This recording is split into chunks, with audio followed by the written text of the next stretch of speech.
Hello everyone. Welcome to Eerora. I know many of you enjoy listening to these videos as you fall asleep. So before you drift off, I'd love for you to leave a comment letting me know where in the world you're tuning in from. And if you're enjoying the story, don't forget to like and subscribe. All right, now let's get comfortable, relax, and dive into tonight's case. The canyon stretched wide under a pale dawn, its walls washed in amber light that seemed to swallow sound. Visitors described the air that morning as oddly still, as though the desert itself held its breath. Among those preparing to descend into the trail system was a young hiker named Daniel Mercer, an experienced backpacker known for his careful preparation. Friends later recalled that he checked his gear twice, tightening straps, adjusting water bottles, and glancing at his map with steady focus. He had planned a modest route down a popular trail, across a riverbed, and back before nightfall. It was the sort of trek he had done many times before. Yet, Daniel would never return from the canyon.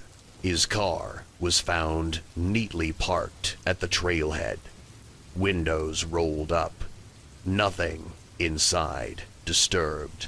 Park rangers noted that the vehicle was locked and a small slip of paper with his planned route was left on the dashboard, a common courtesy among seasoned hikers. This carefulness made his disappearance more unsettling.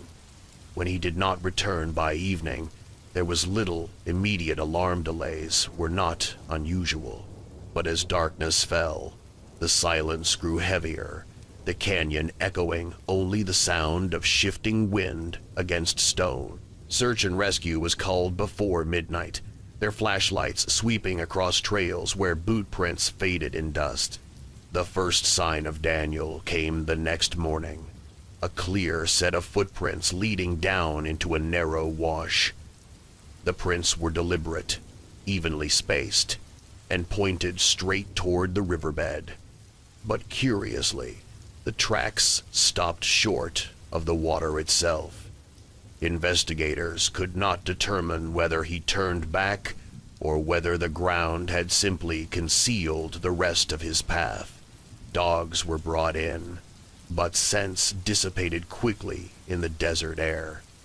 The canyon's walls, tall and unyielding, reflected sound in ways that made shouts scatter into fragments. No one answered those calls. As the hours stretched into days, searchers found only fragments that deepened the mystery. A half-empty water bottle lay near a shaded alcove, its cap screwed on tightly. A granola bar wrapper rested on a ledge, undisturbed by animals or wind. Neither item bore obvious fingerprints, though both were linked to Daniel's brand of supplies. The placement felt almost deliberate, as if someone had set them down carefully before stepping away. Searchers wondered aloud, had he grown disoriented, setting down objects in an attempt to mark his way? Or had someone else carried those items into the canyon? The temperature dropped drastically at night, chilling the desert floor. Yet no sign of a sleeping bag, no campsite, and no fire were ever located. It was as though Daniel had stepped into the canyon with purpose, leaving behind faint signs of passage, and then simply dissolved into its silence. Family and friends described him as cautious, deeply respectful of the wilderness, unlikely to take reckless risks. He had not spoken of despair or struggle, nor had he left notes that suggested he intended to vanish. Investigators began compiling timelines.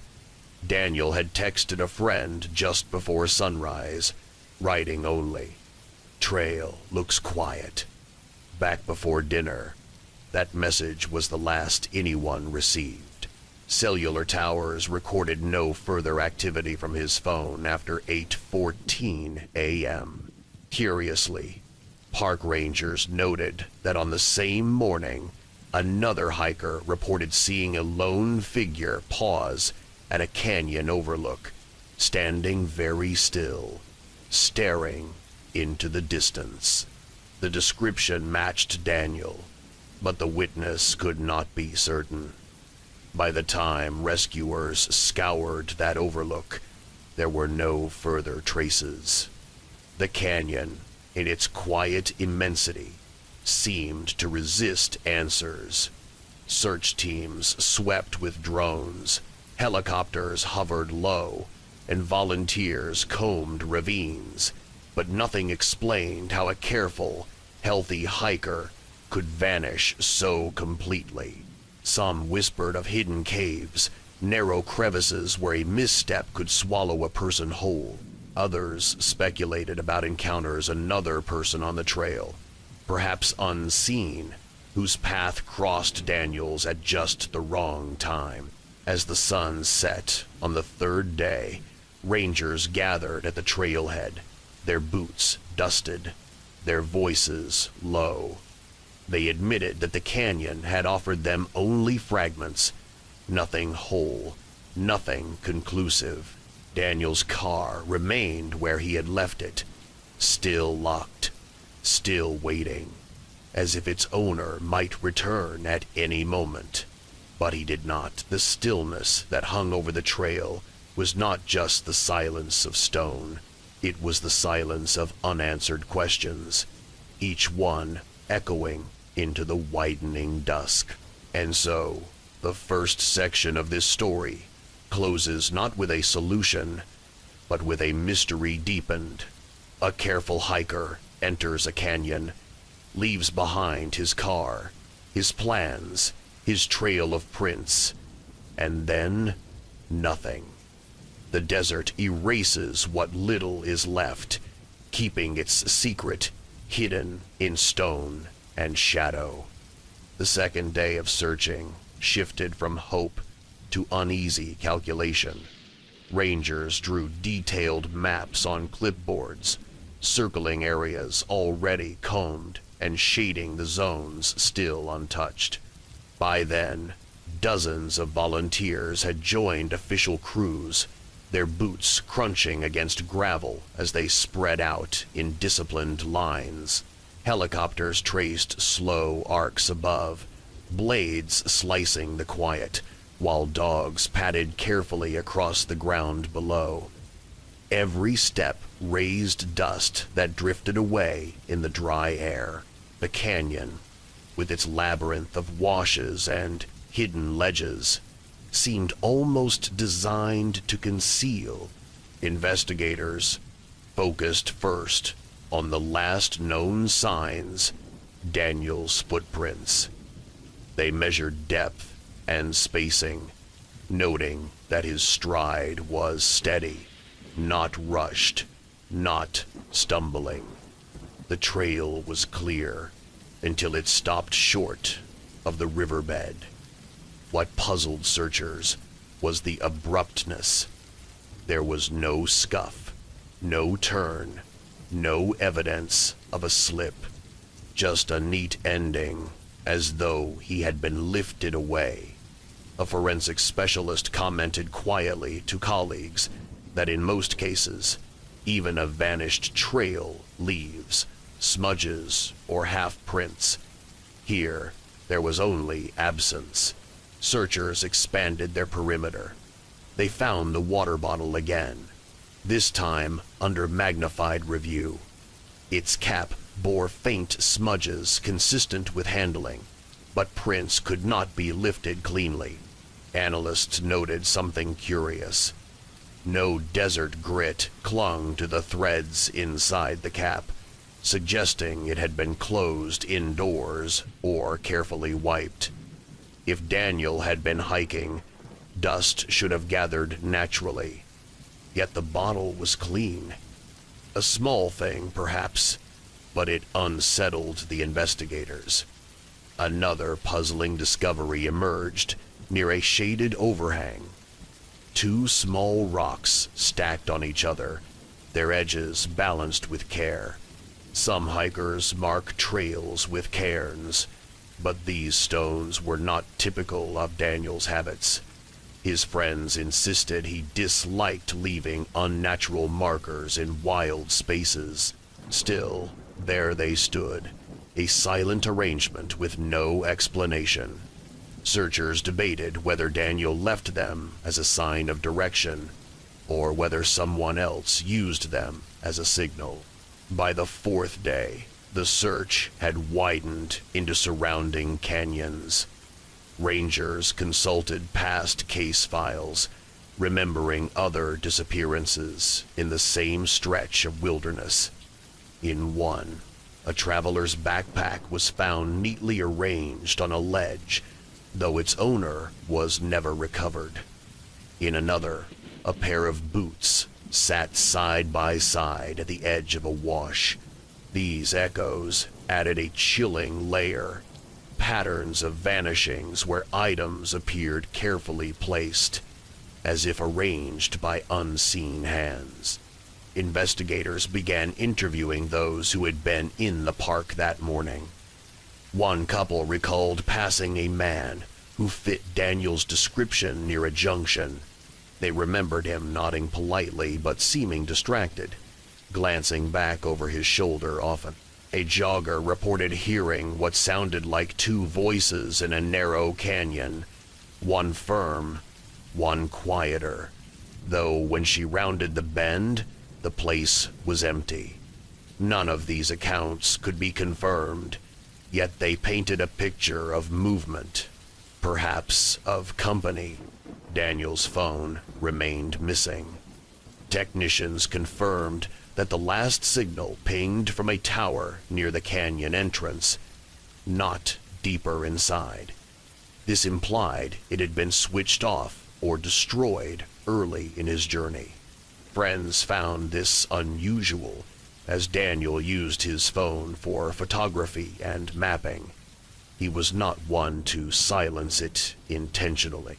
Investigators requested satellite data, but the terrain's sheer cliffs created gaps in coverage. The canyon seemed to cloak signals as effectively as it cloaked footprints. Family interviews revealed no obvious motive for voluntary disappearance. Daniel had steady work, close friends, and recent travel plans abroad. No financial strain emerged in bank records. Insurance policies showed nothing suspicious, and no sudden purchases or debts stood out. If someone wanted him gone, they left no obvious trail through paperwork. Yet in true crime, absence can be as telling as presence, and the sheer neatness of his disappearance raised suspicions. Some speculated about abduction. Could another person have been waiting near the trail?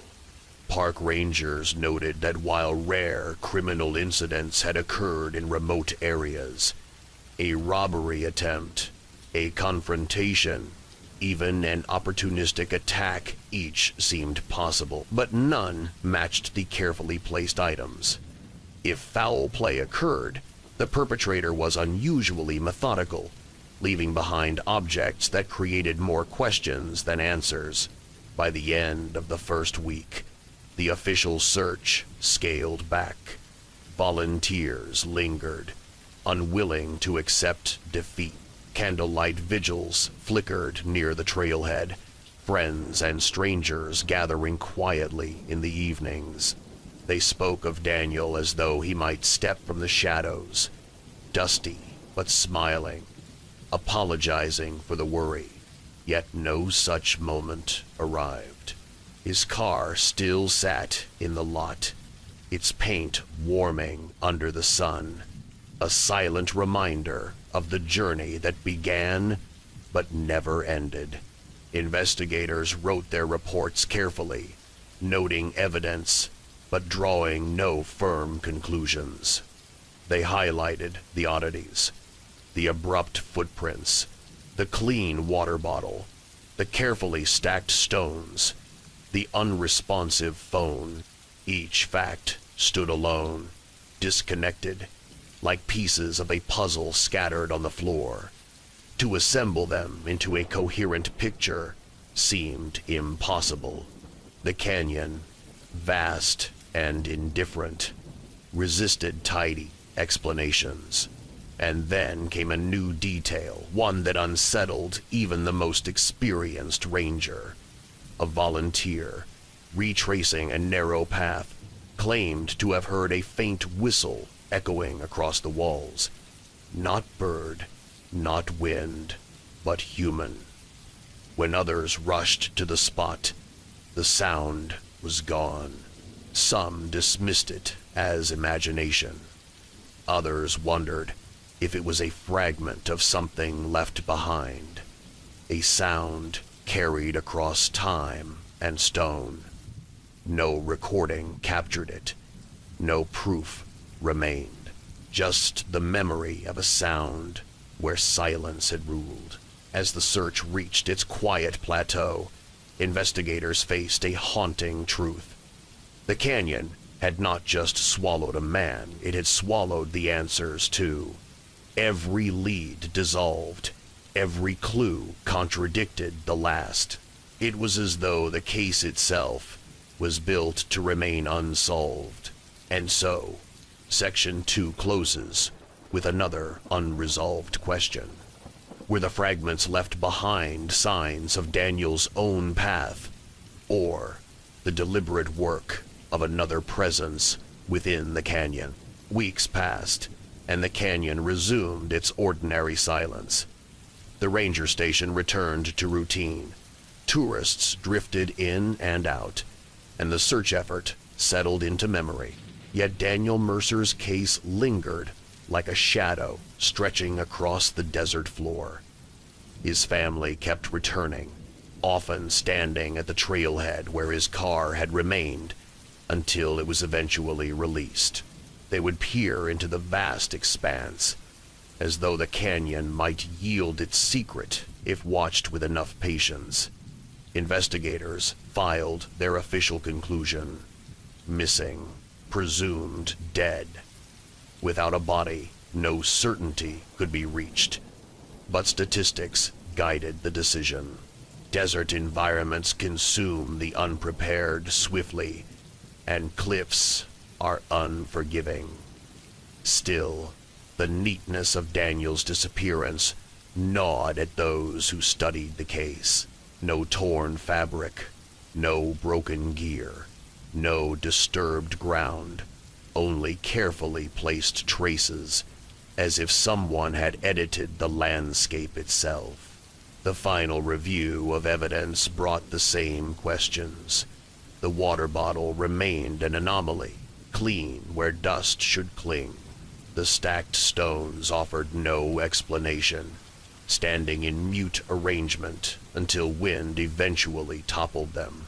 The footprints that ended so suddenly left their mark not only in sand, but in the minds of investigators who could not reconcile such an abrupt stop. Each item pointed to presence, but together they suggested erasure. Family members pressed for extended searches, and for a time, drones and volunteers combed deeper stretches of the wilderness. Caves were entered, pools explored, cliffs scanned with binoculars. Still nothing. It was as if the canyon's immensity had folded inward, hiding Daniel in a place unreachable by human effort. Journalists who visited described a landscape in hushed tones, a place where silence is louder than words, and where answers are swallowed by stone. Theories continued to circulate. Some believed Daniel had suffered a fall into one of the canyon's hidden crevices, where no line of sight could penetrate. Others suggested he staged his own disappearance, though friends dismissed the idea with quiet conviction. There were whispers of darker possibilities, an encounter with someone unknown, a confrontation along the trail, but these lacked supporting evidence. The canyon provided no confirmation, no denial. Years later, hikers still mention him. Guides tell newcomers to stay close to the marked routes, sometimes gesturing to the wash where his footprints once trailed off. His story became part caution, part mystery, retold in campfire murmurs and quiet ranger briefings.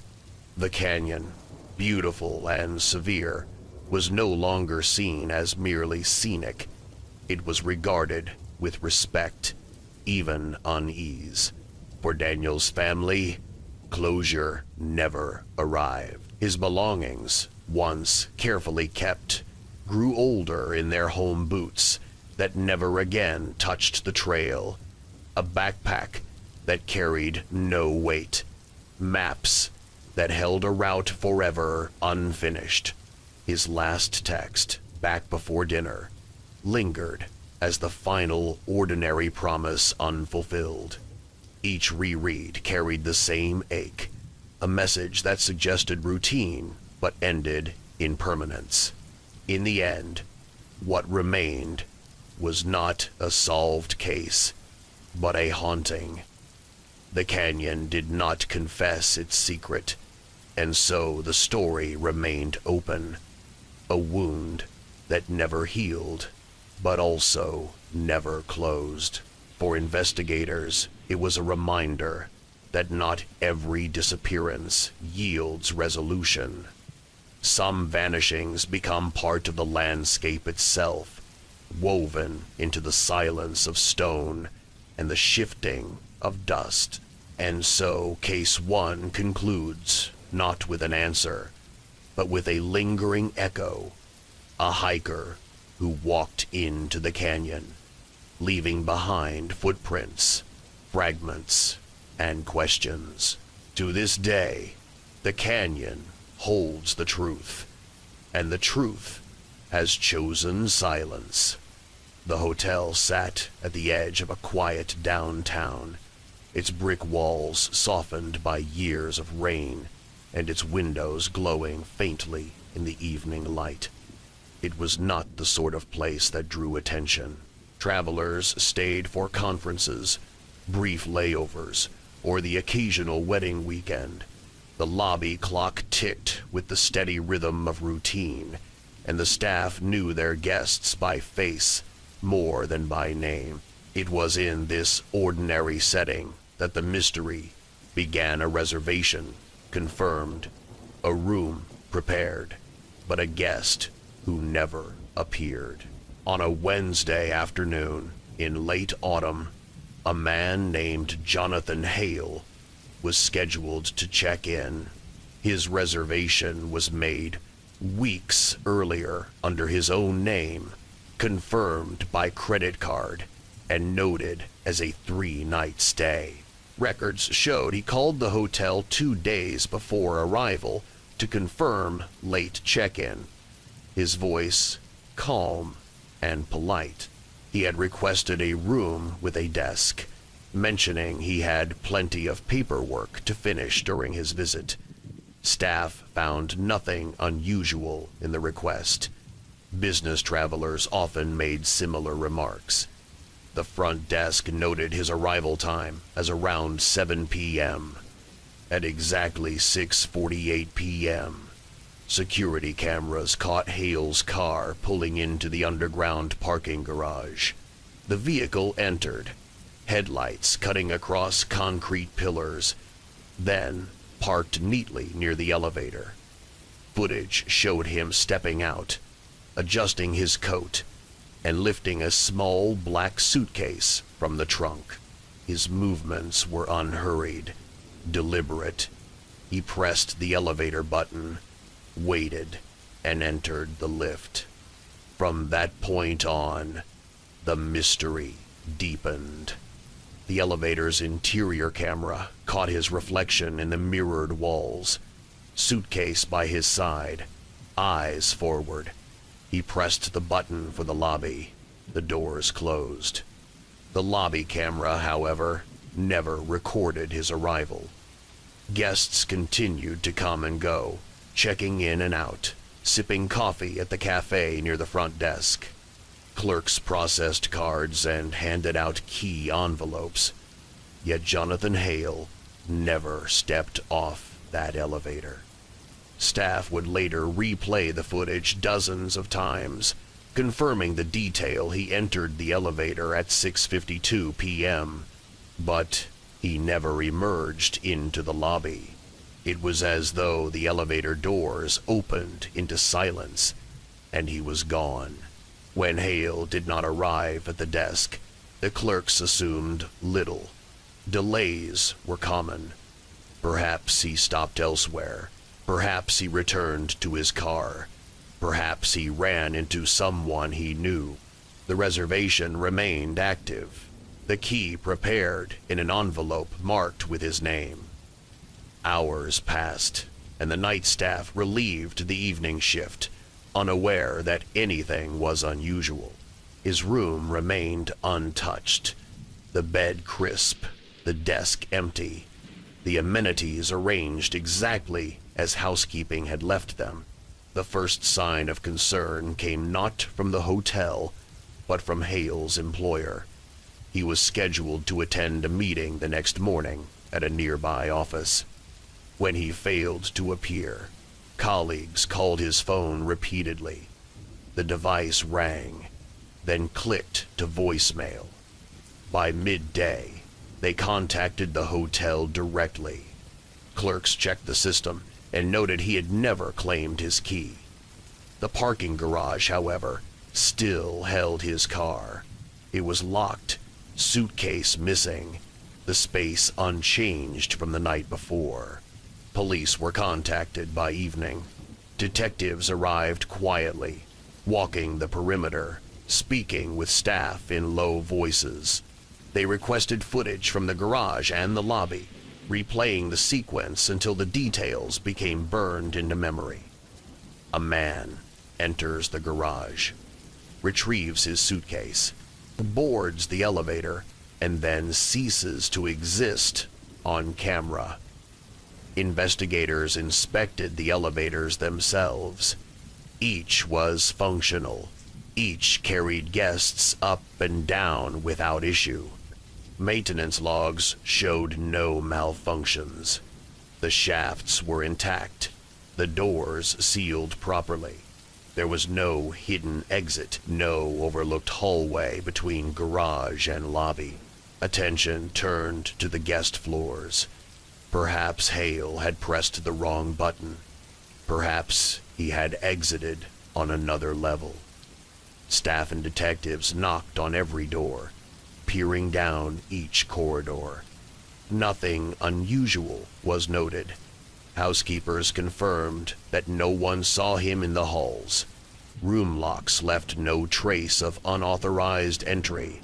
Security passes showed no anomalies.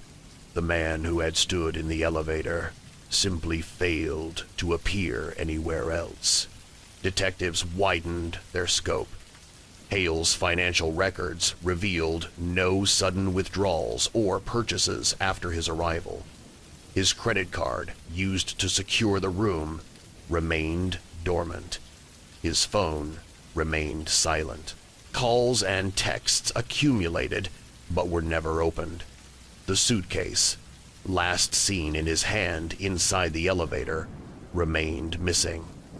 No discarded belongings surfaced in the hotel's trash or laundry. It was as if both man and case had been quietly erased between one floor and another. Family members described him as steady, methodical, and reliable. Jonathan Hale was not a man prone to sudden vanishing acts. His work was organized, his finances stable, his relationships consistent. He had no known enemies, no debts, no looming personal crises. Friends spoke of his dry sense of humor, his fondness for long walks in the evening, and his habit of carrying a notebook filled with careful observations. That notebook was not found in his car, nor in his home, nor anywhere within the hotel. The case attracted quiet fascination among investigators, not for its violence, but for its strangeness.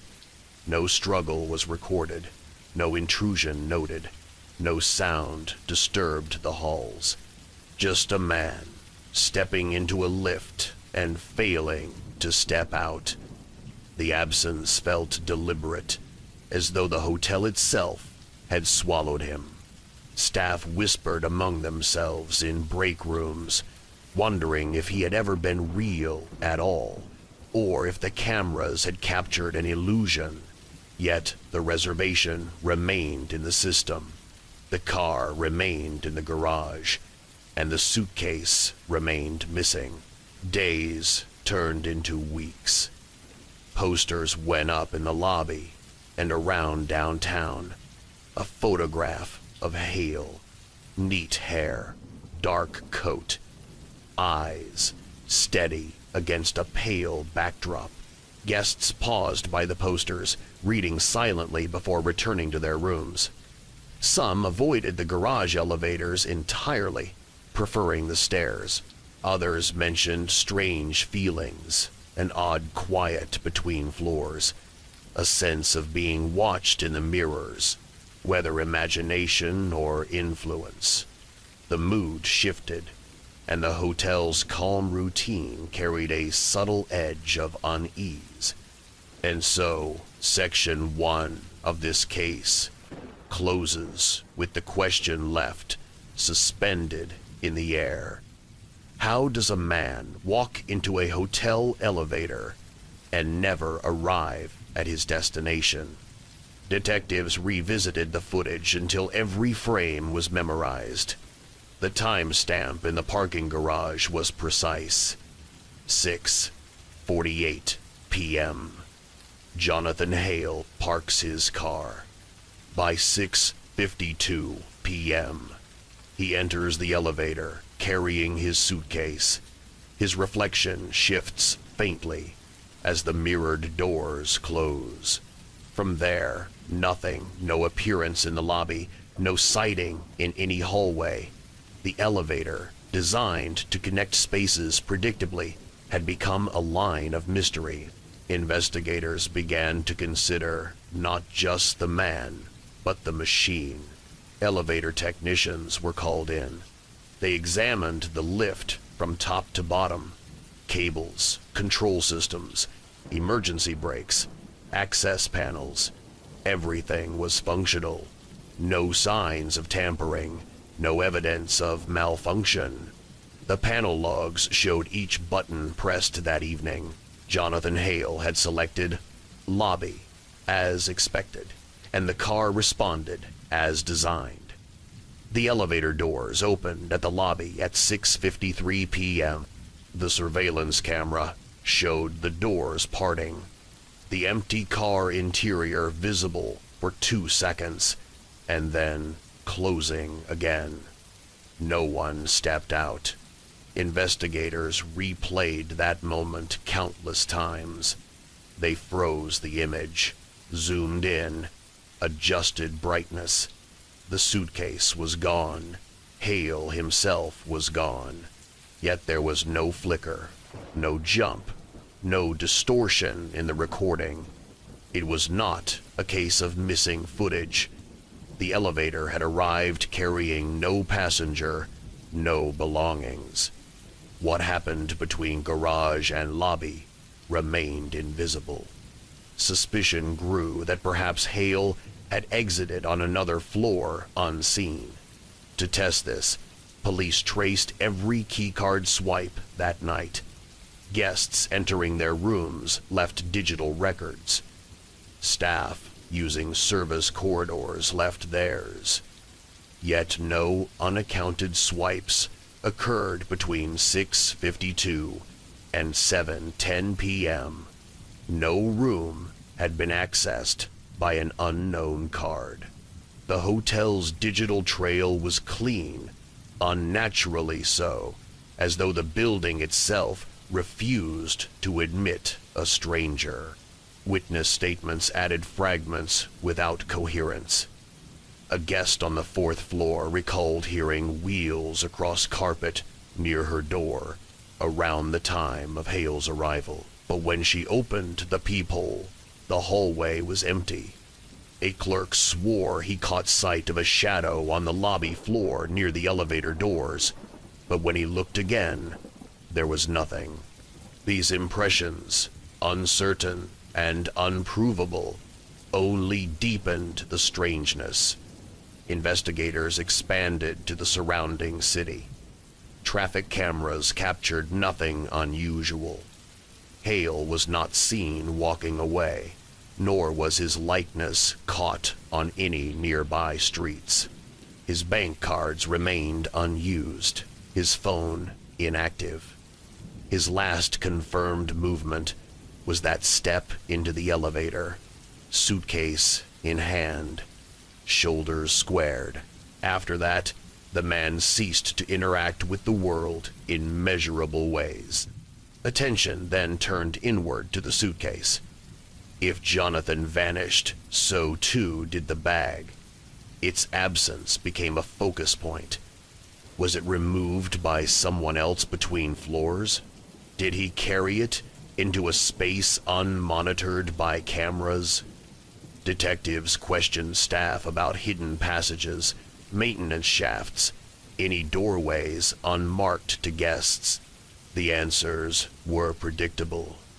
None that would allow silent disappearance without leaving physical signs. Yet staff admitted uneasily that the hotel had older sections, unused conference rooms, storage basements that few entered.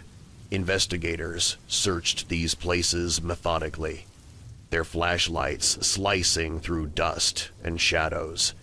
They found only disused furniture, boxes of linens, and silence. Friends of Hale filled in personal context. He was meticulous with his belongings. He never allowed his suitcase out of sight while traveling. If the suitcase vanished with him, it meant he carried it, even to his final destination, wherever that might be. Some noted his fascination with architecture. He often studied building plans, enjoyed exploring unusual spaces. Could he have entered a restricted area, drawn by curiosity? Detectives weighed the idea, but found no open access points. Doors remained locked, alarms untouched. As weeks passed, media attention surfaced briefly. Headlines spoke of the man who vanished between floors. Articles described the hotel's eerie calm, the strange absence of evidence, the haunting image of an empty elevator arriving where a man should have stepped out. Guests speculated online, weaving theories that ranged from criminal to supernatural. Yet police remained measured. Their reports listed facts only: a timeline, a missing man, a vehicle left behind, no confirmed leads. The hotel itself changed quietly. Staff avoided speaking of the case, but some carried unease in their routines. A clerk admitted privately that she disliked walking past the elevator alone late at night. A housekeeper said she heard the faint sound of rolling wheels in a hallway, though no guest was nearby. Guests requested rooms farther from the elevators, uneasy about being near the scene of disappearance. The building's ordinary hum seemed altered, as if shadows lingered longer than they should. Detectives re-examined the garage footage, looking for signs of another person following Hale. They found none. Every vehicle entering or leaving was accounted for. Still, one frame caught their attention. As Hale walked toward the elevator, a faint flicker of light shimmered near the corner of the wall. It was not a clear figure, not even a shape, just a momentary distortion. Analysts labeled it artifacting, a camera glitch, but in a case with no answers, even the smallest detail gained weight. The search for motive faltered. Hale left no debts, no threats, no notes. He had no known disputes, no reason to vanish willingly. Investigators considered whether he had met someone at the hotel, an acquaintance, perhaps, but no guest records matched. If he arranged a meeting, it left no trace. And so the second stage of this case ended with more uncertainty than clarity. A man entered a hotel elevator, pressed the button for the lobby, and vanished along with his belonging. Cameras confirmed his presence, then his absence. Witnesses offered fragments without form. The building gave up no secrets. The lingering question pressed heavily. Did Jonathan Hale ever step out of that elevator onto another floor unseen? Or did something else entirely occur within the space between garage and lobby? Jonathan Hale's reservation remained in the system long after investigators had turned the case cold. For weeks, his room number 412 was kept empty. Housekeeping entered daily, dusting surfaces that gathered no fingerprints, adjusting sheets that never bore the weight of a guest. The key envelope with his name stayed in the drawer behind the front desk, crisp paper slowly softening at the edges. Guests asked about the room in hushed tones, some curious, others uneasy.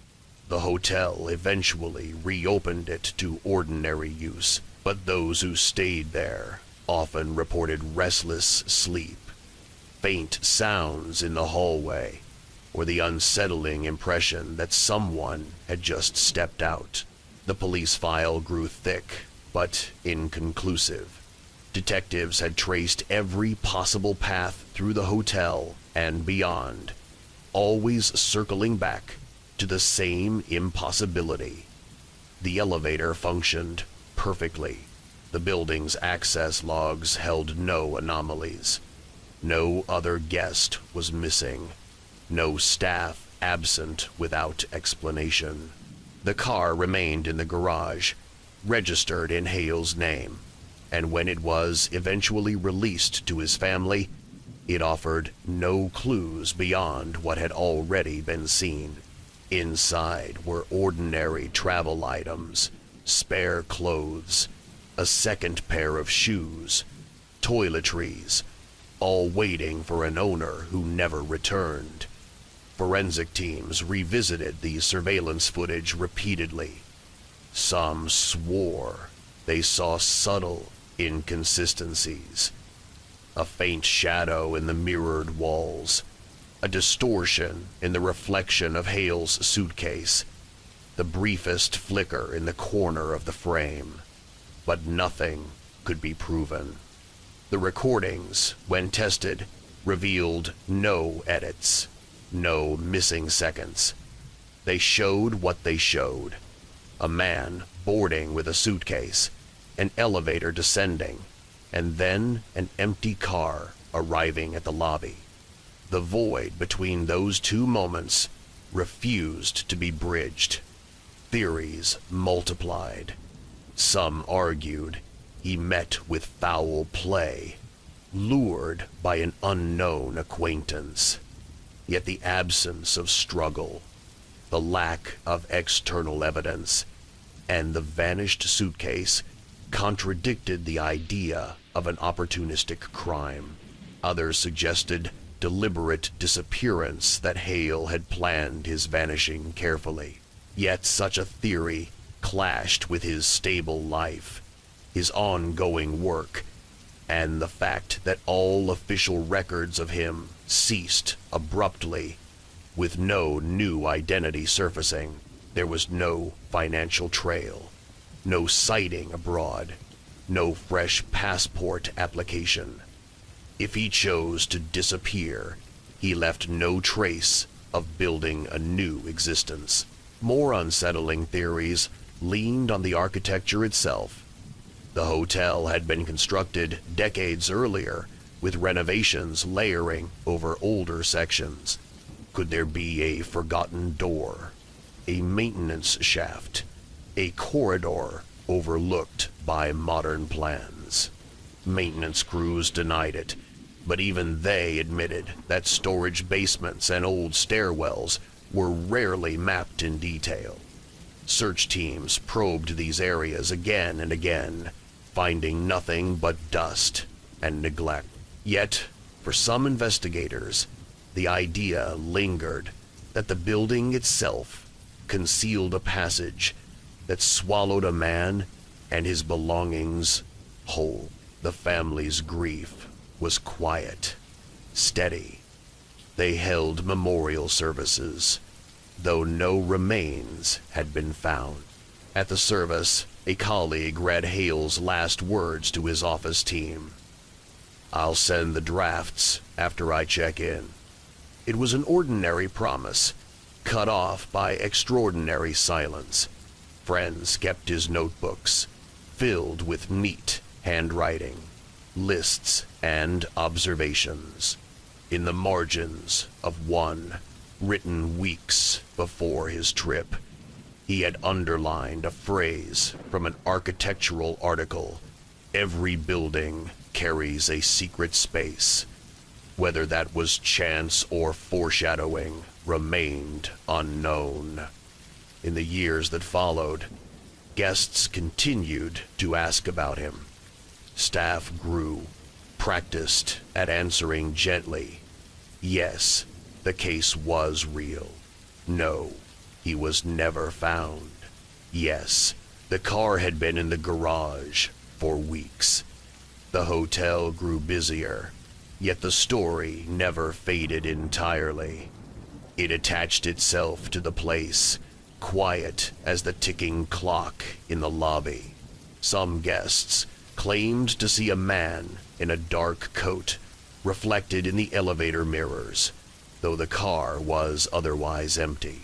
Others said they heard the faint roll of suitcase wheels late at night, long after housekeeping had finished their rounds. None of these reports could be verified, but each added to the atmosphere of unease. The case file remains open, though inactive. Detectives keep it among unsolved disappearances, pages marked with careful notes, timelines, and unanswered questions. When reviewed, the same facts are read aloud. A man booked a room, drove to the hotel, entered the elevator, and vanished. Everything beyond that is conjecture. The silence between floors endures. And so, this case ends not with resolution, but with a reflection. The hotel stands as it always has, rooms filled, doors opening and closing, the elevator rising and falling.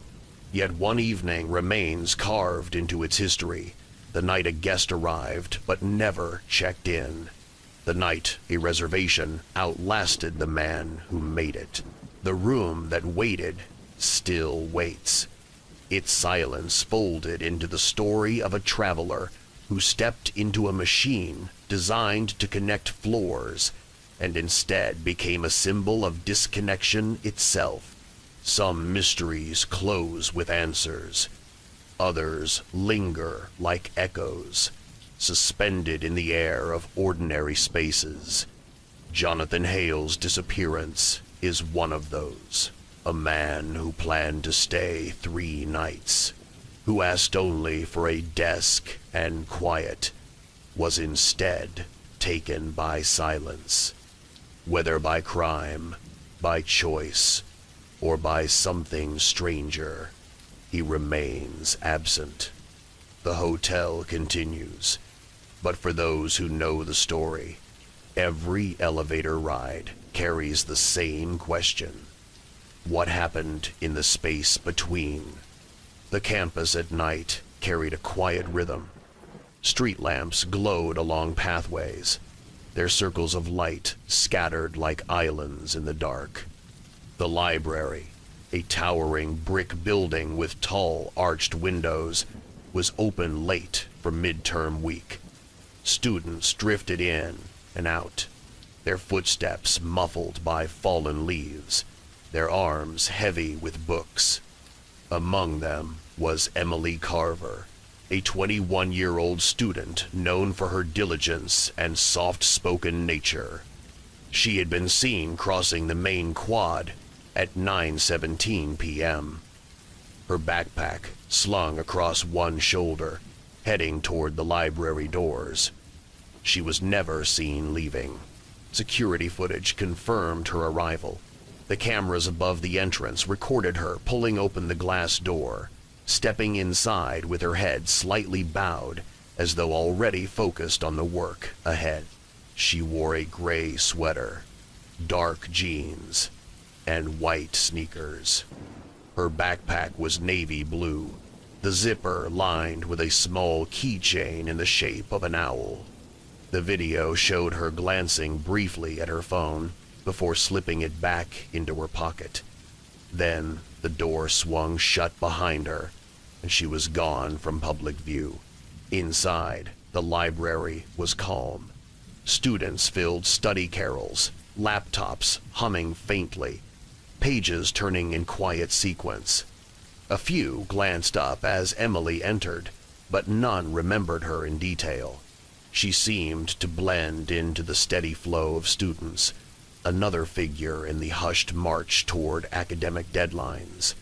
Staff at the circulation desk later admitted they could not recall her checking out any books that night.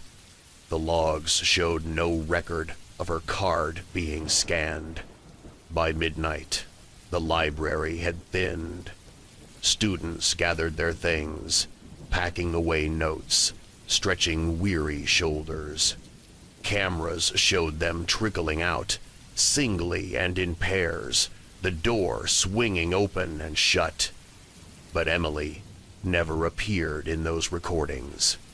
She did not exit with her peers, nor did her face appear in the long stream of images captured that night.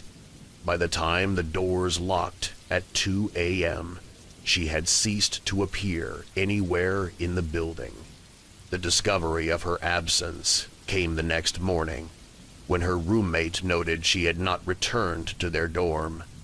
Calls to her phone went unanswered, texts unread.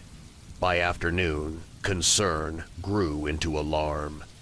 University police initiated a welfare check, confirming she had last been seen entering the library. They expected to find her asleep at a desk, headphones in, lost in study.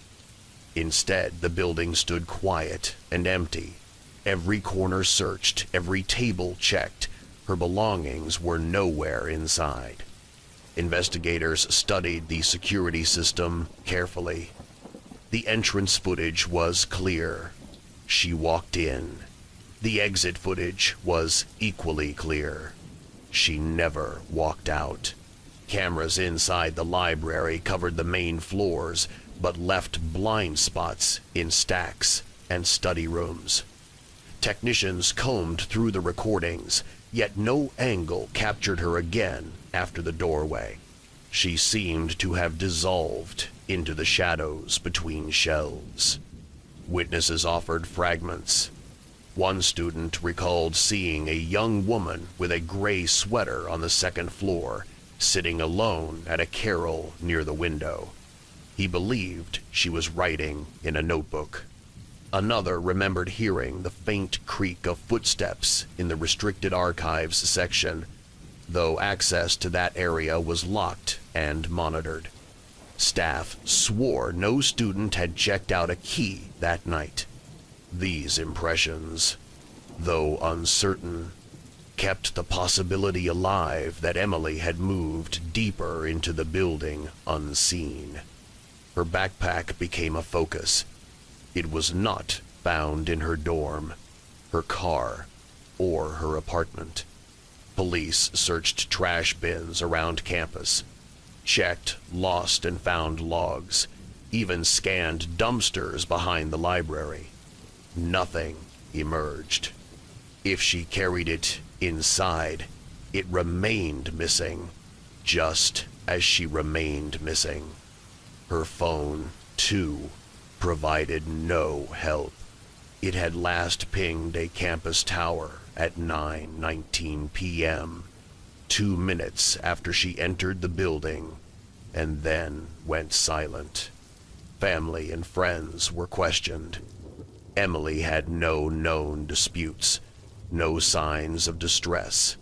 She was described as studious, kind, and deeply invested in her degree. She had plans to meet her parents for a weekend trip the following morning. She had laid out clothes in her dorm room for travel, a detail her roommate found unsettling. It suggested intent to return.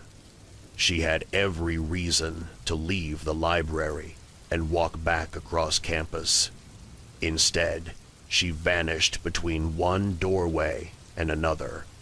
The building itself drew scrutiny. The library had been renovated multiple times since its construction decades earlier. Older sections were sealed off, stairwells closed, doors bricked up. Rumors among students spoke of forgotten tunnels linking the library to other campus buildings, relics of a bygone era. Maintenance crews acknowledged their existence but insisted they had been blocked for years. Investigators checked these spaces carefully, their flashlights cutting through dust and silence, but found only cobwebs and disuse. Still, the idea lingered that Emily had stumbled into a hidden passage, one no longer mapped. By the second day, search teams fanned outward. They combed campus grounds, checked dorms, and retraced her known paths. Posters went up with her photograph. Dark hair, steady eyes, the small owl keychain. Students whispered about her in hallways, their voices lowered, their eyes drifting toward the library as though it now held something more than books. The building's tall windows glowed each night, but fewer students entered. Some avoided it entirely, uneasy about the thought of vanishing between its walls. And so Section 1 of this case ends, where the mystery begins. With a young woman who crossed the quad, walked through the glass doors of the library, and then ceased to appear in any record of the night.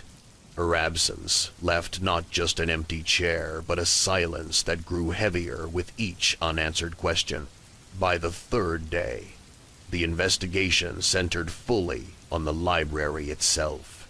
The building was closed to the public, its tall glass doors taped shut, notices hung, explaining that access was restricted for police inquiry. Students gathered outside in hushed clusters, their conversations carried on the crisp autumn air. Everyone knew why the building was sealed. Emily Carver had walked inside and never returned, and if there were answers to be found, they were likely within those walls. Detectives returned to the footage. The lobby cameras offered no new revelations, but the gaps in coverage remained frustrating. The cameras inside were outdated, their grainy images showing vague outlines at best. Investigators could confirm Emily's entrance, But once she moved deeper into the building, she passed into shadows that the cameras did not penetrate. The footage showed shifting figures at tables, the glow of laptop screens, the blur of someone leaning back in a chair. But none of these were distinct enough to identify Emily. Attention turned to witnesses. Students who had studied that night were brought back for interviews. One young man insisted he saw Emily on the second floor around 9:30 p.m., her head bent over an open notebook. He remembered the owl keychain glinting faintly under the lamp. Another student, seated on the third floor, thought she glimpsed a figure in a gray sweater moving between shelves just after 10 p.m. Neither could say for certain it was Emily, but both placed her somewhere inside after the cameras lost her. More intriguing was the account of a staff member who had been on duty until midnight. She recalled hearing faint footsteps near the restricted archives room around 1 p.m. The sound was distinct, as if someone were pacing slowly. But when she investigated, the hallway was empty, and the locked door remained untouched. No key had been signed out that night, and the electronic lock showed no record of use. Yet the memory of the steps stayed with her a steady rhythm in a place where no one should have been walking. Detectives pressed harder. They pulled the key logs for the entire semester, checking whether anyone had improperly accessed the archives. Nothing unusual appeared. Maintenance records confirmed that the door was secure. Still, the possibility that Emily had somehow found her way inside could not be dismissed. Investigators requested a sweep of the archives themselves. Dust coated the shelves, old volumes lined the walls, and the air was heavy with disuse. No trace of Emily, no discarded belongings, no footprints in the thick layer of dust. The archives remained sealed in silence. Theories shifted toward the possibility of another presence. Some wondered if she had encountered someone inside the library, another student, perhaps, or someone without reason to be there. Interviews revealed that a man unaffiliated with the university had been seen lingering in the lobby earlier that week, asking casual questions about closing times. He was described as middle-aged, neatly dressed, polite but slightly odd. Security had asked him to leave, and he did without protest. But his appearance so close to Emily's disappearance raised suspicions. Detectives sought him out, though his identity was never confirmed.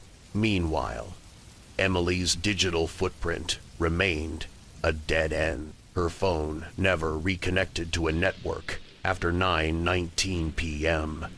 No calls, no messages, no apps used. Her laptop, normally carried in her backpack, was missing as well. Police searched pawn shops and second-hand electronics stores, but no matching device surfaced. The absence of both items, phone and laptop, was chilling. It suggested not only disappearance, but deliberate erasure of tools that could have revealed her movements. The search extended beyond campus. Nearby rivers, wooded paths, and abandoned buildings were combed by volunteers. Yet every effort circled back to the library, the last confirmed place she had been. Her car remained in its usual lot, keys in her dorm, nothing out of place. It was as though her life had been paused mid-sentence, left waiting for continuation that never came. Students began to whisper theories in dorm rooms late at night. Some believed she had discovered a forgotten passage, slipping into tunnels built long ago and never resurfacing. Others feared she had been lured by someone familiar, someone who walked her out through a door unseen by cameras.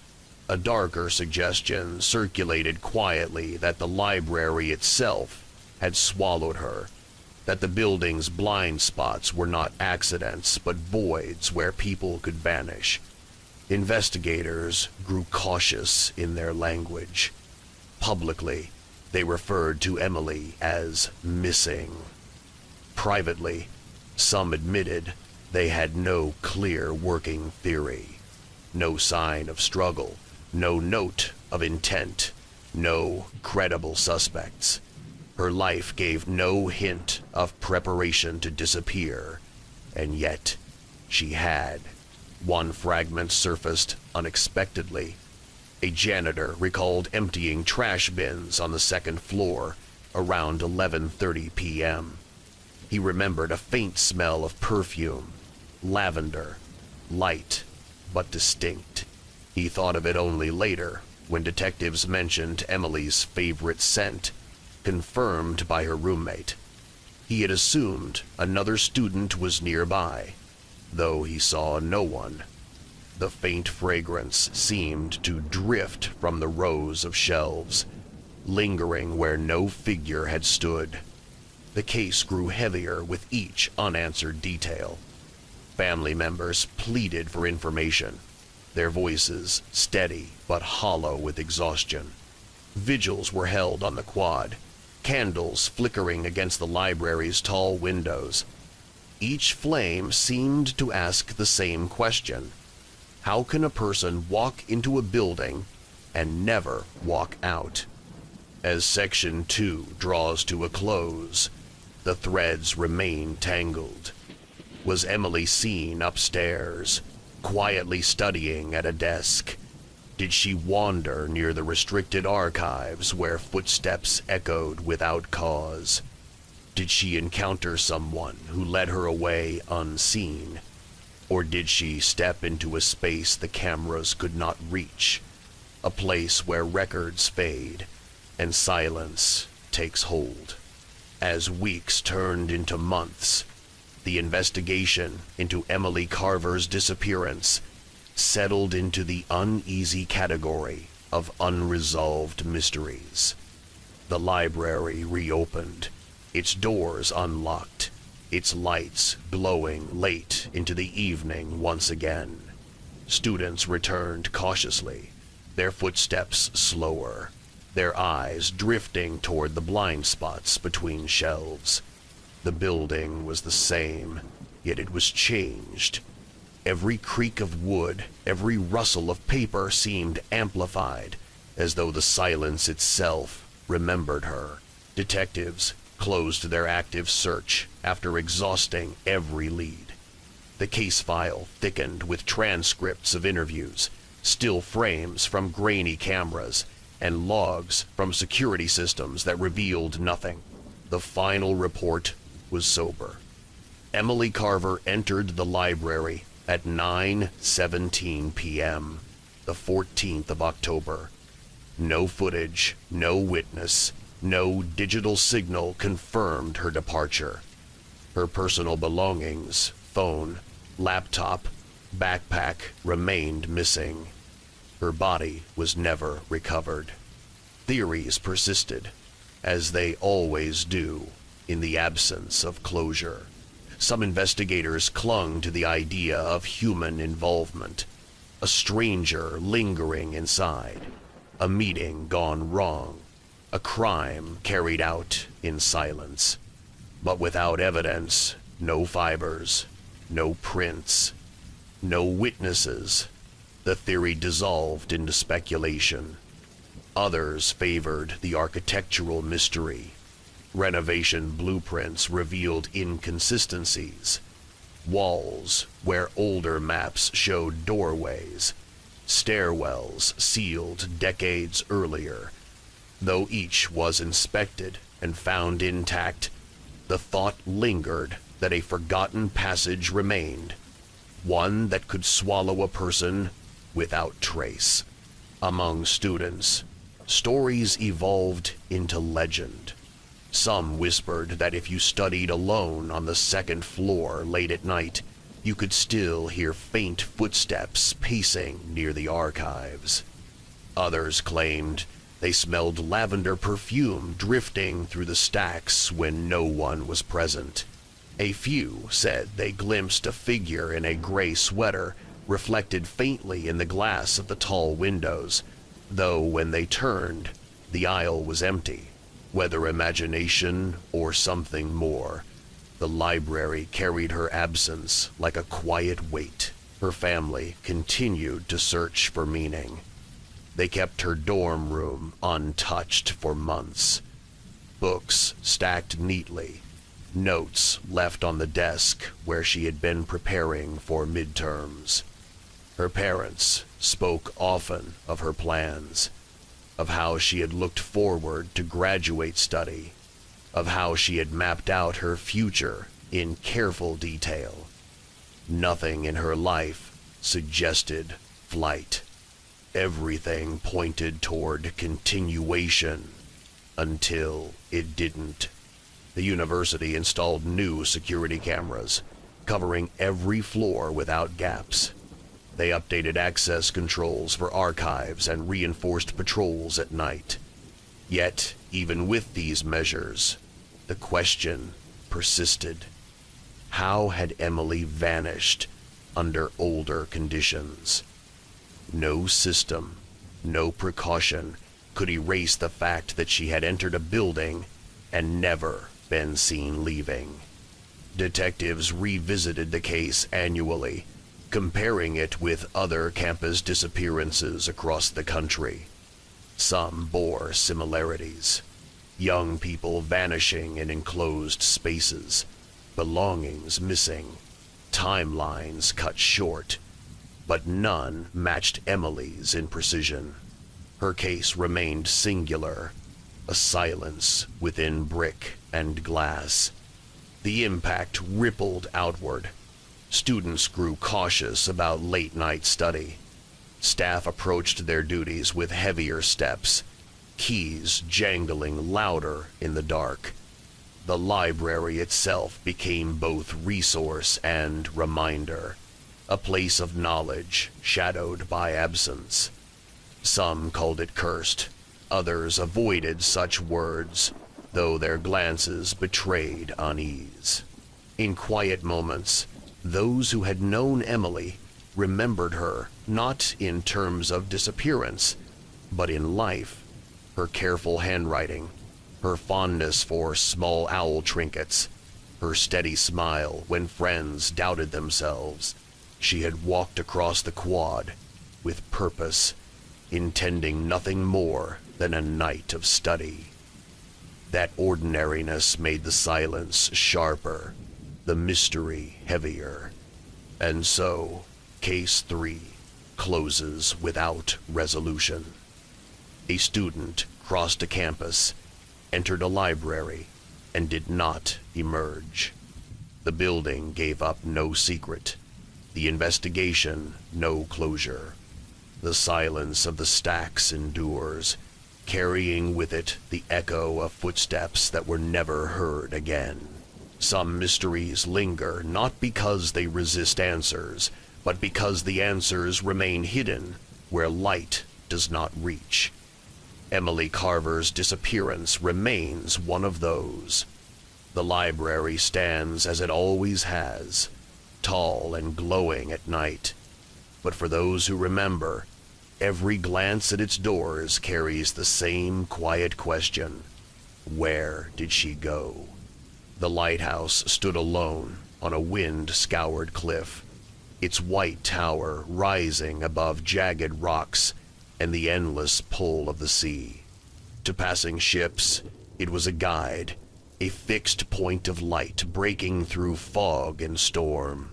To those who worked within its narrow spiral, it was a world unto itself, stone walls echoing with footsteps, oil lamps burning through the night, logbooks filled with precise entries of tides, winds, and the rhythm of the beacon. It was in such a place that a mystery unfolded, one that left only silence where a final record should have been. In the early winter of 1954, 3 keepers manned the Seabright light. Their rotation was ordinary: 1 on duty, 1 at rest, 1 maintaining equipment. Each day was recorded carefully in the logbook kept by the head keeper, a man known for his discipline and steady hand. The entries were neat, documenting wind speed, visibility, passing vessels, and routine chores. On the 12th of December, the last entry appeared. It noted, "Wind rising steadily, sea heavy," and then stopped. The next page remained blank. No further record was written, though the lighthouse was staffed for days afterward at least. It should have been. When a supply ship arrived a week later, the scene it found unsettled even hardened sailors. The lighthouse was locked from within, its lamp extinguished, its quarters strangely orderly. The dining table was set for a meal that had not been eaten, plates laid, cutlery aligned, cups half filled. A chair was toppled sideways, but nothing else suggested struggle. The beds were neatly made, though none bore the impression of sleep. The logbook rested open on the desk, its last line ending abruptly. The keepers were gone. Investigators arrived quickly, their boots echoing on the stone floors as they searched for signs of the men. Outside, ropes used for securing supplies were still fastened, oil reserves topped, lanterns trimmed. Inside, the air was still, heavy with the faint smell of extinguished flame. No clothing was missing, no personal effects packed. It was as though the keepers had risen from their duties and simply walked out into the sea air, never to return. The cliffside was examined carefully. Tracks led to the edge where the spray of waves coated the rocks, but the prints overlapped, confusing in their direction. Some seemed to walk outward, others inward. A few ended near the edge, scuffed and unclear, as though men had lingered there. Searchers peered over the cliff, into the churning water, but saw only foam and shadow. The sea gave no sign of bodies, no debris, no remnants of clothing. Forensic detail deepened the strangeness. The tower light had been extinguished deliberately, its mechanism intact, its oil reservoir untouched. Normally, the keepers recorded the lamp's status carefully, yet no note marked the extinguishing. The last log remained a single line about wind and sea. The pen lay across the page, its ink dry as if set down mid-thought. No further words followed. The missing men left families behind, wives, children, parents who expected them home after the season. Each insisted the men were devoted to their duty, unlikely to abandon post. Rumors stirred quickly. Quarrels among the keepers, madness brought on by isolation, accidents hidden by the waves. Yet none of these explained the orderliness of the rooms, the deliberate neatness paired with sudden absence. The supply ship crew, unsettled, reported strange impressions. Some swore they felt a chill upon entering, as though the stone itself retained a memory of fear. Others noted the clock on the wall had stopped at precisely 2:07, though no one could say why. Batteries and mechanisms were intact, yet the hands pointed fixedly to that moment. Whether accident or omen, it deepened the unease. Investigators sent divers into the surrounding waters, but currents were strong, visibility low. Weeks of searching yielded nothing. No body surfaced, no item of clothing drifted ashore. The men were gone, erased by a silence as vast as the sea itself. The lighthouse remained, tall and unmoved, its walls echoing with wind. The blank page in the logbook stood as testimony, an entry missing where there should have been words. And so, Section 1 of this case closes on an unsettled silence. 3 men within a lighthouse, their duties recorded until the 12th day of December, their final entry cut short. After that, only the sea, the wind, and the empty rooms remain. The investigation began with routine, and it stayed there longer than anyone expected. Coast Guard officers and the lighthouse service superintendent arrived together, their notebooks crisp against salt-wet coats. They moved through the tower with practiced care, taking bearings of the ordinary hinges, latches, stair treads, wick lengths, dust on ledges, because in a lighthouse, the ordinary is the tight rope between safety and loss. If anything could explain why 3 men left no final words, it would be hiding in these small consistencies. The exterior doors told their first uneasy story. The sea door at the service landing was barred from within. The upper gallery hatch was dogged tight. The tower's main door showed no tool marks on its lock. The windows were latched, and their brass catches bore the dull polish of hands that turned them often, but not recently. Whoever closed the lighthouse did so from inside, calmly, the way keepers do before a storm. Only the lamp had been left dark, not banked, not idling, simply cold. The superintendent set about the light itself. He examined the lens, the mantle, the governor weights, and the timing drum with eyes that had looked into dozens of towers. The wick was trimmed neatly, as if someone had prepared it for the evening watch and then changed his mind. The oil level was full, the lens panels free of soot, and the shutters showed no soot flour, those faint powdery marks that bloom when a lamp sputters. This was not a light that failed. It was a light that was not allowed to begin. The logbook lay on the desk, its pages clean, its last line steady, wind rising steadily, sea heavy. Investigators held the paper to the window, looking for bleed-through impressions, the ghost script that sometimes lingers when a hand writes hard enough to bruise the page beneath. The blank that followed revealed nothing. Then only fibrous pulp and the faint grid of the binding thread. They closed it again, with the rough care of people who suspect the paper had refused to give up its secret yet. Next, the rooms. Beds were made with the square geometry lighthouse.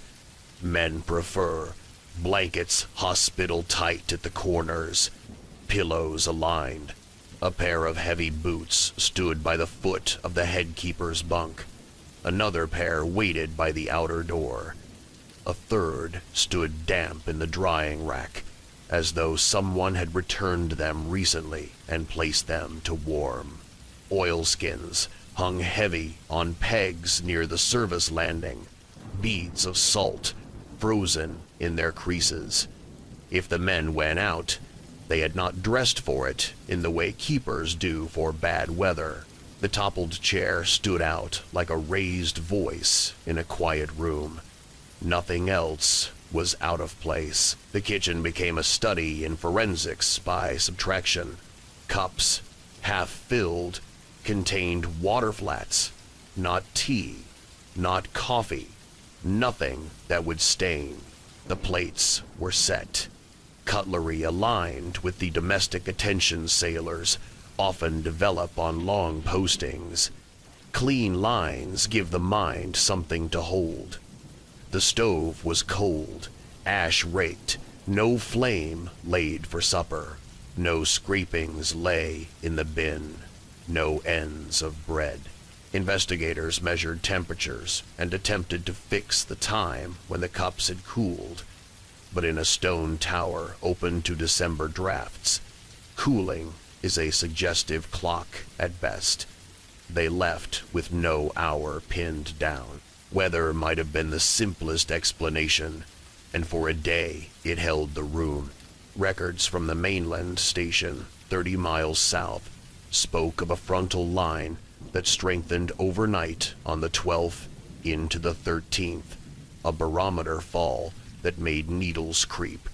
Fishermen's journals from 2 harbors reported glassy swell at dusk, freshened to steep chop past midnight. A line of squalls was sighted the following morning, and there was talk of a freak sea, what men later would call a rogue wave, breaking over the outer rocks. It fit the cliff's character. It did not fit the interior coal. The service landing told more. The David arm, used to hoist crates up from supply boats, was braced inboard, as regulations required. The hoisting line was coiled with careful turns, and there was fresh tar at the bight where chafe had worried the strands earlier in the season. The bollards were sound. A single scuff on the landing's stone lip marked where something heavy had knocked against it. Perhaps a crate, perhaps a buoy, but there was no scrape on the handrail, no shattered wood, nothing that said a sea had come high enough to sweep men from the platform. Had the sea risen to the gallery, salt would have crusted in thin rings along the ironwork, and white veils would have dried where spray had run. None of that was present. The cliff had been hammered often, but not on the night the men were missed. Routine led the investigators out to the headland path. If a wrinkle lay on the ground, boot soles might find it. They found layered prints near the cliff edge, several sizes, overlapping. Wind had softened them, and spray had stitched their edges. It was impossible to say when each mark was made, but one set showed a tighter tread, a way of walking with heel-to-toe economy that keepers develop on narrow stairs. The marks suggested lingering, not panic. The feet stood, turned, approached, withdrew. If danger came, it did not quicken their steps enough to dig deeper toes into grit. From routine, the questions widened toward people, because if the weather and the building refused to explain themselves, the men might. The keepers had names: Thomas Avery as head keeper, Michael Dunn, and Peter Sloan as assistants, and the superintendent disliked reducing people to roles when he wrote reports. He went to the village where their families lived among rows of salt street cottages. Wives kept voices low, hands around mugs, eyes on the window where the horizon draws its thin line. They spoke of the men's steadiness, their habits, their letters. Avery, tall and meticulous, wrote on the first of every month, without error, his lines straight, even when the paper sloped on a kitchen table. Dunn sent stories whose margins wandered with jokes. Sloane wrote least, but his letters were careful when they came, full of line drawings of the lens panels, little suns sketched in the corners. None had written of strain. None had mentioned quarrel. The wives admitted the usual tensions of isolation, the way sound moves differently in stone, the way small irritations echo, but nothing that suggested a rupture inside the tower. The superintendent looked for money where trouble sometimes hides. Wages were modest but regular, debts ordinary. No insurance policies had changed. No drafts had been drawn from accounts unexpectedly. The men were exactly where their ledgers said they should be. Through every page, the numbers were quiet as the lighthouse rooms. When official questions thinned to polite persistence, unofficial ones came. Harbor men spoke of a trawler seen too near the headland on a moonless tide earlier that week, moving slow, no riding lights visible. Others mentioned a motor launch that visited coves at odd hours. Smuggling never quite left the coast, and while such commerce minded its own business, a lighthouse beam is not a friend to clandestine charts.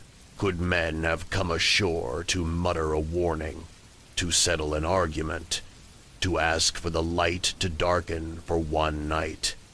It stretched plausibility in a December sea. It did not stretch it beyond breaking. The investigators tested the idea against the building. Could strangers have entered without leaving the marks of strangers? The tower's stairs sang when boots moved on them, each step a hollowed tone, and dust prints bloom at first landing, where stone flares wider. No new smudges, no grit dragged across the grain. The handrail's brass shone under the daily polish of keepers' hands. No other set added its language to the metal. The lighthouse resisted the theory the way stone resists water until a crack appears. No crack did. Other false leads arrived the way rumor arrives, already shaped by the mouth that brings it. A retired signalman swore he saw the sea-bright light burn briefly just after midnight on the 13th.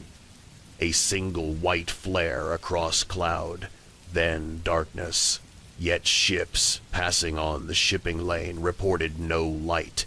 The harbor logs marked none, and the wick itself showed no signs of ignition. Another man told of hearing 3 knocks on his cottage door at 2:07 the morning, the exact time the station clock had frozen. He opened to wind and spray, and no one there. The superintendent noted both accounts without comment and turned his page. There was the matter of the clock. Old tower clocks slow when damp swells their wooden housings, and they stop when their springs end their coil with a tired shrug. But this clock was a ship's clock in a brass case, and had kept faithful time for years. An engineer wound it, watched it, listened to its heart. It refused to keep time again, stopping within minutes of 2:07 with each trial. He removed it, laid it in a crate with padding, as if he were taking a small animal that had forgotten how to breathe. Mechanism intact, his notes read. Behavior unsatisfactory. The sea was searched because the sea is where you look when the land will not answer. Divers worked the lee of the headland on what few calm days December allowed. They found a stone ledge where torn weed showed recent violence, a rope fender lodged like a rib in a crevice, and a timber with paint scoured off one face. No bodies, no clothing, no metal of buckles, no soft collapse of fabric against rock. The ocean can hide, but it also gives. In that season, it gave nothing. With the living and the water equally silent, investigators looked for the trace to a hand leaves when it is not words. The logbook returned to the table under better light. One officer turned the blank page gently, and then the page beneath it, looking not for ink, but for pressure. A graphite stick was shaved to a flat, and he brushed across the lower leaf with the patient. Even strokes teachers use on rubbings of old tablets. At first, nothing. Then, shallow rises and valleys appeared where a hand had once pressed. The letters were not clear. They never are on paper that wants to forget, but fragments surfaced like a shoal under tide. A stroke that could be K or R, a curve that lived somewhere between O and A, a thin line that ran and stopped as if the pen hesitated. He stopped, rewound the stick, and worked the page in slow passes. Two groupings stood out at last, as if the hand that wrote them had pressed harder in thought. The first seemed like knock. There is a way the K leans when someone hears and repeats a hard sound. The second was stranger. Letters that made little sense, until he imagined a man writing while listening at door. He closed his eyes, opened them, and saw that the final, faintest curve might be the beginning of 2 or 3. The fragment would never be sworn in court. It could only sit in a margin like a held breath. A knock in a lighthouse is not idle. Stone magnifies it. Wind disguises it. And sea typically buries it. The only doors that answer a knock at Seabright stand on the service landing and the tower's main entry, both barred from within when the supply ship arrived. If there had been a knock, it came when the doors were not yet locked, and someone had to choose to answer. The superintendent rubbed at the bridge of his nose until his fingertips pressed shadows there.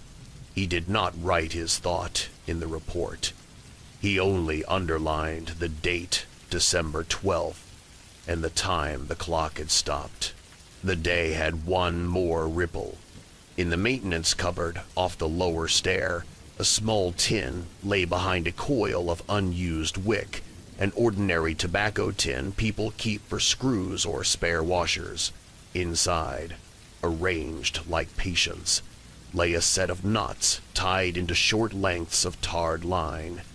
Clove hitch, bowline, sheet bend, carrick bend, all the old sailor's grammar. Each was labeled in Avery's careful hand on thin, curled slips of paper. The last length carried a knot none of the investigators recognized. It was a small thing, drawn tight as a clenched fist, its ends tucked neatly, its form symmetrical and unfamiliar. The label under it had no word, just 3 short, vertical strokes side by side, as if Avery had meant to write a numeral and then stopped. They photographed the knot and did what people do when faced with something that seems like a message. They brought it to men who know rope by touch. A fisherman in the southern harbor frowned and turned it with his thumbs. "Not one of ours," he said. A retired bosun in a northern yard shook his head slow. seen most everything. Not that. The superintendent set it back in the tin and returned it to the cupboard, because a lighthouse keeps its own archive of enigmas, and because sometimes the best place for a mystery is where it was found. Weeks later, the official summary took its shape. 3 keepers absent. No sign of struggle. Doors secured from within. Lamp prepared but never lit. Weather unsettled but not catastrophic. No bodies recovered. Probable accident. Possible misadventure at the cliff edge in deteriorating conditions. The superintendent wrote the words with care and laid his pen beside the log. Outside, the sea combed itself into white along the rocks and uncombed itself the way seas do. Those who read the report nodded at its restraint. Those who had stood in the tower at noon and at midnight found their thoughts moving not to the line that said probable accident, but to the cup left half filled, to the chair that had fallen sideways, as if a man had stood quickly, to the wick trimmed and waiting, to the clock that refused to march past 7 minutes after 2, and to the faint, reluctant ghost of handwriting on the page that should have held more words than it gave. The lighthouse resumed its work under a relief crew. The lens turned, the mantle burned, the gallery breathed thin drafts around the keepers' collars. At night, the light stitched its white thread across the dark water where ships expect it. Men in the new crew said the tower sounded the same as any other stone. Sounds like stone everywhere. But in their letters home, a few admitted that sometimes, when the wind fell and the sea spoke in its lower voice, they heard a weightless rhythm against the service door. Not pounding, not weather. A soft sequence that might have been memory, or someone still, even now, asking to be let in. And there, the questions settle, for now, like silt in a basin the tide has left. If a knock was written and not recorded, who heard it, and why did the pen stop? If 3 men stood at the cliff, why did their steps not dig? If the weather roused, why did it not leave its signatures on iron and salt? The lighthouse held its answers the way stone holds chill, without effort and without giving. The official inquiry closed with language that tried to soften its silences. It spoke of storms, of dangerous seas, of the possibility that 3 keepers had gone outside together to secure equipment and had been swept away. It was the sort of explanation that could be written neatly on paper, though those who had stood inside the tower knew it fit poorly. The lamp trimmed and never lit, the table set and left uneaten, the chair toppled without company. None of these found answers in the word accident. But the report was filed, stamped, and shelved. For the public, the matter was closed. The lighthouse itself, however, did not close. Relief keepers arrived within days, their boots heavy on the same spiral steps, their hands brushing the same brass rails. They restored the light, set the wick, wound the weights, and allowed the lens to turn again. Ships at sea saw the beacon sweep across the horizon, as steady as before.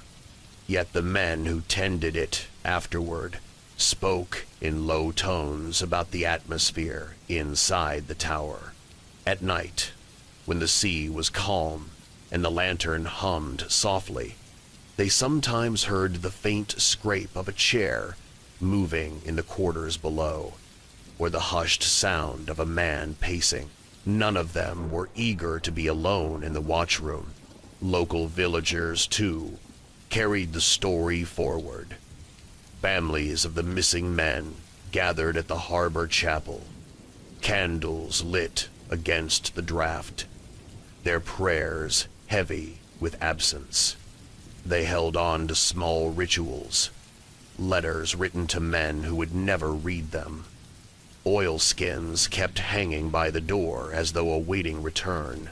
Fishermen spoke quietly of the beacon's dark week, how its silence had seemed to pull at their nets and unsettle their sleep. In taverns, whispers grew into lore. Some said the three men had quarreled, that anger had driven them into the storm. Others claimed they had heard a knock at the service door, answered it, and found only the sea waiting. Years passed, and the story settled into the fabric of the coast. Each retelling carried its own emphasis. The missing final log, the half-filled cups, the clock frozen at 2:07, the faint graphite impression of words that may have read "knock at door." Some swore by the sea's power, others by human frailty, others still by something stranger. The lighthouse endured it all, white against the sky, its beam unblinking. For investigators who revisited the case, the strangeness remained stubborn. Searchers had scoured the cliffs and the sea, yet not a scrap of clothing, not a fragment of equipment, not a single body had been returned. The ocean is vast, but it is also generous with wreckage. That it yielded nothing troubled even the most pragmatic.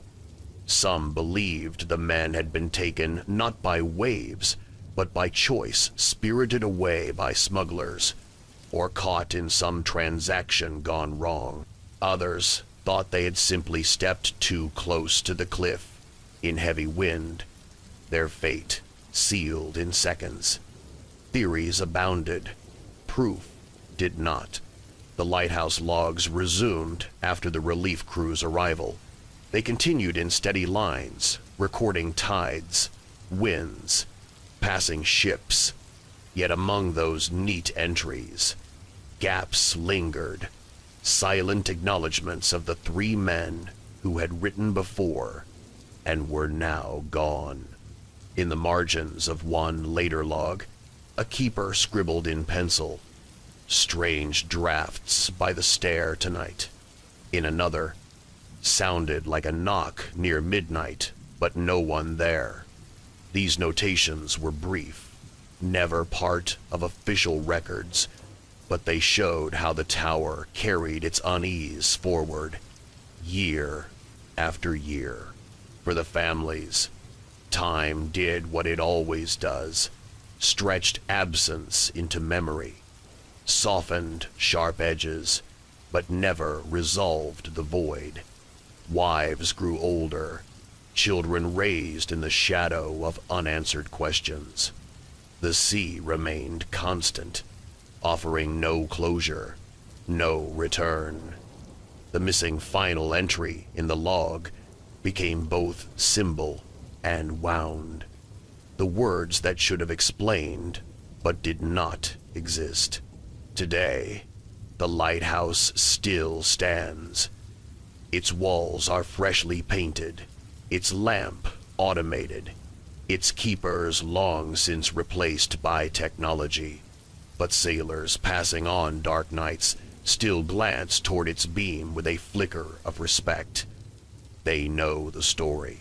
They know that three men once lived in that tower, wrote careful lines in a log, and then left nothing but silence.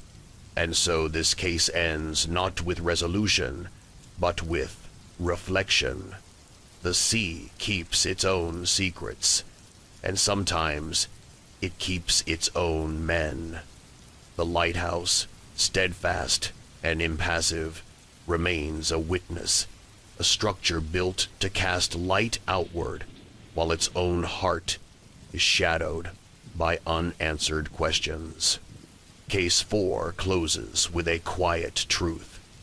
Some mysteries resist being solved, not because evidence is lacking, but because the elements themselves refuse to yield what they hold.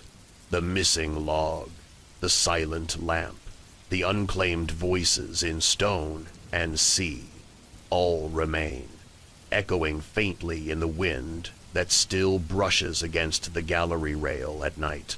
The forest was quiet when rangers first stepped into the clearing, their boots pressing softly into damp earth still dark from overnight rain. Mist clung to the trees, rising in faint veils where sunlight tried to filter through. In the center of the clearing sat a small camp, neat yet abandoned, its details unsettling in their precision.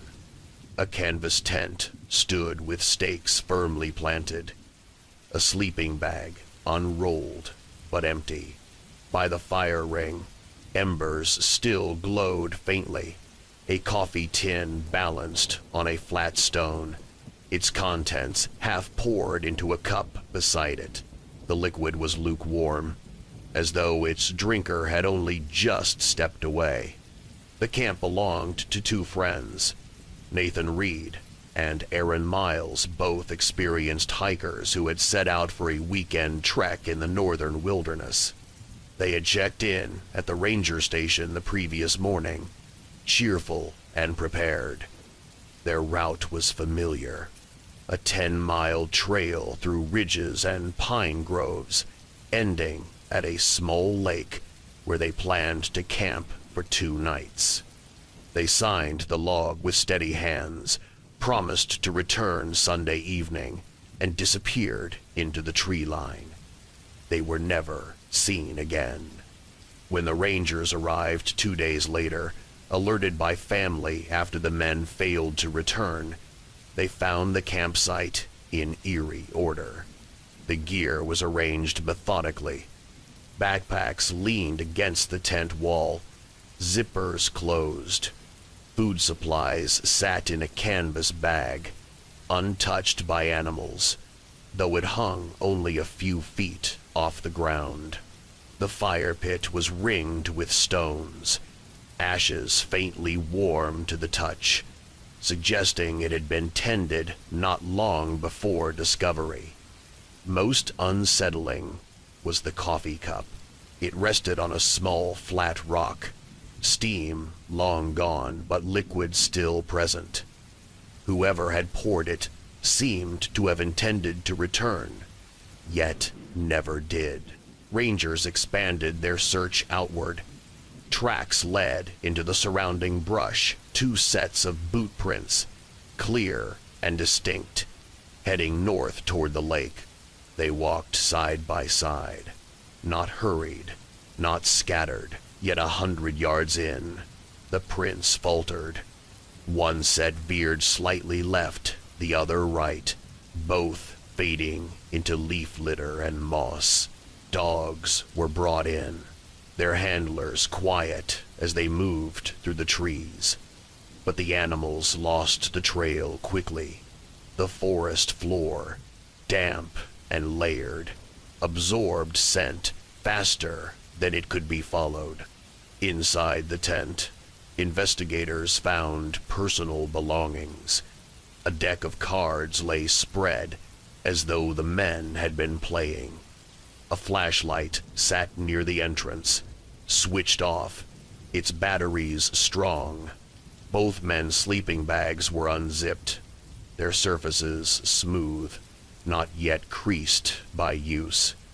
It suggested they had prepared for the night, but had left before settling in.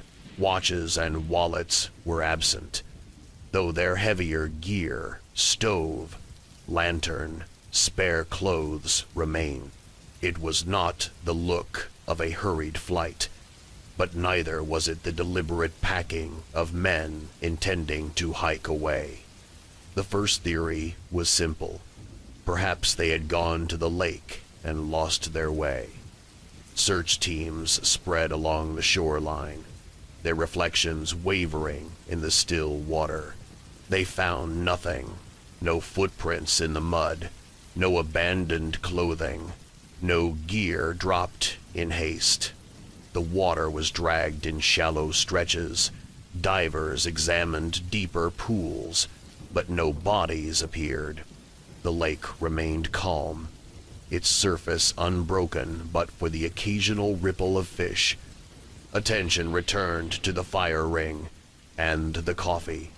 A ranger noted that coffee, even in cool air, takes hours to lose its warmth.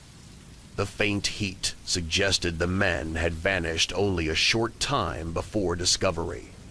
But timelines conflicted. If the men had been missing since Saturday, how could the fire still be warm on Monday afternoon? Rangers tested the embers, finding them fresh, as though stoked within 12 hours. Had someone else tended the fire after the men disappeared? Interviews with nearby campers provided no clarity. A family at a trailhead 5 miles south reported hearing faint voices on Saturday evening, but could not distinguish words. Another hiker claimed he saw a column of smoke Sunday morning, rising thin against the tree line. Though he could not pinpoint its origin, both accounts placed human presence in the area, but neither confirmed it was Nathan or Aaron. The forest carried its own silence, deepening suspicion. Coyotes called at night, owls hooted in the distance, but no signs of struggle marked the clearing. No torn fabric, no dropped pack, no blood. Everything appeared as though the men had stood up, stepped away from their camp, and simply never returned. Families described both men as steady, level-headed. Nathan worked as a surveyor, meticulous with detail. Aaron was a teacher, known for patience and calm. Neither was reckless. They had camped together often, leaving no doubt in loved ones' minds that they knew the risks of wilderness. For both to vanish together without trace seemed unthinkable. As investigators documented the scene, one detail unsettled them further. A notebook resting near the tent flap. Its last page contained a brief note in Nathan's handwriting. It read simply, "Back soon." The words were underlined once, as though to reassure. Yet neither man returned to finish the cup cooling by the fire. The search pressed outward, but the forest gave up nothing. Days passed. Helicopters scanned tree lines. Volunteers combed ridges. No further trace was found. The camp remained as it had been discovered, tent silent, gear arranged, coffee cooling into stillness. And so Section 1 of this case closes not with resolution, but with a question as steady as the forest around it. What caused two men to step away from their camp, leaving behind their belongings, their warmth, and their words, never to return? The investigation deepened in the days following the discovery of Nathan Reed and Aaron Miles' campsite. Rangers expanded the search grid, dividing the forest into quadrants and combing each section methodically. Their radios crackled faintly under the canopy, voices clipped and low, the forest answering with rustling leaves and occasional birdsong. Yet no sign of the missing men appeared. No fresh footprints, no scraps of clothing caught on branches, No overturned earth suggesting a fall. It was as though the forest had absorbed them whole. Attention returned to the conflicting timeline suggested by the fire.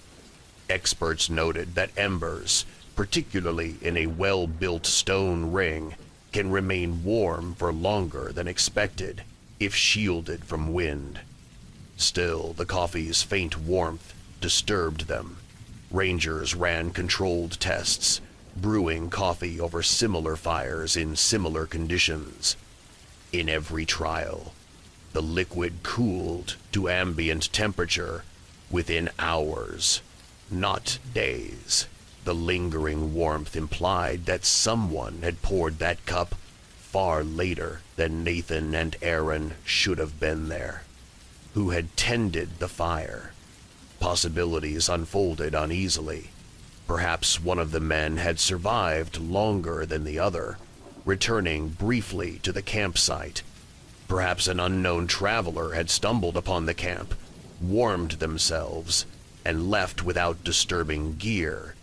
Yet neither explanation felt satisfying. The neatness of the site, the untouched supplies, the arranged cups all suggested intentional pause rather than accident. Witness accounts remained inconsistent.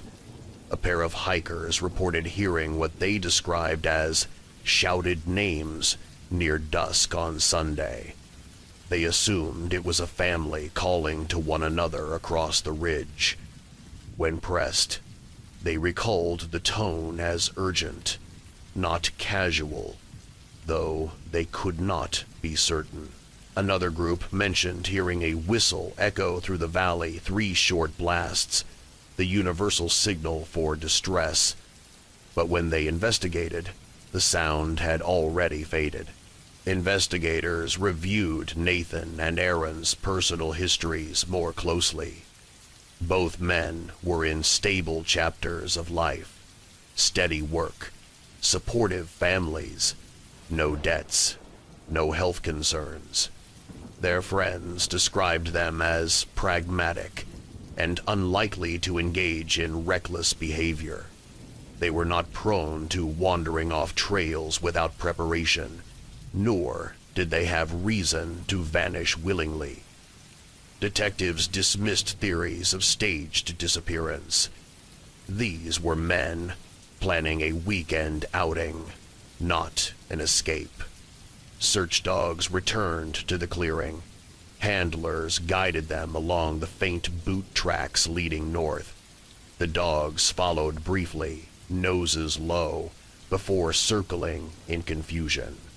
One paused near a thicket, whining softly, but no further scent could be confirmed. Another led its handler toward the lake, only to lose interest on the shoreline. Handlers explained the difficulty. Moisture in the air scattered trace particles quickly, and 2 days of rain had likely erased what little trail remained. Forensic attention shifted to the notebook. Nathan's message, "back soon," was analyzed closely.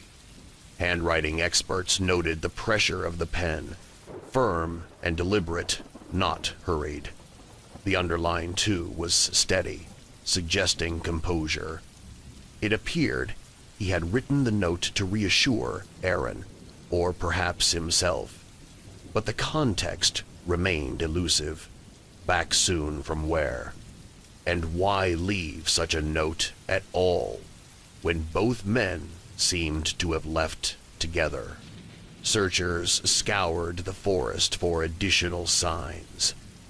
They found a broken branch roughly a mile north, bark stripped where something heavy had pressed.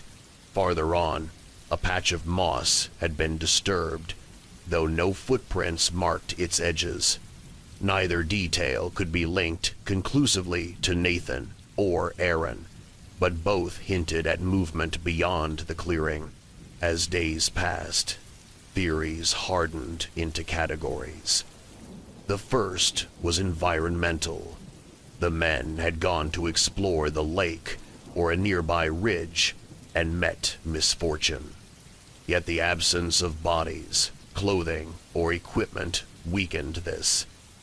The second was human intervention. Another person encountered them, leading to disappearance. But no outsiders were confirmed in the area, and theft seemed unlikely when valuables were left behind. The third was psychological. One man suffered sudden disorientation or distress, and the other followed to help. Yet again, no trace supported this. One unsettling discovery emerged on the fifth day. A ranger, sweeping the southern edge of the grid, found what appeared to be a fire ring, smaller, hastily made, with only faint ash remaining. Near it lay a crumpled cigarette butt. Neither Nathan nor Aaron smoked. The brand was foreign, uncommon in the region. For investigators, it was the first indication that someone else may have been in the forest around the same time. Whether connected to the disappearance or not, the find unsettled searchers. Interviews with locals produced further fragments. A hunter recalled seeing a light moving across the ridge late Saturday, steady like a lantern rather than flickering like a campfire. Another mentioned hearing low voices drifting through fog, though he could not determine direction. None of these reports were precise enough to form leads, but together they painted a picture of presence. Someone, perhaps several, moving through the forest after Nathan and Aaron were last seen. Investigators returned once more to the campsite. They searched every corner, lifting stones, sifting through ashes, running ultraviolet lamps across the tent fabric. They found no blood, no signs of struggle, no hidden writing. The camp remained a snapshot of interruption, preserved in stillness. Even the coffee cup, now cold and stained with a thin ring, sat as it had been left. For the families, each unanswered day deepened the ache. They walked the same trails themselves, calling the men's names, listening for echoes. They gathered around the camp, staring at the half-poured coffee as though it might explain itself. But the camp, like the forest, kept its silence, and so Section 2 closes with uncertainty layered upon uncertainty. The tracks led nowhere. The dogs found little. The notebook raised more questions than it answered. The campsite, neat and silent, seemed less a place of rest than a stage where something unseen had occurred.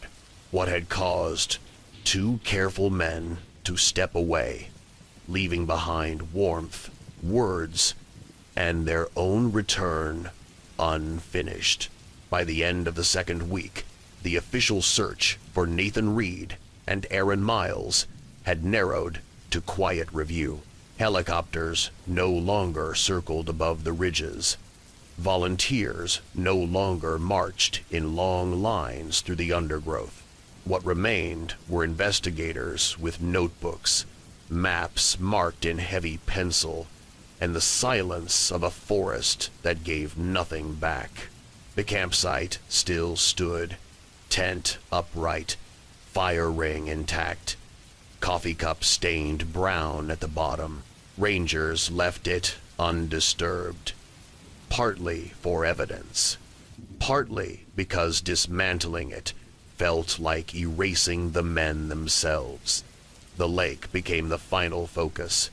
Its surface stretched smooth under a pale sky, reflecting clouds that drifted lazily overhead. Divers entered in careful rotations, their bubbles rising in steady columns. They searched the shallows first, then the deeper shelves where the water turned dark. Sonar traced lines across the bottom, mapping logs, boulders, and silt. Nothing resembling bodies, clothing, or equipment appeared. The lake refused to yield. Its silence matched the forest's. Attention returned again to the timeline. If the men had vanished Saturday evening, why had the fire still been warm days later? Specialists considered whether a third party had returned to the camp, perhaps to cover tracks or stage confusion. Yet if so, why leave the coffee cup half-filled, the gear untouched, the tent orderly? Nothing had been taken, nothing hidden. It was as though whoever had tended the fire wanted the scene to look exactly as it did. Paused. Incomplete. The cigarette butt found near the second fire ring remained the only foreign trace.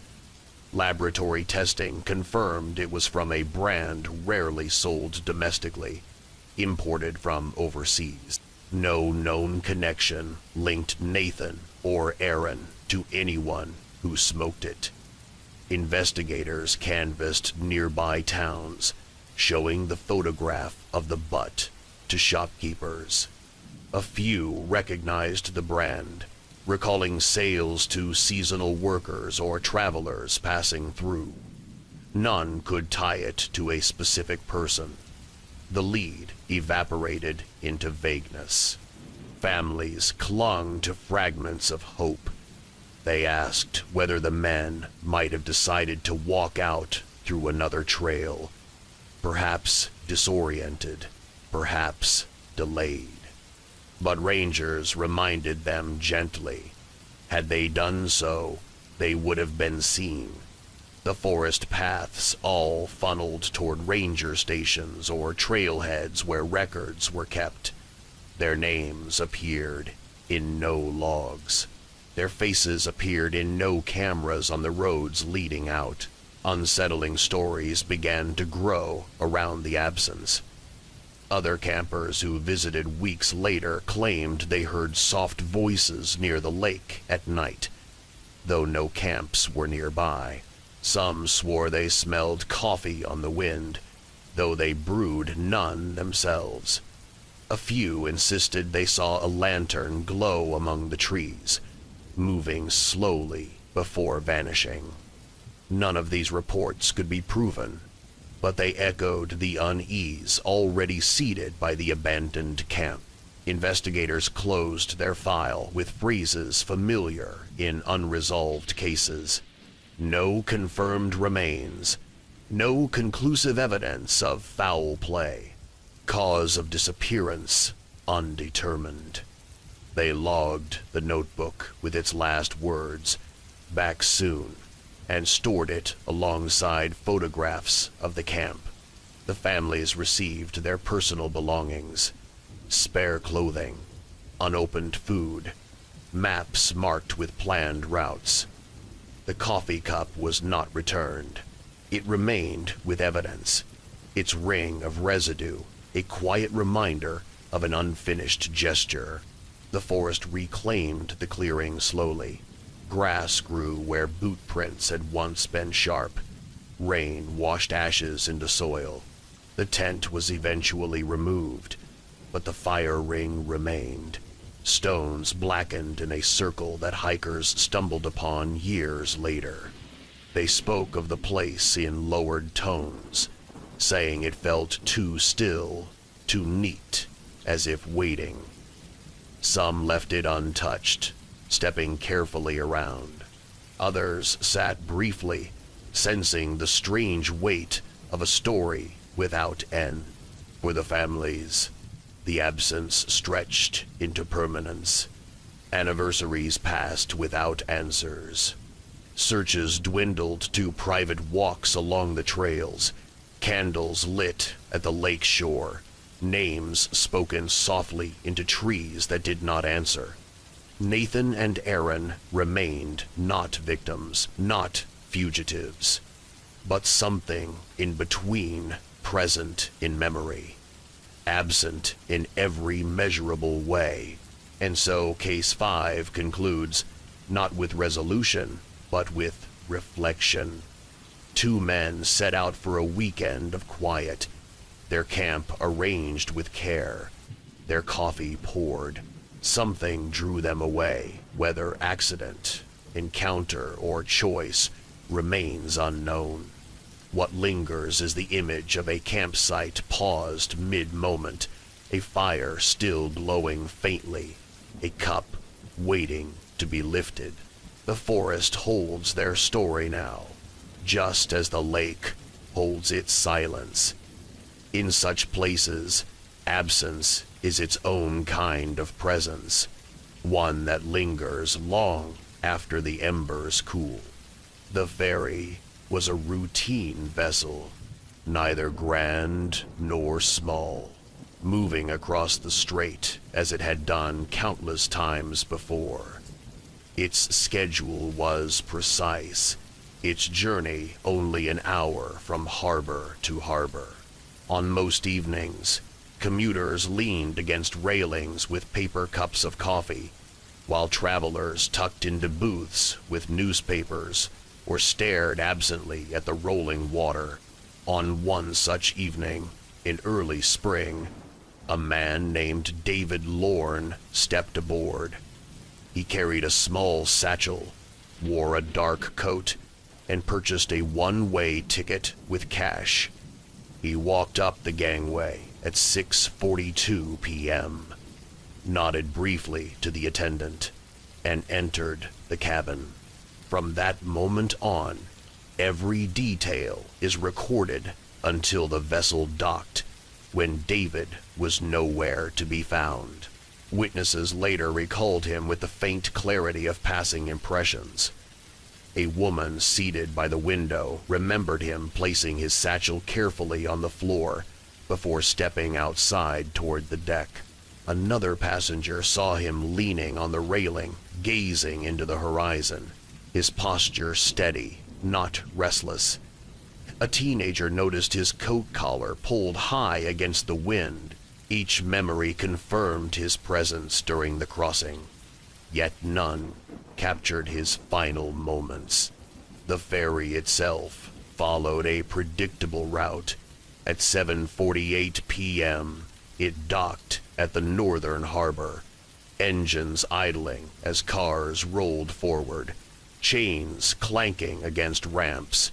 Passengers gathered belongings, moving in familiar rhythm toward the exit. But when the head count was tallied against the boarding manifest, one name did not reconcile. David's ticket stub had been collected at boarding, yet no one matching his description stepped off. His satchel, noted by the woman near the window, was not recovered from under any seat. The man had boarded. He had been seen, but he had not arrived. Crew members began retracing their steps. They searched the decks, peered into bathrooms, opened storage closets, and checked the galley. The ferry was not large. A missing passenger should have been located quickly. Yet no trace of David remained. His absence was first assumed to be a clerical error. Perhaps he had left without notice. Perhaps his appearance had been overlooked. But surveillance footage from the exit ramp confirmed otherwise. The camera recorded every passenger stepping off, one by one. David's dark coat and measured stride were not among them. Investigators later reviewed footage from boarding as well. There he was, clear, steady, walking across the gangway at 6:42, presenting his ticket and entering the cabin. Between those two cameras, boarding and disembarking, his image vanished. Search protocols activated swiftly. The Coast Guard combed the strait, lights sweeping across the water. Helicopters hovered above, their rotors scattering spray into mist.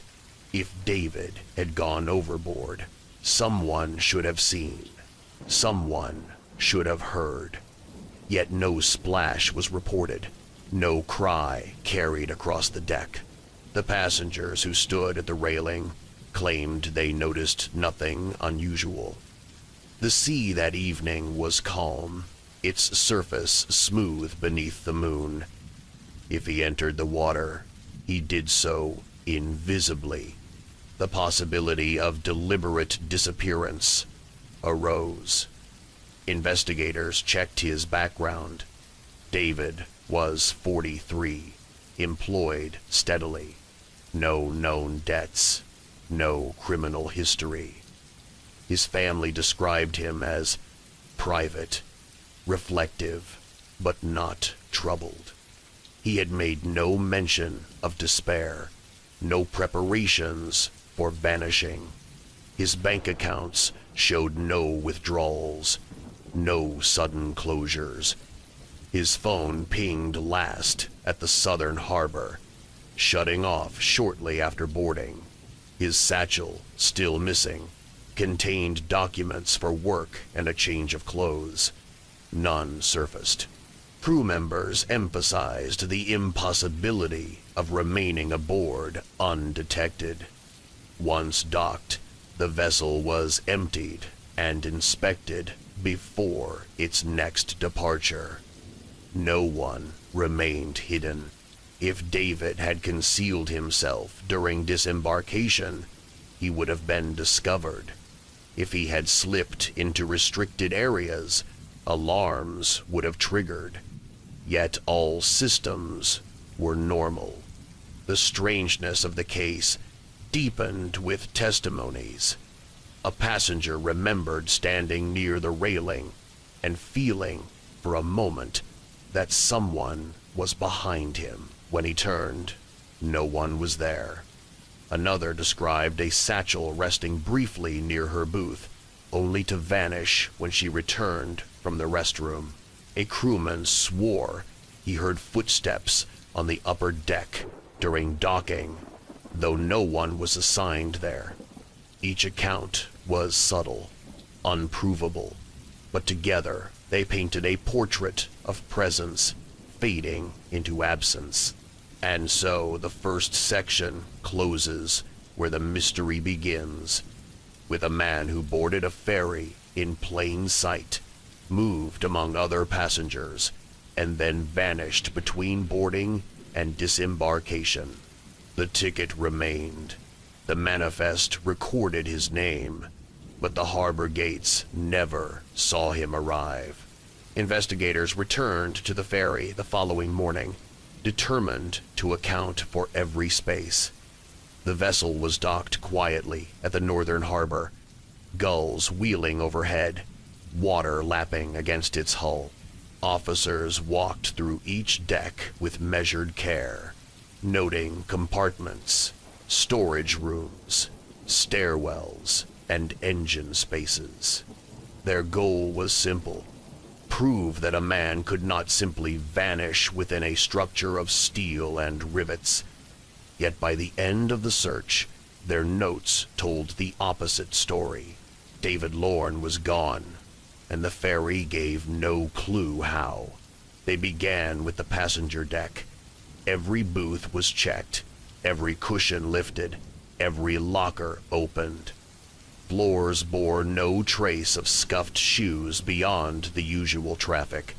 Bathrooms were searched thoroughly, no personal belongings left behind, no signs of distress.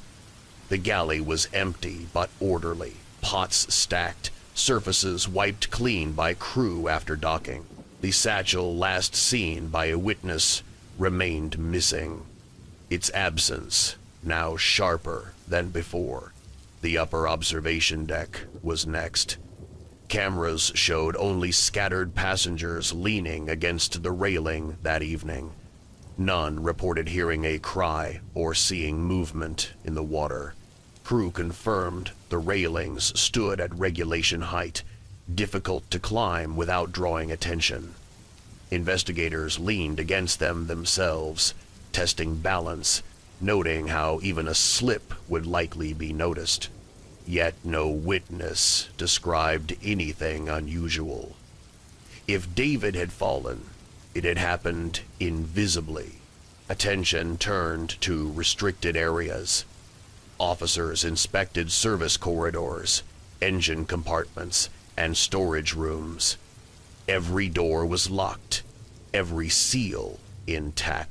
Maintenance staff swore no one could have entered unnoticed.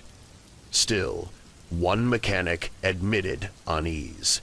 He recalled hearing faint footsteps on the metal stairwell just as the ferry docked. When he checked, the space was empty, the sound gone. He dismissed it at the time, but under questioning, he wondered if it had meant more. The manifest was checked again. 87 passengers had boarded, 86 disembarked. Tickets confirmed the count, stubs aligned with names. The missing number belonged to David alone. His purchase had been in cash, leaving no digital trace. Still, his identity was confirmed through CCTV. At the southern harbor, he was the man who had stepped aboard. Beyond that, records fell silent. Investigators considered whether he had leapt into the strait unseen. Coast Guard analysis made this unlikely. The water was calm, visibility clear, and the deck always held passengers scanning the horizon. A splash would have drawn notice. More importantly, no body surfaced despite days of searching. The strait's currents could carry debris, but its waters often returned remains within days. In this case, the sea returned nothing. The satchel troubled investigators most. Had David leapt deliberately, he would likely have left it behind. Had he been forced, it would likely have fallen with him. Yet, no trace appeared, no floating fabric, no identification papers washed ashore. It was as though satchel and man had stepped off the ferry together into silence. Interviews with passengers added unease. One woman described hearing a low conversation near the stairwell during the crossing. She assumed it was crew, but when she turned, no one stood there. Another recalled a shadow crossing her booth briefly, though no figure passed. A teenager insisted he saw the satchel under a seat at mid-journey, only to find it gone when he looked again. Each account was uncertain, but together they suggested presence without conclusion. Background checks on David revealed no reason to vanish. He lived in a modest apartment, paid rent on time, had steady employment at a logistics firm. His supervisor described him as reliable, though reserved. He had requested 2 days off, citing personal errands. His bank accounts remained untouched after his disappearance. His phone turned off before departure, never reactivated. His last digital trace was a message to a colleague. Back next week, don't worry. Speculation grew among investigators. Some believed David had helped someone waiting with a boat, meeting him mid-crossing. Yet such a maneuver would have been visible from deck, and radar showed no vessels nearby. Others wondered if he had concealed himself within the ferry, intending to disembark unnoticed later. But the vessel was swept thoroughly before its return journey, and no one was found.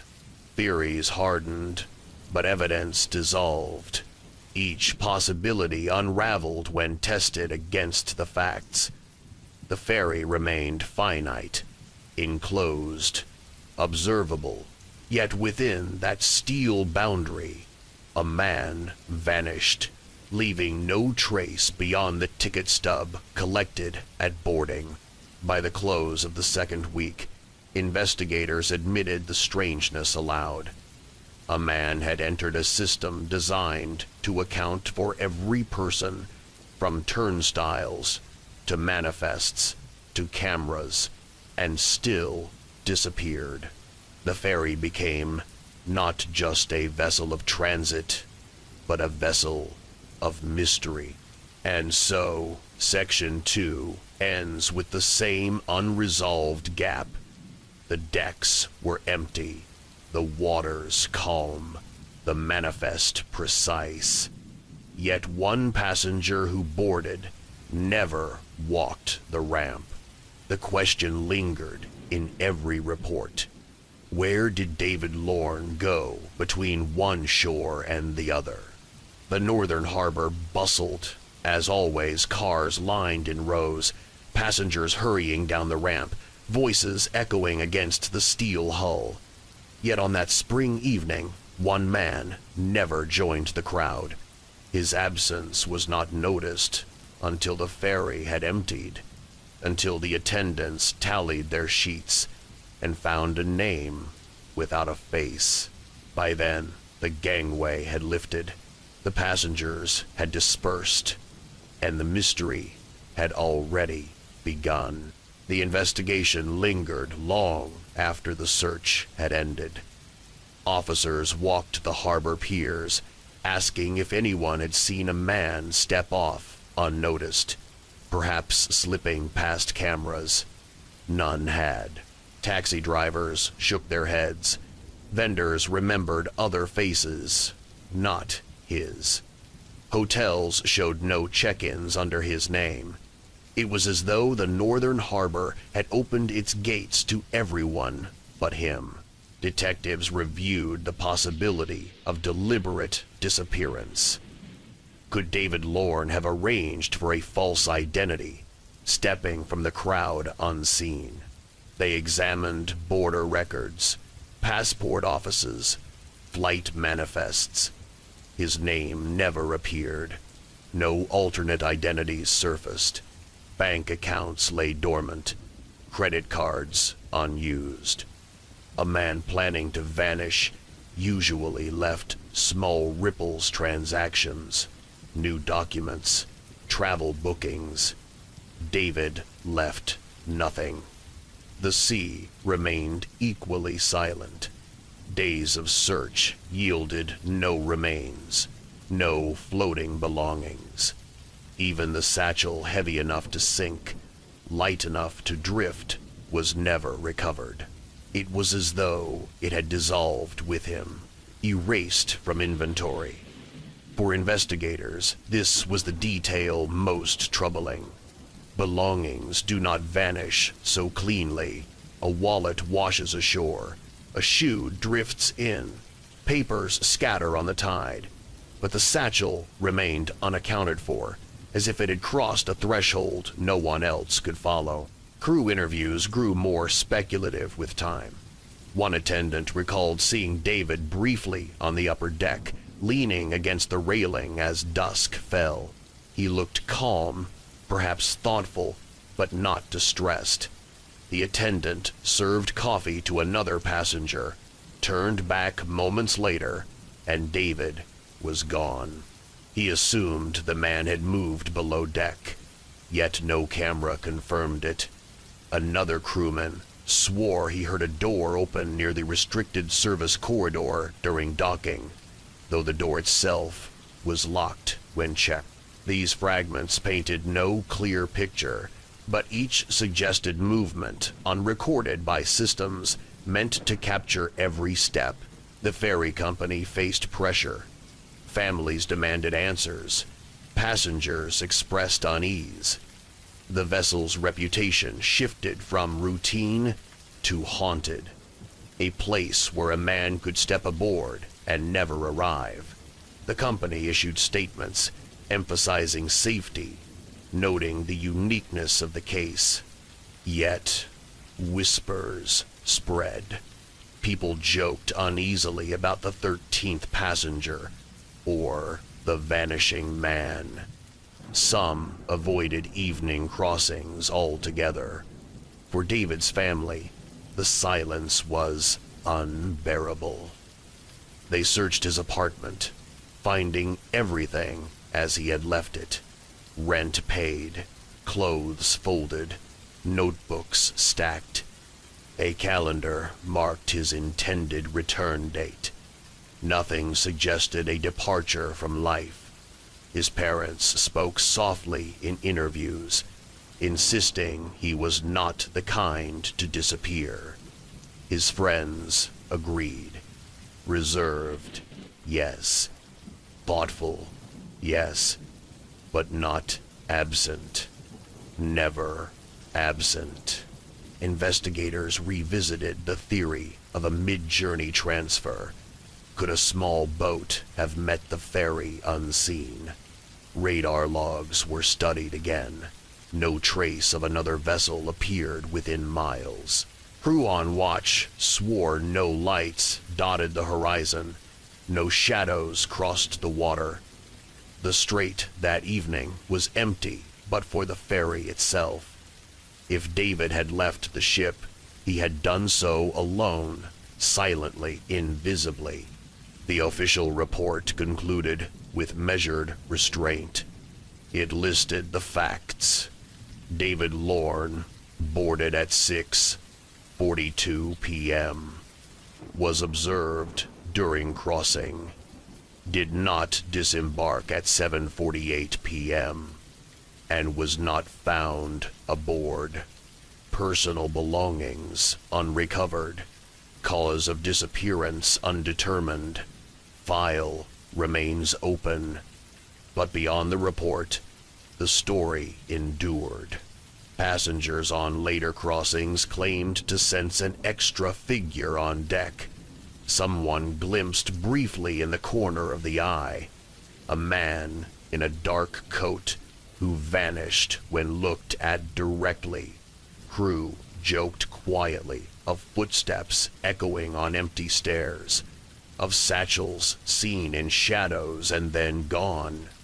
Whether imagination, suggestion, or something else, the ferry carried its silence into each new journey. For those who remembered him, David's absence became presence. The missing man was spoken of not only as one who vanished, but as one who lingered, a reminder of how fragile the certainty of arrival can be.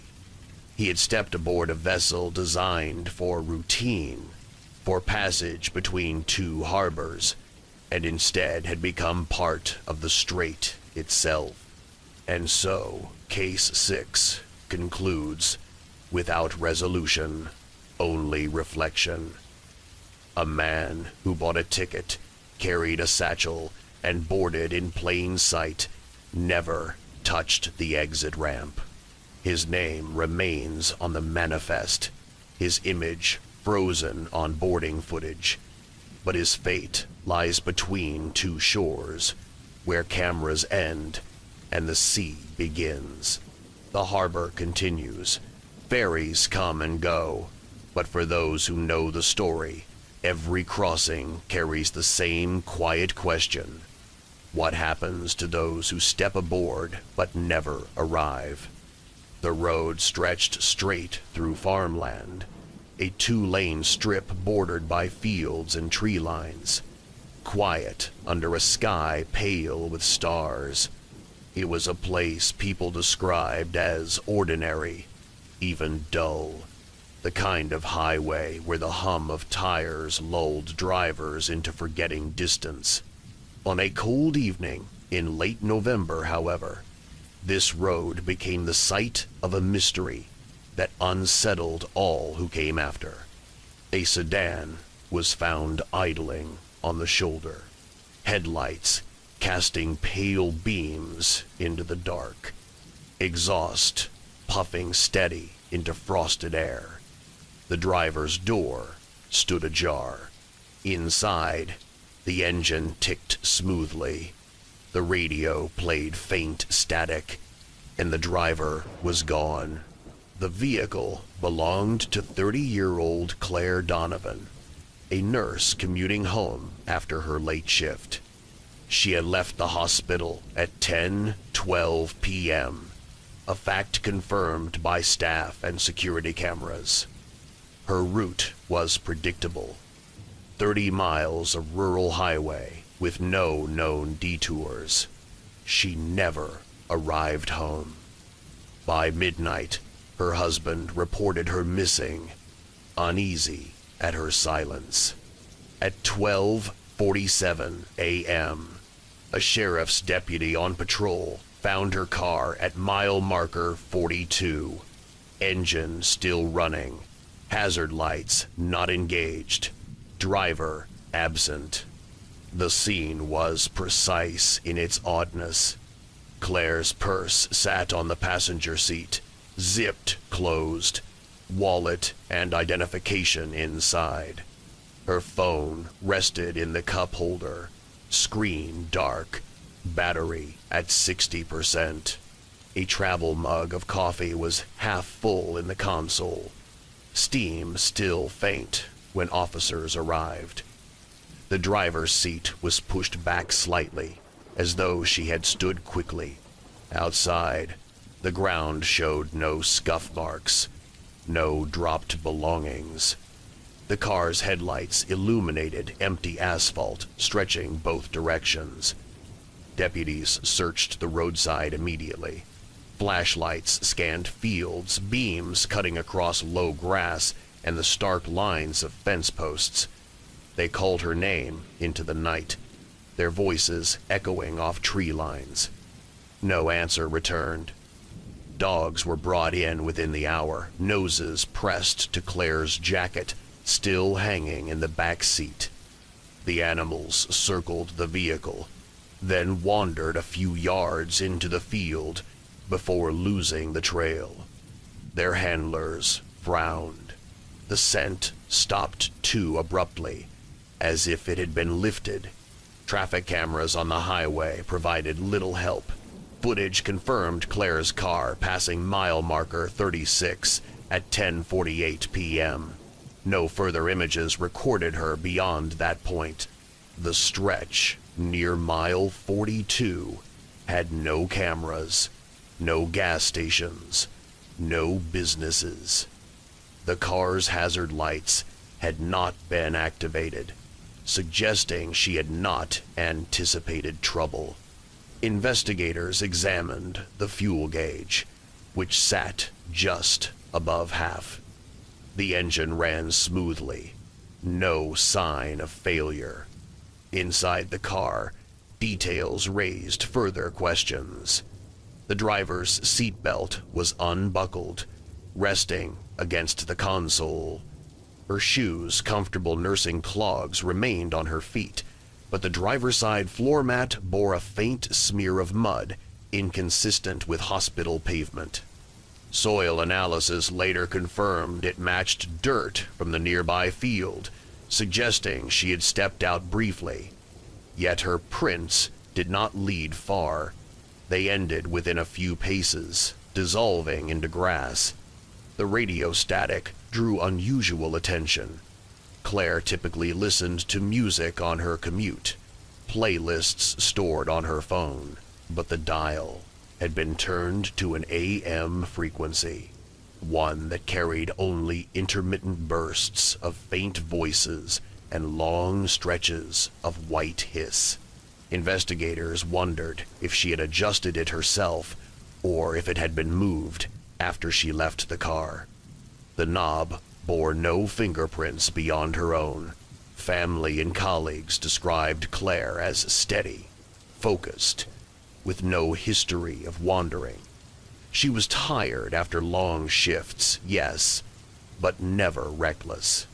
She had no debts, no disputes, no reason to vanish willingly. She had texted her husband at 10:20 p.m. "On the way. See you soon."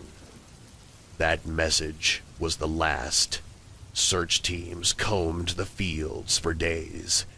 Volunteers walked shoulder to shoulder, their breath fogging in the cold. Helicopters circled with infrared scanners, but no heat signature appeared beyond deer moving through the brush. The ground gave nothing back. Claire had left her car in working order, her belongings untouched, and herself absent. As the days turned, theories emerged. Perhaps she had stopped to help someone on the road. Perhaps she had seen something in the field. Perhaps she had been taken swiftly before she could resist. Yet each possibility left holes. Why leave her purse?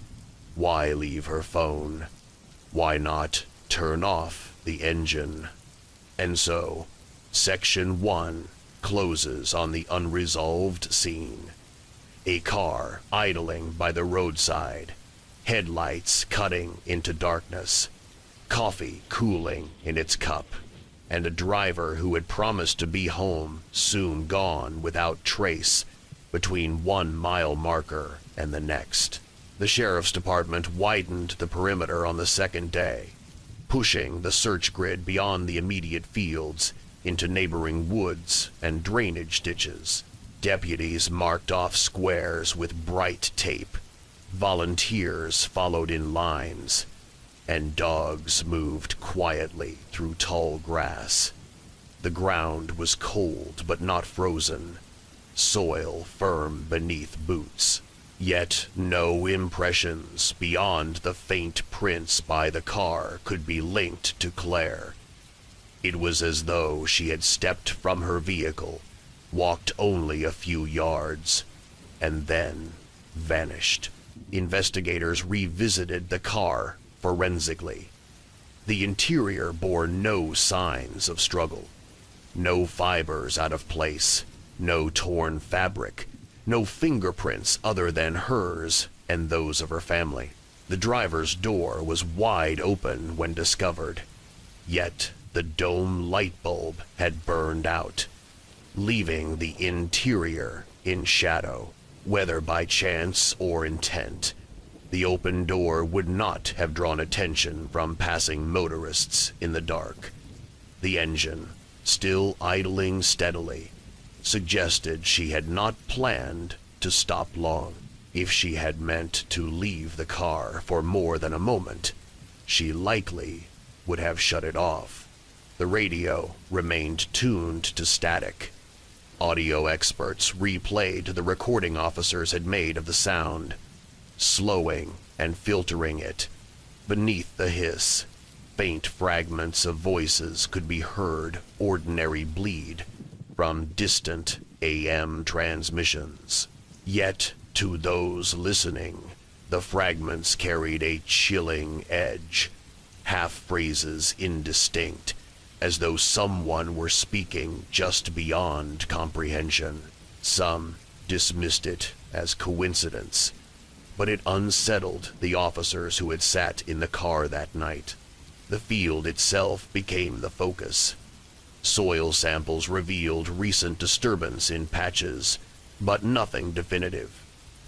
A broken stalk of grass stood near where her footprints ended. Beyond that point, no trail continued. A deputy crouched at the edge of the field, running his hand over the ground. "It's like she lifted straight out," he murmured, though he wrote nothing of it in his report.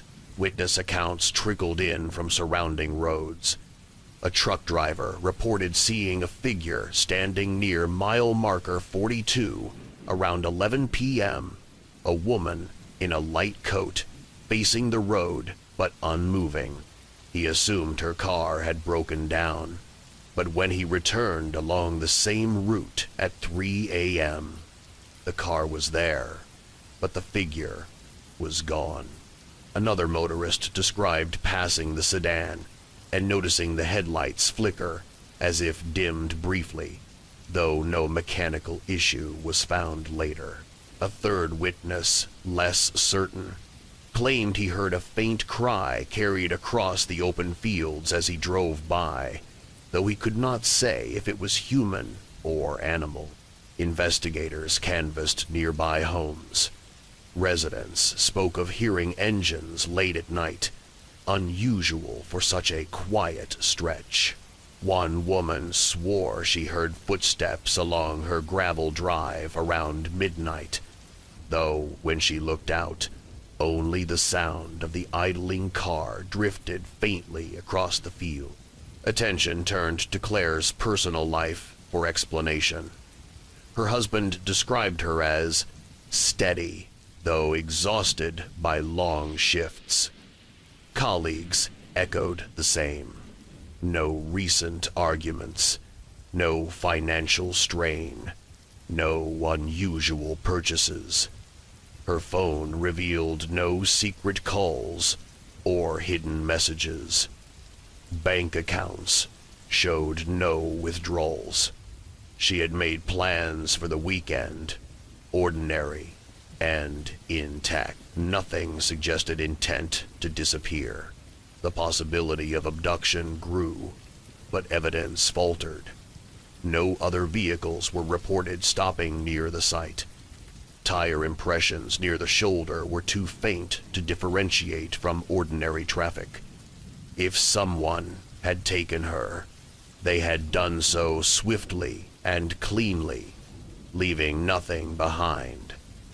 The purse, still on the seat, argued against robbery. The car itself bore no forced entry, no damage. Deputies explored another theory. Perhaps she had stopped to help.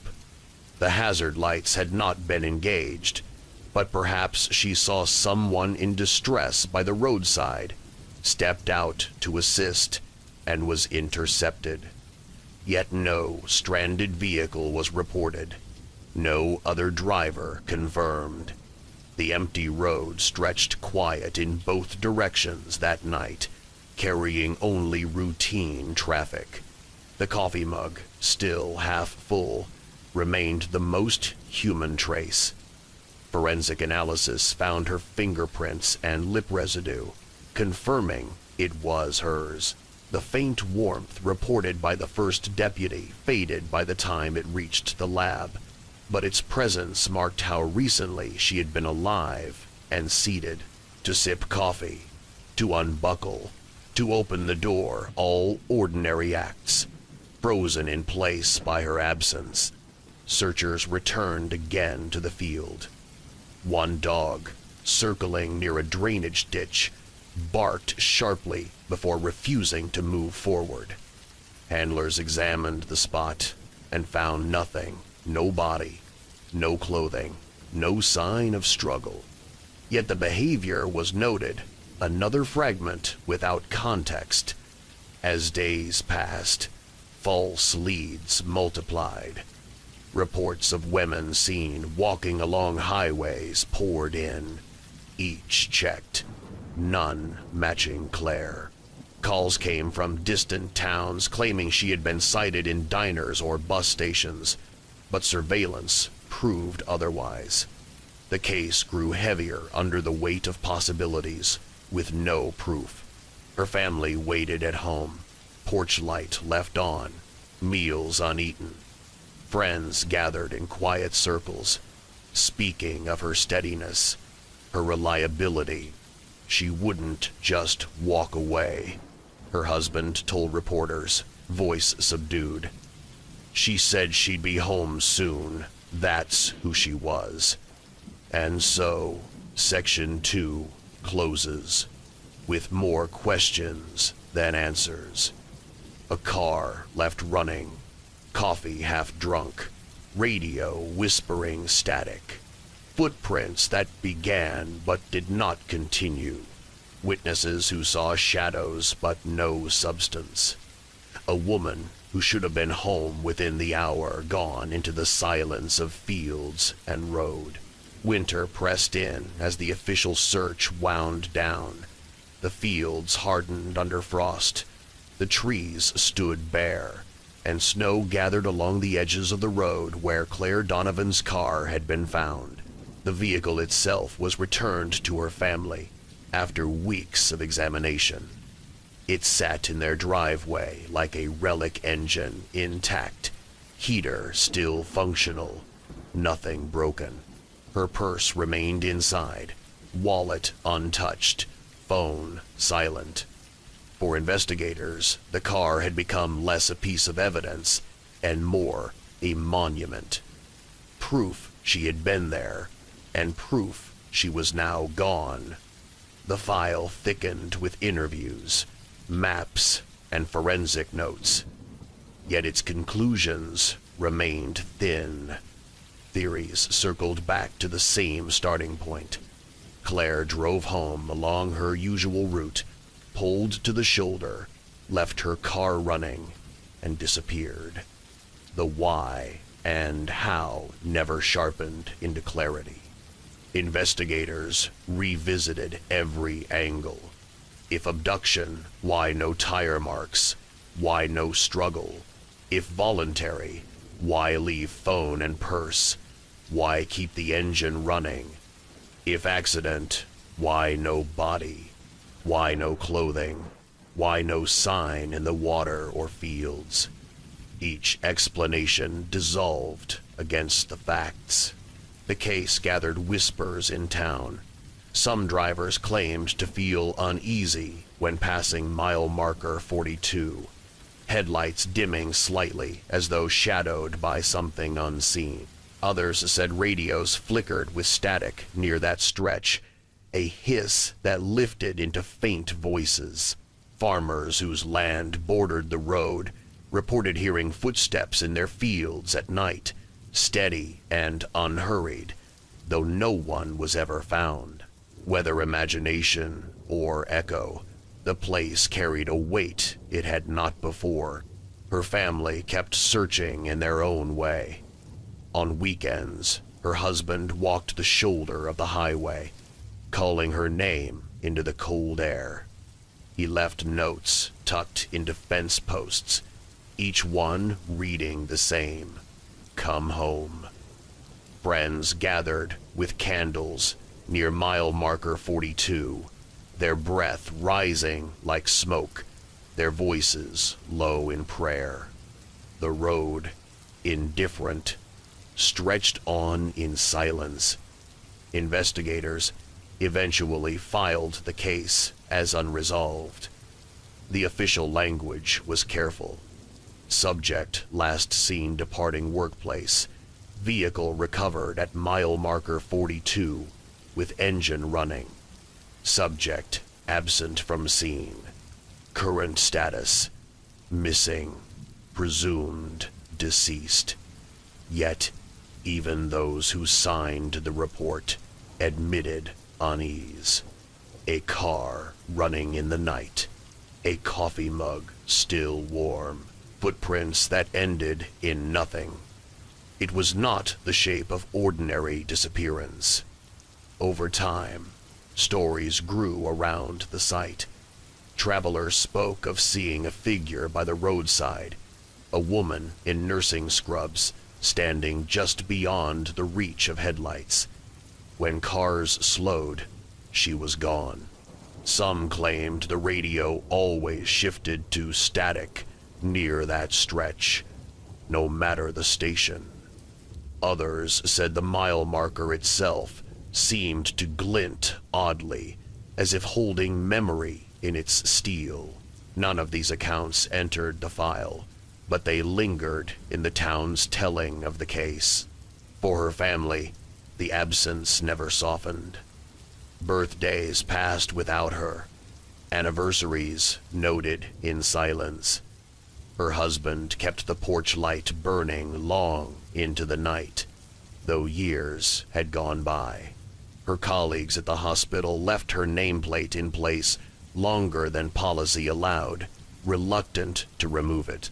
What remained of her was not body or belongings, but the space she once filled: a car, a coffee, a promise to return home.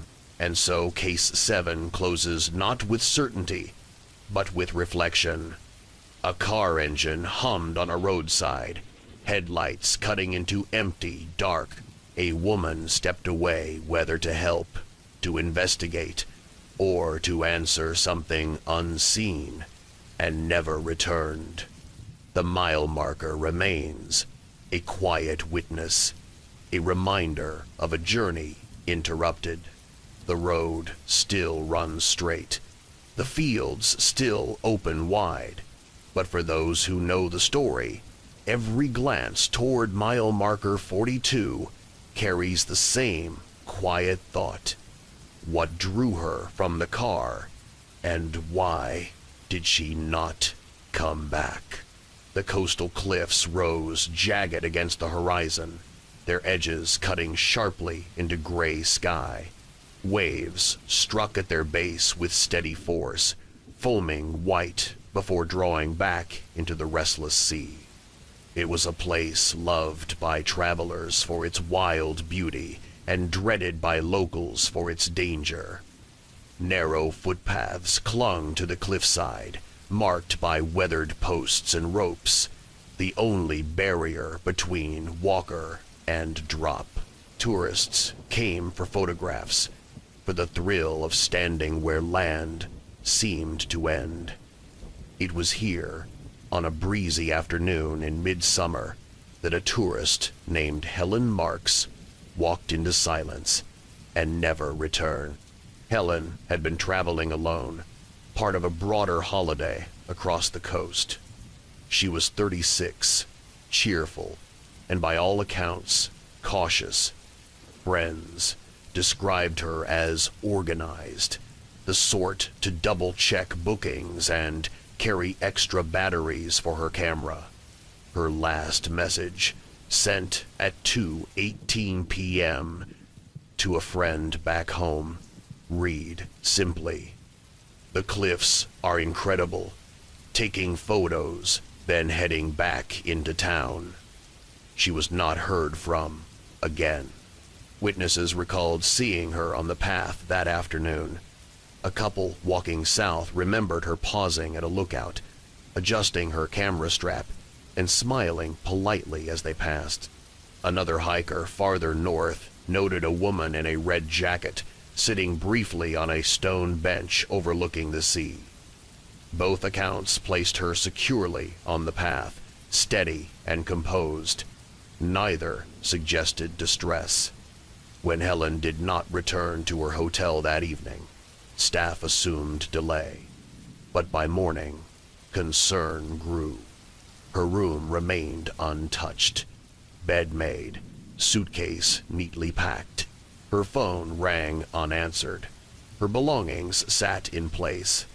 Authorities were contacted, and a search began at the cliffs. The scene offered few clues. Her rental car still sat in the lot by the trailhead, locked, key inside her jacket pocket, later recovered by police. The path stretched in both directions, bordered by grass whipped by salt wind. Searchers combed every lookout, every bench, calling her name into the crash of waves. They found no footprints leading to the edge, no discarded belongings, no camera dropped in haste. The sea rolled on, indifferent, carrying no sign of her. Forensic teams studied the trail carefully. Soil along the edges bore ordinary scuff marks from tourists, but no fresh slide marks suggesting a fall. The ropes remained intact, weathered but unbroken. A half-empty water bottle was found tucked into a niche of rock near one lookout. It bore Helen's fingerprints. Beyond that, nothing. Helicopters circled above, scanning the water for debris. Boats swept below the cliffs, eyes sharp for clothing or bags. Days passed. The sea yielded nothing. If she had fallen, it was expected her body would surface quickly, carried by currents. Yet the water remained mute. Her phone records provided one final fragment. At 2:23 p.m., just minutes after her last message, the device pinged a tower inland, then went silent. No further calls, no texts, no data. Investigators wondered if it had been switched off deliberately, or if coverage simply faltered near the cliffs. In either case, it offered no path forward. Locals spoke of the cliffs with caution. They told of sudden winds that rose without warning, of paths that crumbled quietly beneath a foot.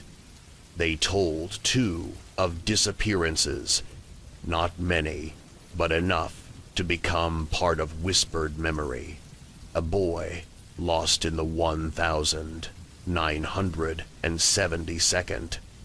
A fisherman never found in the 1982nd. A traveler in the 1992nd, whose backpack was discovered on a bench. Each case lingered, and so Section 1 of this case closes not with conclusion, but with silence. A tourist walked the coastal path, admired the view, left behind a water bottle and a message of wonder, and then was gone. The cliffs remained, waves breaking below, rope posts swaying gently in the wind, as though holding secrets too heavy for words. Authorities widened the search along the entire coastal stretch, a jagged series of paths that twisted between grass, stone, and sea. Rescue teams rappelled down sheer faces where gulls nested, their ropes swinging against rock as they scanned ledges for any trace of Helen Marks. Divers entered coves where the water pooled dark, surfacing with nothing more than driftwood and kelp. Each effort brought silence. Each silence made the absence louder. Investigators reconstructed Helen's day. Hotel staff recalled her leaving around late morning, dressed in a red jacket and carrying her camera. Surveillance from a petrol station near the trailhead showed her fueling her rental car, her expression calm, her posture relaxed. A receipt, time-stamped 1:42 p.m., confirmed her purchase. By 2:18 p.m., she had messaged her friend, her phone showing full signal at that time. Then, at 2:23 p.m., the phone's connection faltered, whether turned off or lost to a pocket of dead coverage. No one could say. Witness interviews deepened the timeline.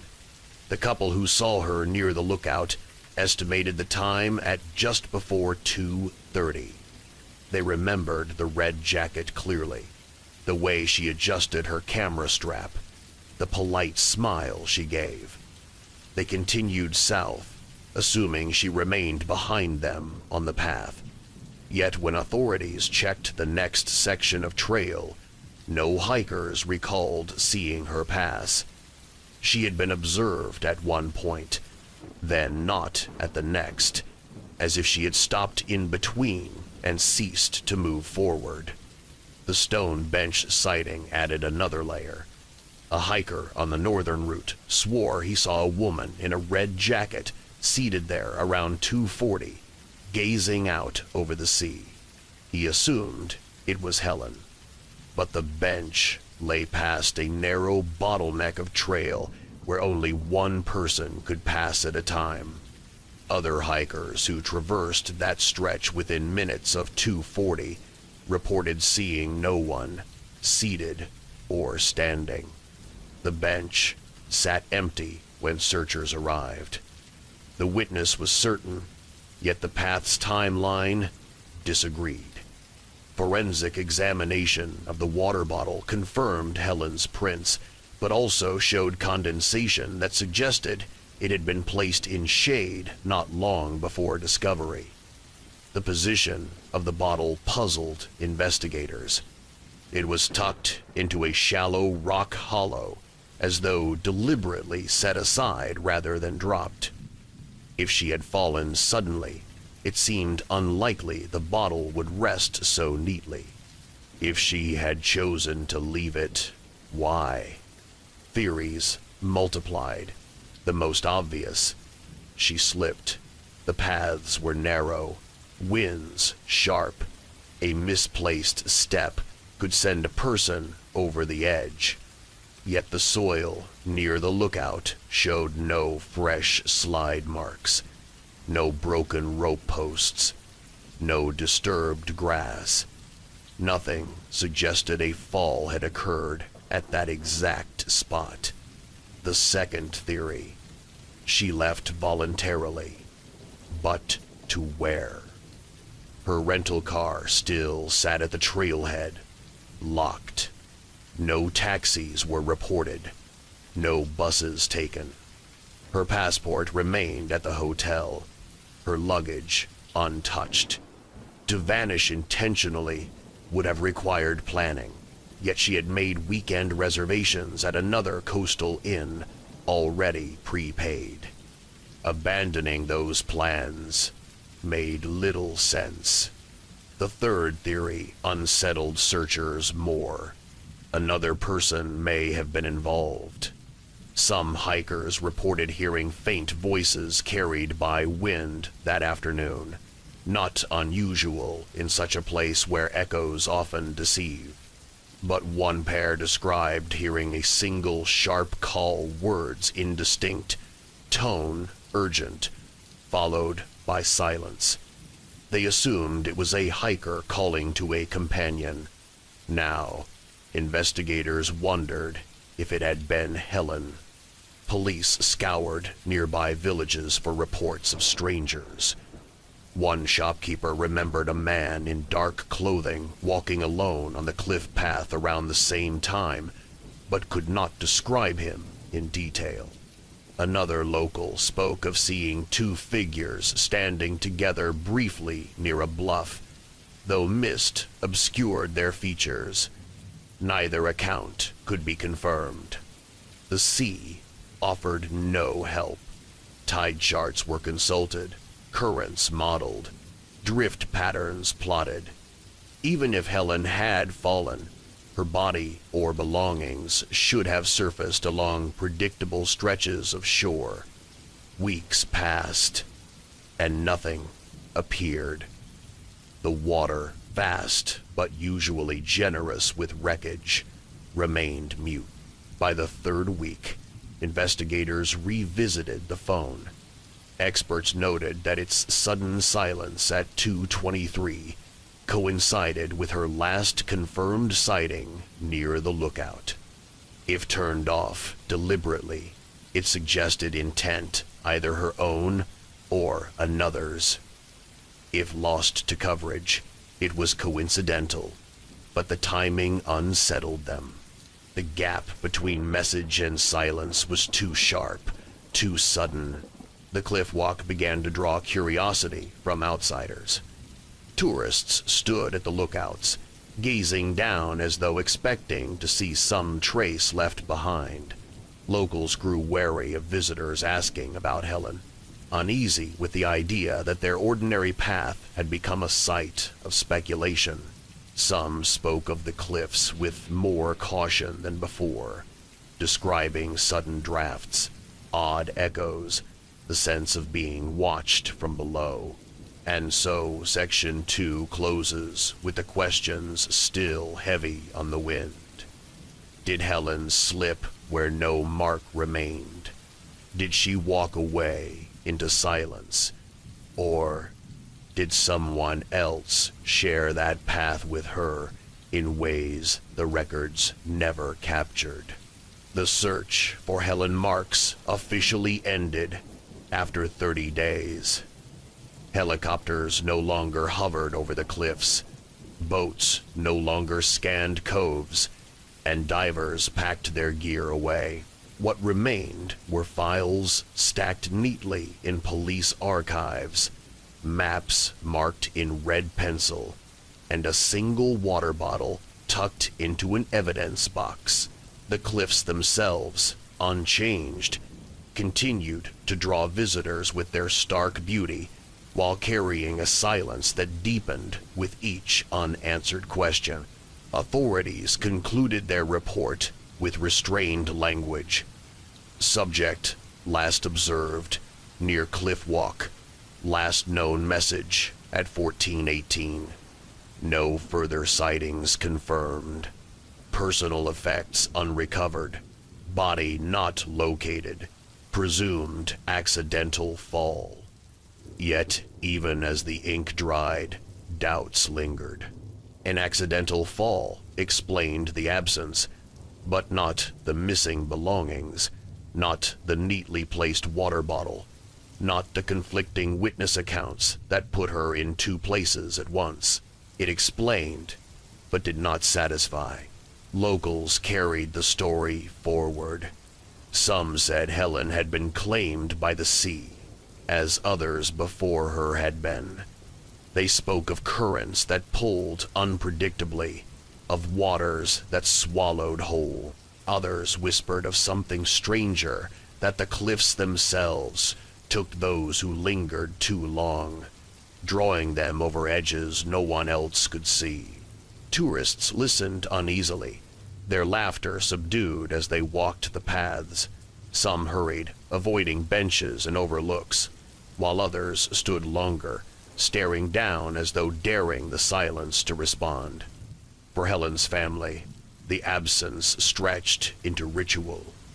They traveled to the cliffs on the anniversary of her disappearance, standing near the lookout where she had last been seen. They left flowers weighted with stones, watching waves carry petals outward until they dissolved into foam. They spoke softly of her love for photography, her careful plans, her final words. The cliffs are incredible. Each year, the ritual repeated. Each year, the sea offered nothing back. Investigators revisited the case occasionally, comparing it with others. There were echoes. A hiker in the 1,972nd, a fisherman in the 1,982nd, a backpacker in the 1,992nd, each gone without trace, each last seen near the same stretch of cliffs. In each case, belongings were left behind in orderly fashion, as though paused mid-journey. None had been recovered, not even with the sea's usual generosity. Patterns whispered at the edges of files, though never enough to draw formal connection. Tourists who visited in later years sometimes reported strange impressions. A woman swore she saw a red jacket hanging briefly from a post, only for it to vanish when she drew closer. A man claimed his camera captured an empty bench, though when he looked with his eyes, a figure sat there. Others spoke of faint voices carried by the wind, half-lost phrases impossible to place. These accounts entered no official record, but they grew into the story's shadow, as much a part of it as the fact. The cliff path remains open, signs now warn of sudden gusts of unstable ground. Ropes are checked more often, posts replaced, benches monitored, yet safety measures do not erase memory. For those who know Helen's story, the path feels different, less like a place of scenery, more like a threshold. Each step carries weight. Each glance at the sea recalls her absence, and so Case 8 concludes not with closure, but with reflection. A tourist walked along a path above the sea, admired the view, set her water bottle aside, and then was gone, whether claimed by waves, misstep, or something unrecorded. She left no trace but silence. The cliffs remain, the sea continues, but her story lingers as part of their landscape, an echo in the wind, a pause in the waves, a reminder that beauty and absence often share the same ground. The hotel was not grand, but it carried an old-world air, patterned carpets, brass fixtures dulled by decades of use, a lobby clock ticking steadily beneath a chandelier that swayed faintly whenever the doors opened. It was the kind of place where guests expected routine, a room, a bed, a quiet night. Yet one evening, an envelope placed casually on the front desk began a mystery that has never been fully explained. It was a Monday in late spring, the lobby quiet. A clerk on duty noticed a plain envelope resting on the desk's counter, the sort of envelope used for correspondence. No one recalled placing it there. The security camera behind the desk, angled toward the lobby, captured only ordinary comings and goings. Yet between one moment and the next, the envelope appeared undisturbed, unclaimed, as though it had always been there. The clerk, assuming it was a guest message, lifted it carefully. It bore no writing, no name, no room number, no return address. The paper was heavy, cream-colored, sealed with a neat strip of adhesive. With quiet hesitation, the clerk opened it. Inside was a single object, a brass hotel room key, heavy and cold, with the number 327 engraved into its tag. The detail unsettled the staff at once. The hotel no longer used brass keys. All locks had been replaced with digital key cards a decade earlier. Keys like the one in the envelope had been retired, stored briefly, and eventually discarded. Yet the object was genuine, weighty, engraved in the same style the hotel had used in the 1972nd. Management confirmed the strangeness. Room 327 existed, yes, but it was unoccupied that night. Its most recent guest had checked out 2 days prior.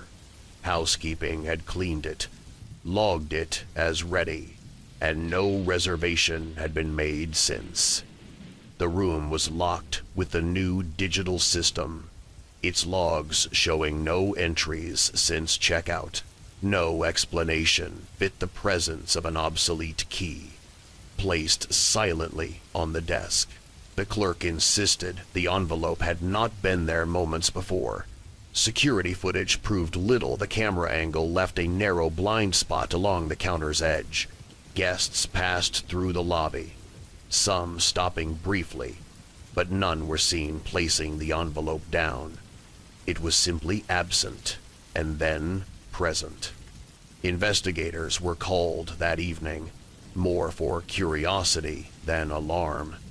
They examined the key, noting where along the tag's edge, the patina of age.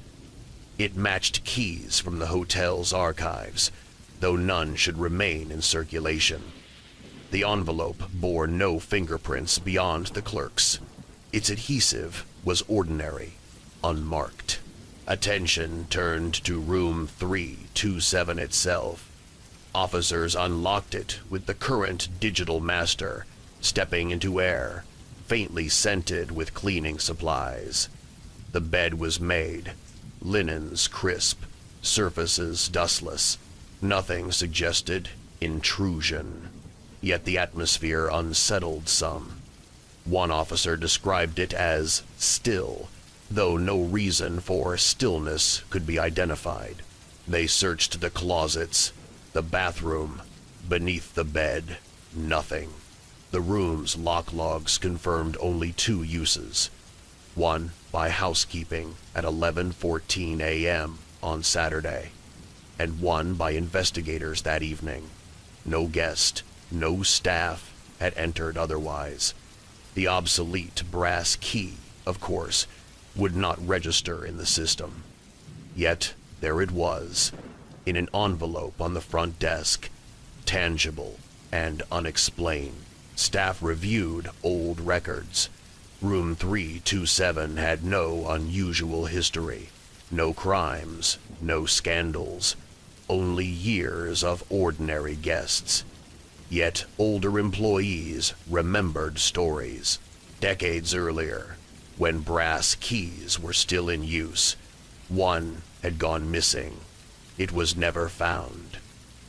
Which room had it belonged to?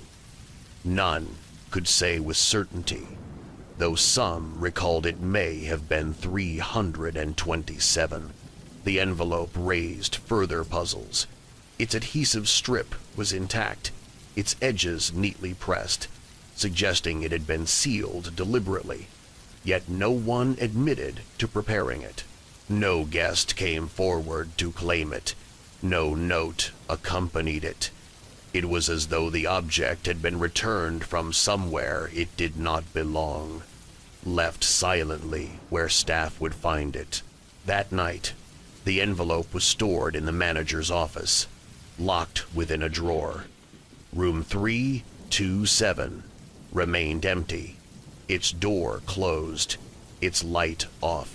Guests passed through the lobby, as always, unaware of the quiet unease among staff. The clock ticked, the chandelier swayed, and the envelope's mystery grew heavier with each unanswered hour.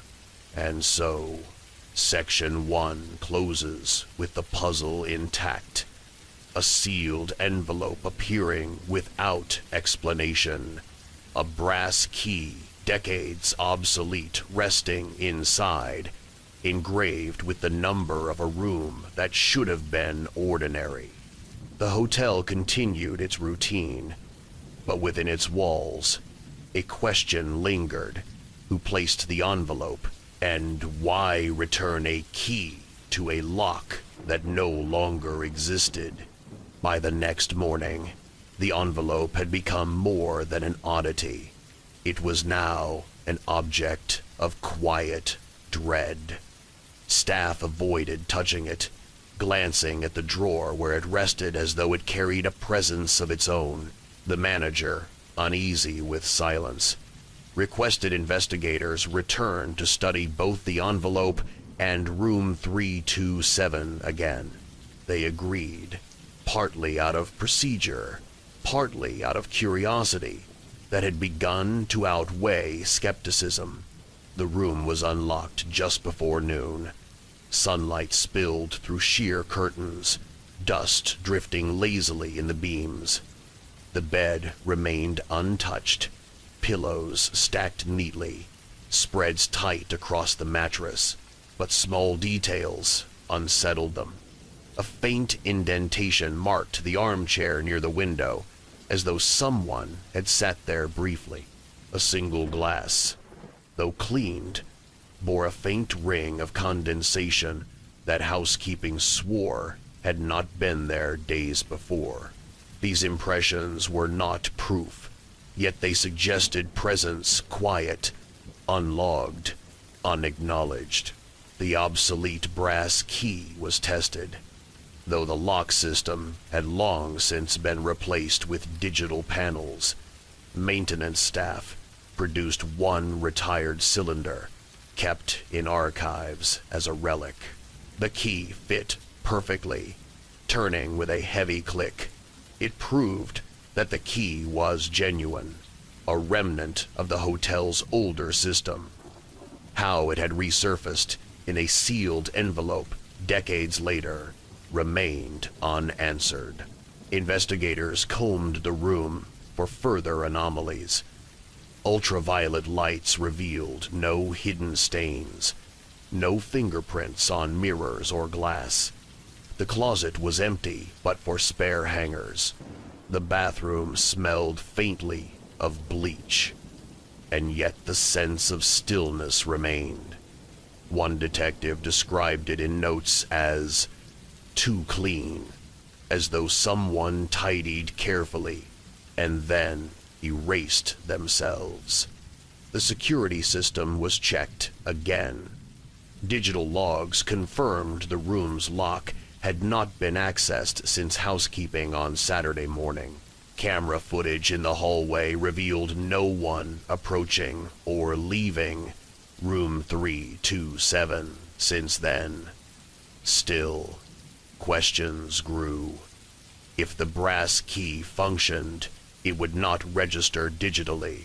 Could someone have entered and left without record, leaving only faint traces of use? Hotel staff were interviewed. The housekeeper assigned to 327 insisted she had cleaned it fully, left it sealed, and had seen nothing unusual. She signed the room off with routine care. Other employees admitted hearing stories of 327 small tales told late in shifts. One bellman recalled hearing the faint sound of keys jingling inside the room when it was unoccupied, though he had dismissed it at the time. A receptionist, years earlier, remembered a guest asking about the brass keys, even after the hotel had switched to digital cards. Each story was vague, softened by memory, but together they built an atmosphere of unease around the number. Attention returned to the envelope itself. Forensic testing revealed it had been manufactured recently, not decades ago. The adhesive strip was standard, the paper common. The handwriting question was irrelevant. There was none. Fingerprint dusting yielded nothing beyond the clerk's. Shit. It was as though the envelope had been prepared anonymously, carefully, and then placed silently. The absence of prints suggested gloves or deliberate wiping. Whoever delivered it had intended mystery. The possibility of a prank was raised. Could a former employee have kept the key, then staged its return? Management reviewed staff records, finding no one with plausible motive or opportunity. Besides, the appearance of the envelope, unnoticed until discovery, defied ordinary explanation. No one had been seen placing it. No footage revealed its arrival. Its presence remained unaccounted for. In the days that followed, Room 327 remained unoccupied. Management hesitated to assign it, citing investigation. Yet some guests asked about it after hearing whispers. A traveler from abroad requested specifically to stay there, drawn by curiosity. The request was declined. Staff grew protective of the room, as though allowing someone inside might deepen the mystery. Then, a new development unsettled them further. On the third night after the envelope's discovery, the night clerk making rounds swore he saw a faint light under 327's door. The room, unoccupied, should have been dark. He knocked gently, receiving no answer. When he unlocked the door with the master digital key, the room stood empty. Curtains drawn, lamp switched off. No evidence of recent use was found, yet he insisted the glow had been real, steady as though a lamp had been burning. The report was logged, filed alongside the envelope and the key. For investigators, it was one more fragment in a case that already resisted clarity. Theories multiplied, but proof dissolved. Was the envelope an elaborate hoax meant to unsettle? Was the key a relic returned by unknown hand for reasons unclear? Or was room 327 itself carrying a presence the hotel could not quite explain? And so Section 2 ends with unease, unbroken. A key decades obsolete lay in an envelope no one admitted preparing. a room stood empty yet carried faint impressions of use, and the hotel continued its routine check-ins, check-outs, lights dimming at night, while quietly holding a mystery that seemed to deepen the longer it was observed. By the end of the week, the hotel's management had grown weary of whispers. Guests speculated about the envelope, staff swapped quiet stories, and room 327 became the subject of rumor. To calm unease, the manager decided the brass key would be placed in secure storage at the local police station. Before the transfer, however, the envelope was locked one last time in the office drawer where it had been kept since discovery. The next morning, the manager unlocked the drawer. The envelope was there, but the seal was open, its flap lifted as though pried gently. The brass key rested on the desk surface, not within the paper sleeve. No one admitted to touching it. The office door had remained locked overnight, its log confirming no entry. Cameras in the hallway showed no movement, yet the drawer, which had been closed and locked, had yielded its contents. This detail unsettled staff more deeply than the envelope's original appearance. An object turning up where it should not could be explained as oversight, even trickery. But an object moving after being secured suggested something stranger, either deliberate intrusion with no trace, or a presence unaccounted for by locks and logs. The police collected the envelope and key that day.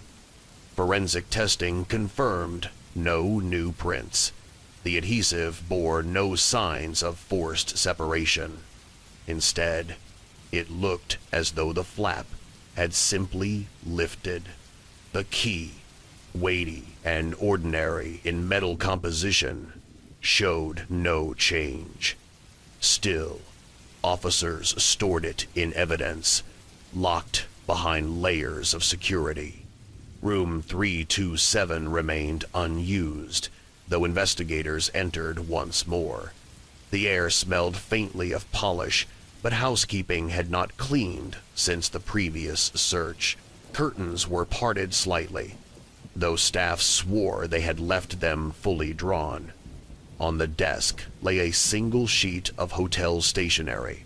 It bore no writing, yet its corner was creased, as though a pen had pressed faintly without ink. When examined under angled light, shallow lines appeared, nothing distinct, only vague impressions of curves, possible letters left incomplete. The page was filed, its marks undeciphered. Older staff added fragments of history. One recalled that decades earlier, in the late 1972nd, a guest had left abruptly from room 327, leaving behind only a brass key at checkout. The room was empty, but the guest never returned, for belongings later shipped to a false address. Another remembered a traveler in the 1982nd who had asked specifically for 327, then left in the night without notice, the key missing afterward. These stories blurred across time, memory softening details, but the number 327 threaded through them persistently. Theories within the investigative team divided. Some argued the envelope was staged by someone with knowledge of hotel history, perhaps as a prank layered with suggestion. Others countered that the lack of fingerprints, the sealed drawer incident, and the faint impressions on the stationery leaned away from ordinary explanation. Guests began to request other floors, avoiding the third. Word spread online, where travelers traded accounts of hearing faint jangling in the hallway, as though keys brushed against fabric. Some swore they saw a brass key resting on their nightstands briefly, only to vanish when touched. None of these stories could be proven, but each added to the atmosphere surrounding the hotel. In time, the police released no further statements. The brass key remained in evidence, unclaimed. The envelope was stored alongside it, blank and unhelpful. Room 327 returned to service months later, quietly, without announcement. Guests slept there again, reporting nothing more unusual than the faint draft through old windows. Yet for staff who knew the story, every time a keycard beeped green at that door, they thought of the brass key locked away in the station. A key that should not exist. And so, Case 9 closes, not with answers, but with the steady weight of objects that refuse to be explained. A sealed envelope appeared without witness. A drawer opened itself overnight. A room carried faint impressions of presence without occupant. The hotel continues, its lobby clock ticking, its chandelier swaying, its staff greeting guests with practiced warmth, but within its history, one room number and one obsolete key remain as questions that no checkout can settle. It began in an evidence locker, a place meant for silence. Shelves lined with tagged belongings, wallets, watches, handbags, items collected from crime scenes, stood under fluorescent light. Among them was a cracked mobile phone, its back removed, battery stored in a separate clear pouch. It belonged to a man named Paul Hensley, whose disappearance months earlier had unsettled his small town. The phone had been logged carefully, inspected by technicians, and certified inoperable. Yet one evening, as the evidence clerk passed through the rows, it rang. The sound was faint but unmistakable, the chime of a ringtone echoing in a room where no power source should exist. Startled, the clerk checked the shelves. The phone lay where it had been placed, screen dark, battery absent. Still, the tone played for several seconds before cutting into silence. He logged the event with trembling notes, expecting reprimand for error. But when supervisors checked, the phone indeed had no battery installed, no external power. The log confirmed its condition had not changed since intake. This detail drew investigators back to Paul's case. He had vanished 3 months prior, last seen leaving his office after dark. His car was found parked outside, keys still in ignition, driver's door ajar. His belongings, wallet, jacket, phone, were recovered from the seat. The phone itself had been damaged, screen cracked, but still intact enough to analyze. Technicians powered it on briefly before removing the battery for preservation.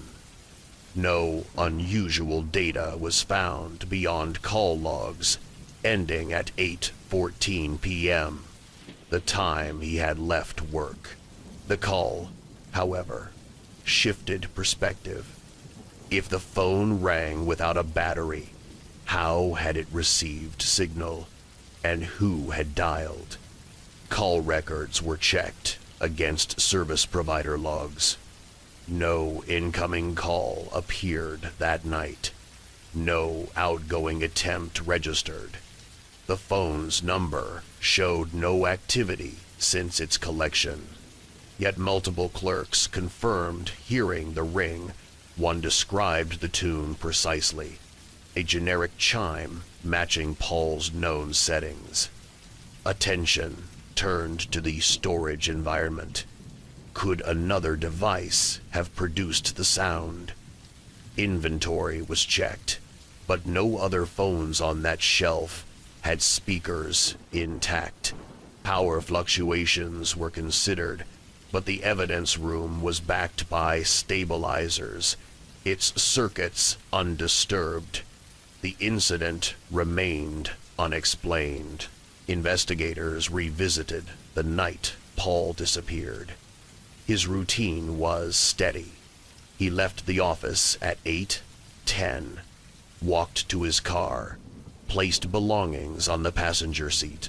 A colleague remembered hearing his phone ring in the parking lot just before Paul vanished. He answered briefly, his expression unreadable, then ended the call quickly. Moments later, he was gone. Security cameras covered only the building entrance, not the lot itself. No further footage captured him. Theories multiplied. Had the same unknown number called both then and now? If so, how could it reach a phone without power? Service records gave no answer. Paul's provider insisted no call had connected at 8:14. Yet the colleagues swore the phone had rung, and the evidence clerk now swore the same. The phone itself was examined again. No hidden battery existed, no alternate power source. Circuits showed ordinary wear, nothing unusual. Technicians admitted unease. If it rang, it did so without power. That shouldn't be possible. Investigators tested the device. They left it on the shelf overnight.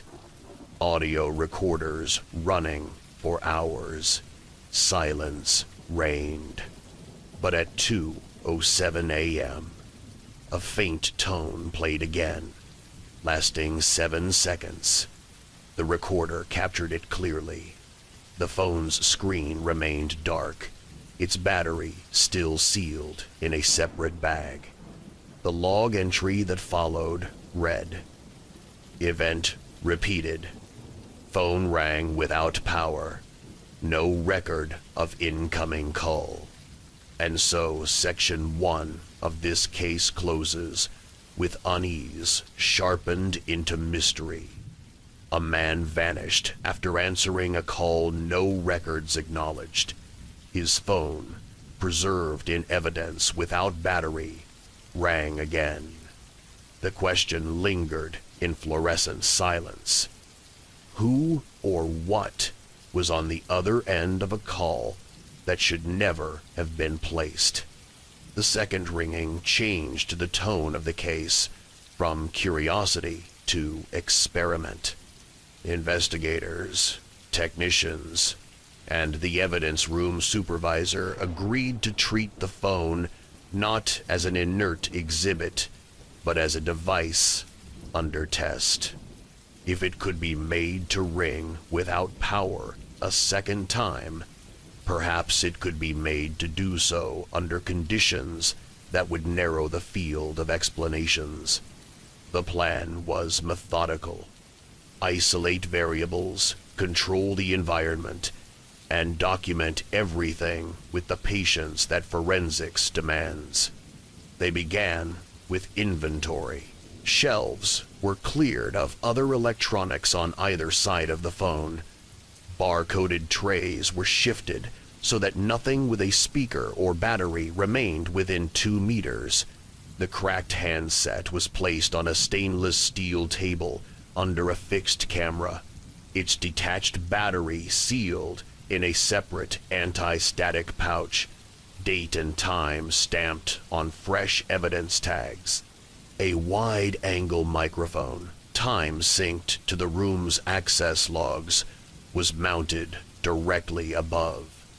A secondary recorder ran from a different circuit to guard against power line anomalies. Every presence in the room was logged by name, with entries and exits marked to the second. The first controlled night passed without incident. Silence filled the recorder in a gray band of hiss. On the second night, at 2:07 a.m., the microphone captured 7 clear notes, the same generic chime reported by the clerk. Thin, bright, and unaccompanied by screen light. The handset did not vibrate. It merely sang into the still air and went quiet. The door log showed no entry. The camera showed no movement. The recorder's timestamp matched the room clock to the second. Technicians widened the circle. The phone was placed inside a Faraday enclosure, an evidence-grade RF-shielded box used for mobile device forensics. The lid was closed, copper mesh pressed tight, and an RF probe inside the enclosure confirmed a measurable drop to the noise floor. The battery remained sealed apart.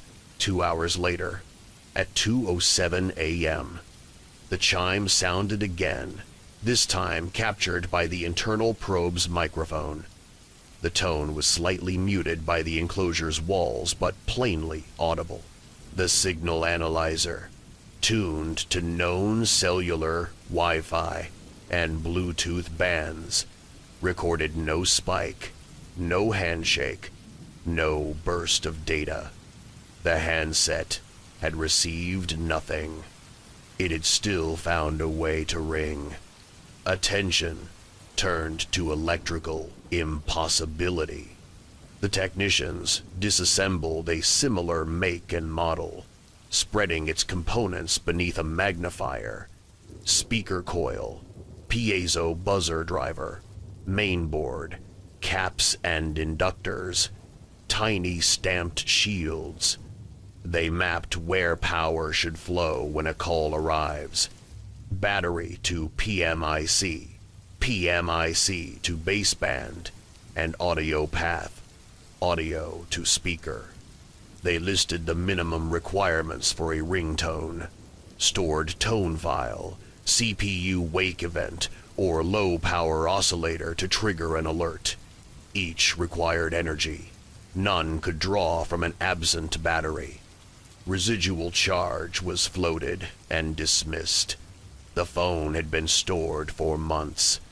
Any tiny capacitor's memory of voltage would have bled away long ago. They then asked the signal question a different way. Could something external be making the sound? The room's lights were turned off. Ventilation was paused. The tone, when it came, had the same timbre and cadence as the model's default chime. An audio spectrogram of the recording produced a fingerprint with distinct peaks at the exact frequencies the manufacturer's file used. The pattern matched not just a type of tone, but the tone. An identical model with a battery installed was brought into a separate lab. Its ringtone was recorded, then overlaid with the evidence room audio. Peaks aligned as if traced. Same rise time, same decay envelope, same harmonic whisper at the end of the 7th note. If a random sound had drifted through, it had chosen to mimic a digital file down to its fingerprints. Investigators returned to the night of Paul Hensley's disappearance. They reconstructed the timeline in a grid of squares. 8:10 p.m. He leaves his office. 8:12. Exits camera view. 8:14. The colleague hears a ring. Sees Paul lift the phone to his ear and speak briefly. 8:16. A second coworker drives past the lot and notices the car door ajar. 8:19. A security guard on exterior patrol rounds the corner to an empty space where Paul should have been. The call at 8:14 had not registered with the carrier. The service log showed no incoming, no outgoing, no text, no data. Yet the coworker's memory was firm tone, gesture, the small nod people make when they say hello into a familiar device. Paul's phone records over the preceding weeks were unremarkable. Calls to family, to a logistics client, to a dentist's office, and a handful of spam attempts that never connected. But a pattern surfaced at the margins. On 3 nights in the month prior, at exactly 7 minutes past 2 in the morning, the phone's screen had woken from deep sleep for less than a second and returned to dark. No call, no notification accompanied these micro-wakes. They were captured only in the handset's diagnostic logs, a housekeeping tick most users never see. The time, 2:07, pricked attention because the evidence room rings favored that same minute.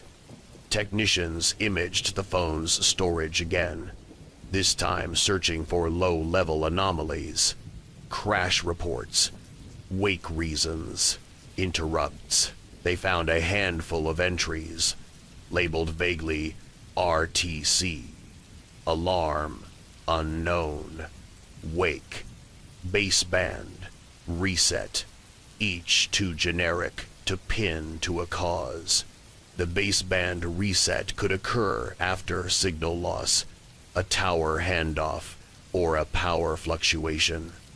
The RTC alarm could be a scheduled task, but the timestamps clung like burrs to the early morning slot Paul never used. The battery itself, still sealed, was tested separately. It held charge at a modestly reduced capacity, consistent with age and storage. No swelling, no hidden circuitry to feed a loop. It was an honest cell, nothing more. The handset's SIM was next. Carriers sometimes push silent network pings to confirm a device's presence. In some regions, legacy systems generate ghost rings audible on certain lines, but that phenomenon still required a powered radio and live account. Paul's line had been suspended upon his disappearance. The SIM was inert. Investigators canvassed the building where Paul worked. It was a mid-century structure of brick and glass with a parking lot too small for its tenants and security cameras too old for the city around them. A night custodian remembered hearing a ringtone echo faintly along the stairwell after hours, not just on the night Paul vanished, but on others, too. "Always the same," she said, "like a bell underwater. Maybe it came through the vents. The vents were mapped. They led nowhere near the lot. They considered interference. Could a nearby transmitter have induced an audio path to sing? In rare cases, a strong RF burst can tickle a speaker coil, inducing a thin chirp, even in devices that are technically off. The lab simulated high-energy radio spikes at plausible frequencies with the handset in the Faraday box. The speaker remained silent. The chime that had rung was not the feeble buzz of induced current. It had body and shape, and matched, note for note, a digital file resting in storage that should not have been accessed. Theories pivoted back to people. Had anyone else had reason to make the improbable more likely? Paul's private life was examined with care. He owed no money. He had no quiet disputes. He was not the sort to cultivate shadows. His last week's calendar listed work, groceries, a movie streaming at home, and a reminder set in his own hand to call Mom Sunday. He had no appointment set for the evening. He vanished. His supervisor said he left a final email scheduled for next morning. "I'll have the routing spreadsheet ready."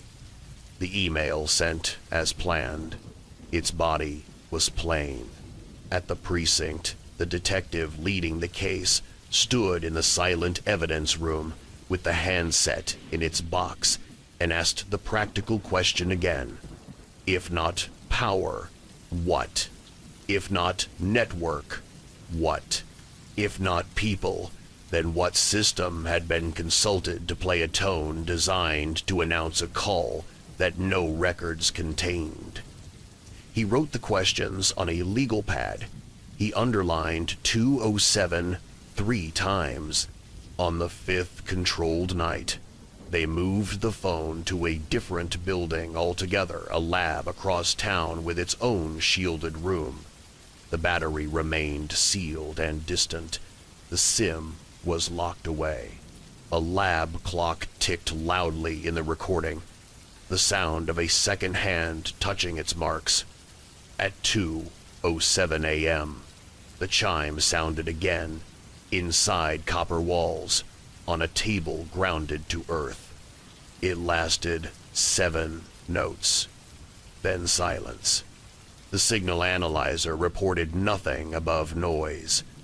The lab camera showed a dark rectangle, cracked glass dull under dim light. The room recorded no change in temperature, no stray spike in EM. One technician asked whether the phone could be ringing purely as a function of its own oscillator, some internal failing that triggered audio. But the audio required a path. Technical notes were sketched on a whiteboard with neat arrows. No battery, to no PMIC, to no CPU wake, to no DAC, to no driver, to no speaker. The chain had been cut at its root. For the tone to exist as air, not as theory, the chain had to be rebuilt in ways their diagrams did not allow. The team then tested an unorthodox thought. Perhaps the ringing was never leaving the phone, and was instead present only in the recordings. They brought in a tone generator and fed a reference pulse down the audio line as the room sat quiet. The generator's pips appeared as clean spikes. The ring, when it came, appeared as a complex harmonic pattern at frequencies matching the manufacturer's file, consistent across microphones, across rooms, across nights. Furthermore, a night guard outside the shielded room heard it faintly through the door and wrote the hour in his own log. The sound existed. The question remained how. They widened the investigation outward to see if 207 belonged to the external world rather than the handset. Transit schedules placed no trains then. The power utility showed no routine switching at that minute. The nearest cellular tower performed its nightly maintenance sweep at 2:30, not 2:07. A bakery across the alley began warm-up ovens at 3. The city's water pumps cycled at 1. The second-hand wake in Paul's diagnostic logs was the only place 207 had written itself before the evidence room nights began. The colleague who had last seen Paul at 8:14 returned for a second interview. He clarified a detail he had not been asked the first time because it had seemed irrelevant. When Paul answered the phone, he did not say hello as he usually did with clients. He said nothing at all. He lifted the phone, put it to his ear, listened for 3 or 4 seconds, and then whispered, "Okay," without inflection. He placed the phone on the seat, left the screen lit, and stepped around the open door as if to speak with someone he expected to find on the far side of the car. The colleague did not see who. He had been walking, head down, eager to reach his own car. Investigators returned to the lot with that gesture in mind and measured lines of sight.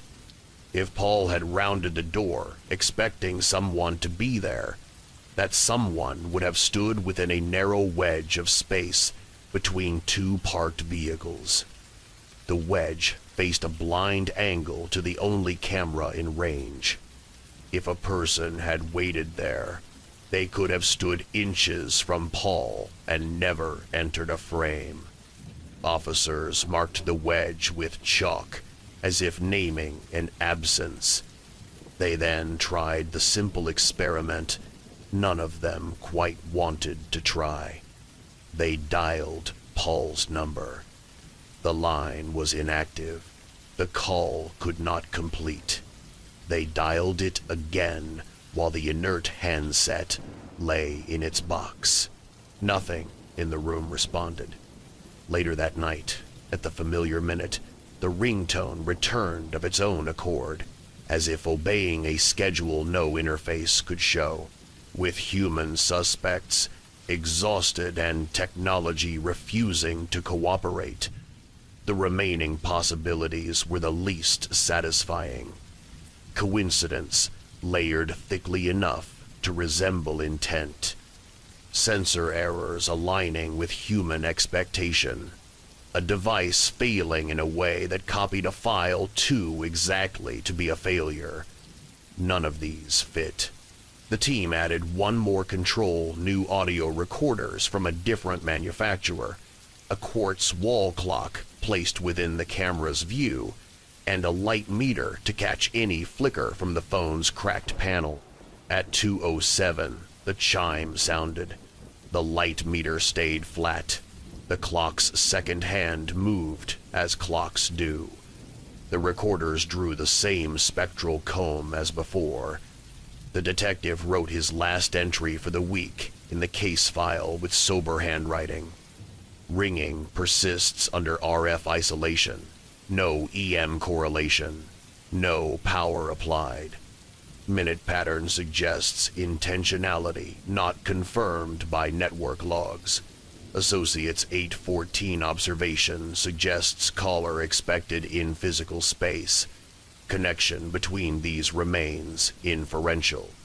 He closed the file and set his pen down. Outside, the station's lobby was empty, except for a bulletin board and a plant that found it difficult to care about any of it. In the evidence room, the phone lay quiet. The battery slept in its little pouch like a sealed thought. And so Section 2 ends, as the tests return us to the beginning, not with what the phone is doing, but with what it implies. If a device rings at 2:07 without power, and a man once answered it before stepping into absence, is the tone announcing a call from the network we know, or from a schedule written somewhere our instruments do not reach?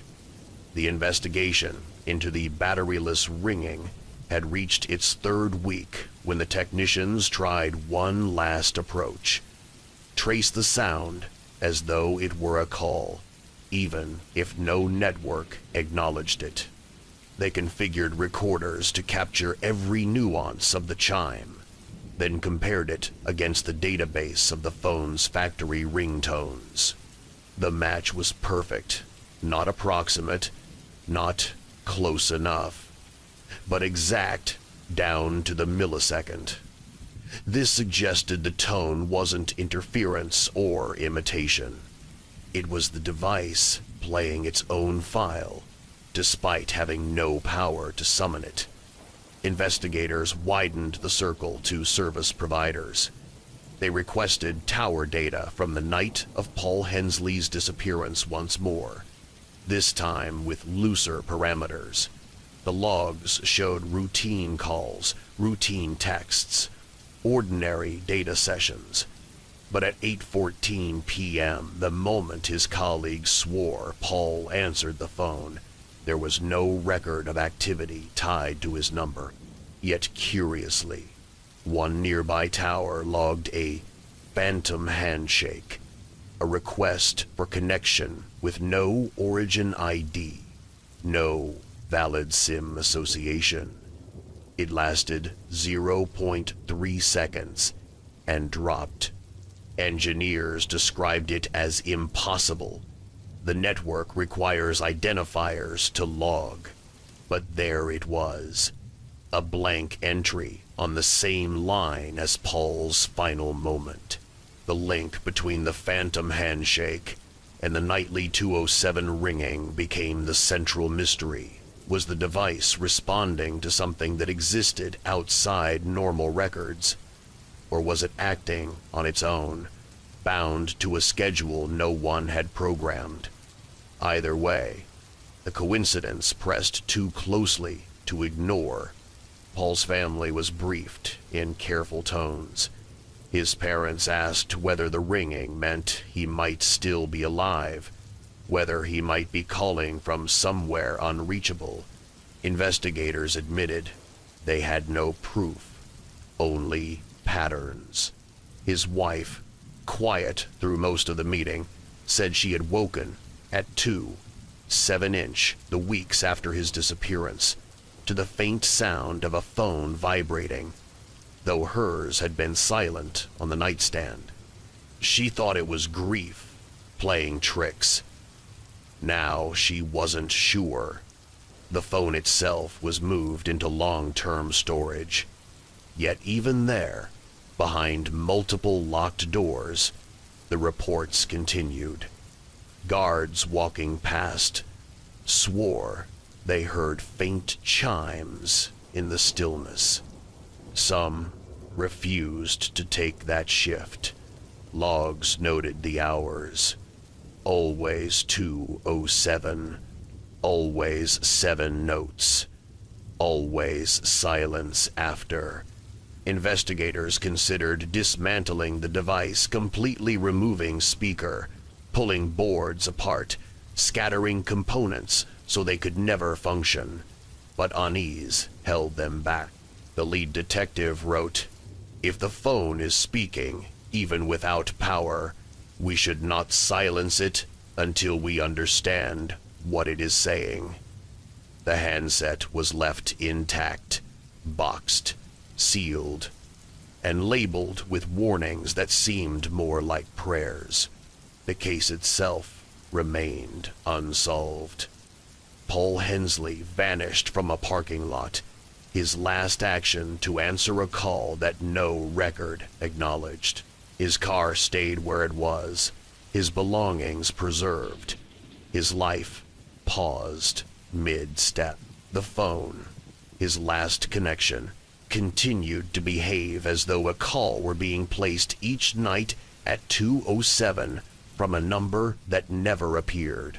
For the community, the story became a quiet legend. Neighbors spoke of waking at the same minute, hearing faint tones through walls. Colleagues avoided the parking lot after dark, and the evidence room became a place of reluctant pilgrimage, where officers checked logs with heavy pens and avoided looking too long at the sealed box.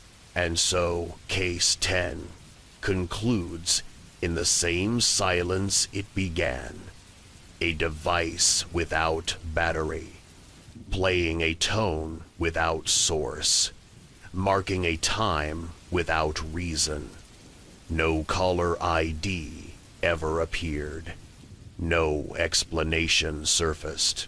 What remains is a chime, steady and precise, announcing not communication but absence. The phone sits still, dark glass cracked, speaker waiting, as if the call is not finished but only paused. The cabin stood alone in a clearing deep within pine forest, a place known only to hunters and hikers who strayed from marked trails. Its timbers were weathered, its roof patched with tin, its chimney leaning slightly to the east. It had been unoccupied for years, its shutters closed, its door barred. Yet one November evening, hikers passing through saw smoke rising from the chimney, drifting steady against a pale sky. Expecting perhaps a squatter or a returned owner, they approached. What they found unsettled them enough to call authorities at once. The cabin's door was locked, bolted from the inside. Windows were latched as well, shutters tight, glass unbroken. Yet the chimney released smoke, thick and dark, as though a fire burned strong within. The hikers knocked, their hands striking the weathered boards. No answer came. They circled the cabin, calling out. The only sound was the low rush of fire crackling somewhere behind the sealed walls. When deputies arrived hours later, the smoke had thinned but still lingered. They forced the door, splintering the bolt. Inside, the air was acrid, faintly warm. A fire smoldered in the stone hearth. Logs collapsed into glowing coals. Yet the single-room interior was empty. No bedding lay on the cot. No dishes sat on the small table. No belongings suggested anyone had been inside. The hearth itself bore no kettle, no pan, no sign of recent cooking. It was simply fire burning alone. The deputies checked every corner. The cabin was small, its contents sparse. A cot against the wall, a table with 2 chairs, shelves holding only dust. A lantern sat cold on the mantel, its fuel long since evaporated. No footprints marked the floorboards beyond their own. The latch and bolt showed no tampering from outside. From within, someone had locked the door, tended the fire, then vanished without disturbing a thing. The chimney was swept clean, its bricks showing fresh soot. Investigators confirmed the fire was real, not staged logs, cut and stacked with care, flames that had burned for hours before being left to fade. The woodpile outside was untouched, covered by a tarp stiff with frost. Where had the fuel come from? No fresh axe marks marred the stumps nearby. No sawdust scattered in grass. The firewood had not been taken from the clearing. Neighbors in distant farmsteads were questioned. None reported visitors to the cabin. The property itself had passed to county records years earlier. Its owner deceased, its use abandoned. No one claimed to have returned. No one claimed to know of the fire. The hikers who first saw the smoke described it in detail. Thick, steady, not the thin haze of damp wood catching reluctantly. It had been strong enough to suggest hours of burning. Yet when deputies arrived, the cabin's interior gave no clue of occupancy. No bedding, no utensils, no packs, no lantern fuel. Just a hearth, a light in an otherwise silent room. The locked door posed the sharpest question. It had been bolted from within. Deputies forced it open, splintering the wood. No other exit existed. No back door. No trap door. No loose boards. Whoever had been inside, if anyone, had left no visible means of departure. The fire burned itself to ash overnight, leaving only faint warmth in the stones. Investigators sifted through its remains, finding nothing but wood fragments and soot. No accelerants, no unusual debris. Just an ordinary fire in an extraordinary context. By morning, the cabin was cold, the chimney still. The deputies, unsettled, logged their report. Cabin secured, door forced, interior empty, fire inexplicable, no further evidence. And so, Section 1 closes with silence. A locked cabin in the woods, its hearth burning despite no sign of occupant, its door secured from inside, its windows sealed. Smoke rose against the November sky, but no hand tended the flames, and no answer met the knock. The cabin was left under guard the following day, a deputy stationed by the broken door while investigators combed the clearing for overlooked traces. Frost glazed the grass, crunching under boots, but no footprints besides their own circled the property. The woodpile, still sealed beneath its weather-stiff tarp, carried a thin crust of ice. No logs had been removed, no cover disturbed, yet the fire had burned clean and hot, fueled by split wood arranged with precision. It seemed to have come from nowhere. Inside, the hearth remained the focal point. Ash had cooled to gray powder, broken only by faint ridges where logs had collapsed. Sifting revealed nothing unusual. No paper fragments, no nails or wires, no accelerant residues. The fire was ordinary. Its context was not. One investigator noted in his log. Fire consistent with attentive tending, not consistent with absence of person. The room itself was spare to the point of austerity.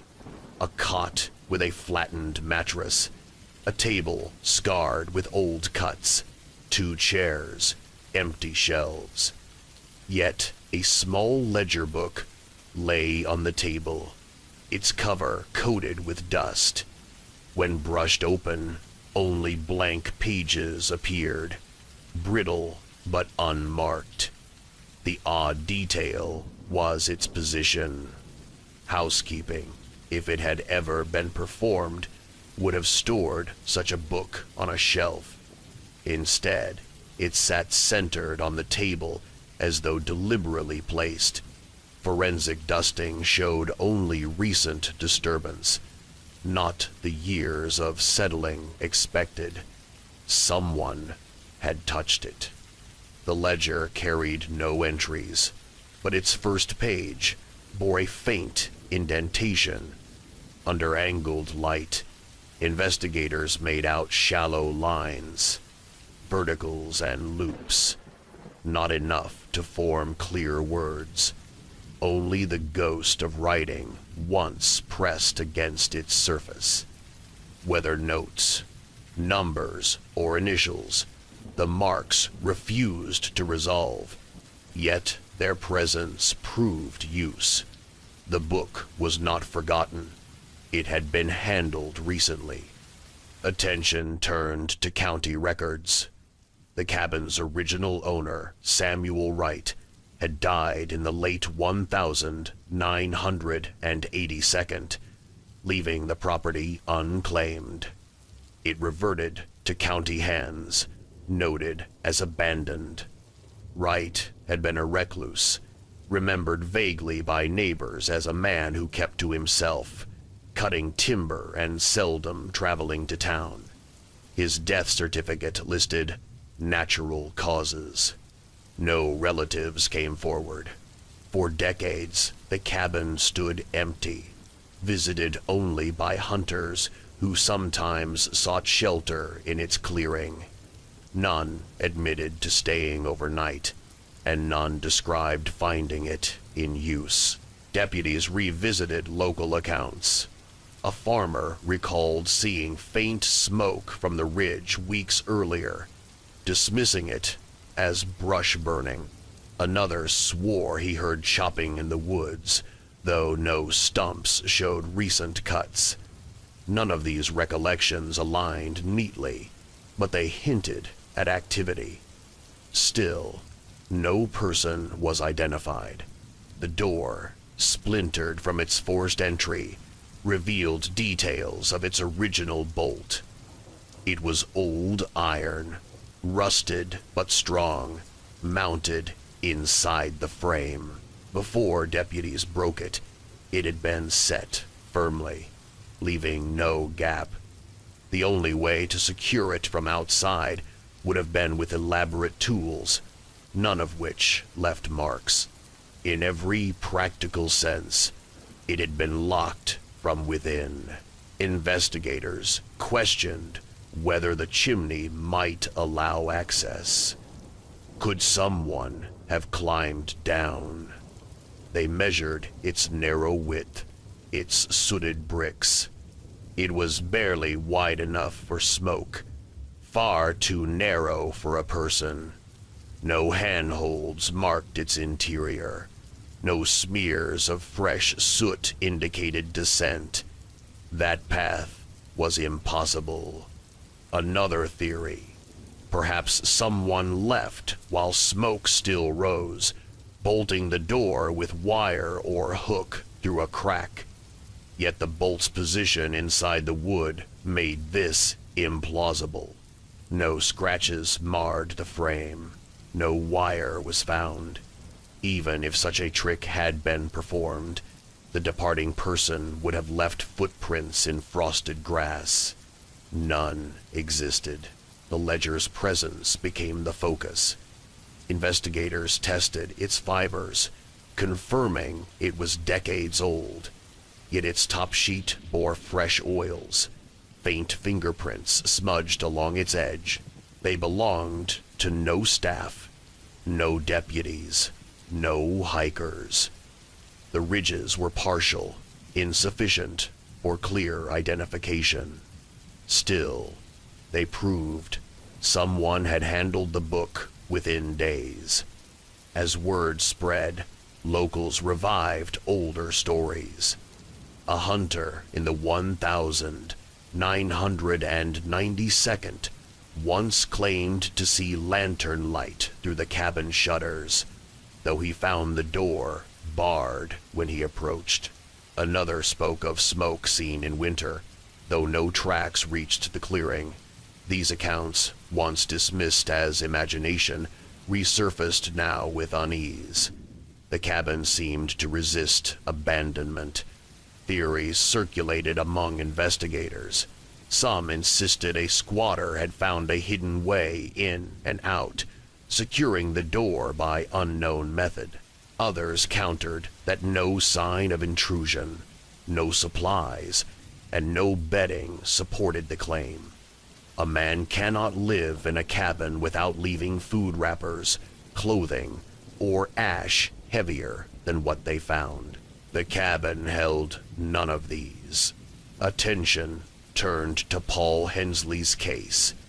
Only in passing, one detective noted the same hour recurred, 2:07 a.m., the time when other inexplicable events had clustered, but no direct link tied the cabin to the ringing phone. The observation was left in a margin, unpursued. By the second week, the investigation slowed. The cabin was sealed, the broken door boarded, the clearing marked with tape. Reports were filed. The fire was logged as unexplained. The ledger was stored as evidence. And yet, even sealed, the cabin refused quiet. The deputy assigned to night watch swore he saw a faint orange glow through the shutters, on 2 occasions. Each time, when he forced the door open, the hearth was cold, the air frigid. Another reported hearing the creak of the cot springs as though someone had shifted weight upon them. No figure was found. And so Section 2 ends with fragments but no answers. A ledger too clean for its age, a fire without fuel, a door locked from within.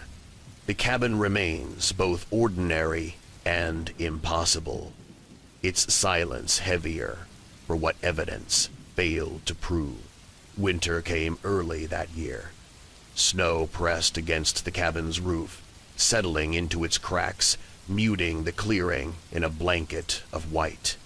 The investigation, though technically closed, lingered in memory. Deputies returned occasionally, not on assignment but out of unease, circling the building with flashlights to confirm its silence. Each time, they found the door still boarded, the windows still latched, the chimney dark. Yet some swore that as they turned back to the forest, the faint smell of smoke followed them. The ledger, stored in evidence, was reviewed once more. Its blank pages had yellowed at the edges, but the faint impressions on the first sheet remained. Analysts attempted to enhance them, shading with fine graphite. The grooves suggested letters, perhaps numbers, but no complete word could be traced. The indentations stopped abruptly after 3 strokes, as if the writer had lifted the pen mid-thought. What they intended remained unspoken. Meanwhile, the cabin became a story told in town. Travelers passing through asked locals about the place with the fire no one built. Hunters avoided the ridge after dark. Children dared one another to walk the trail to the clearing, though none reached the door.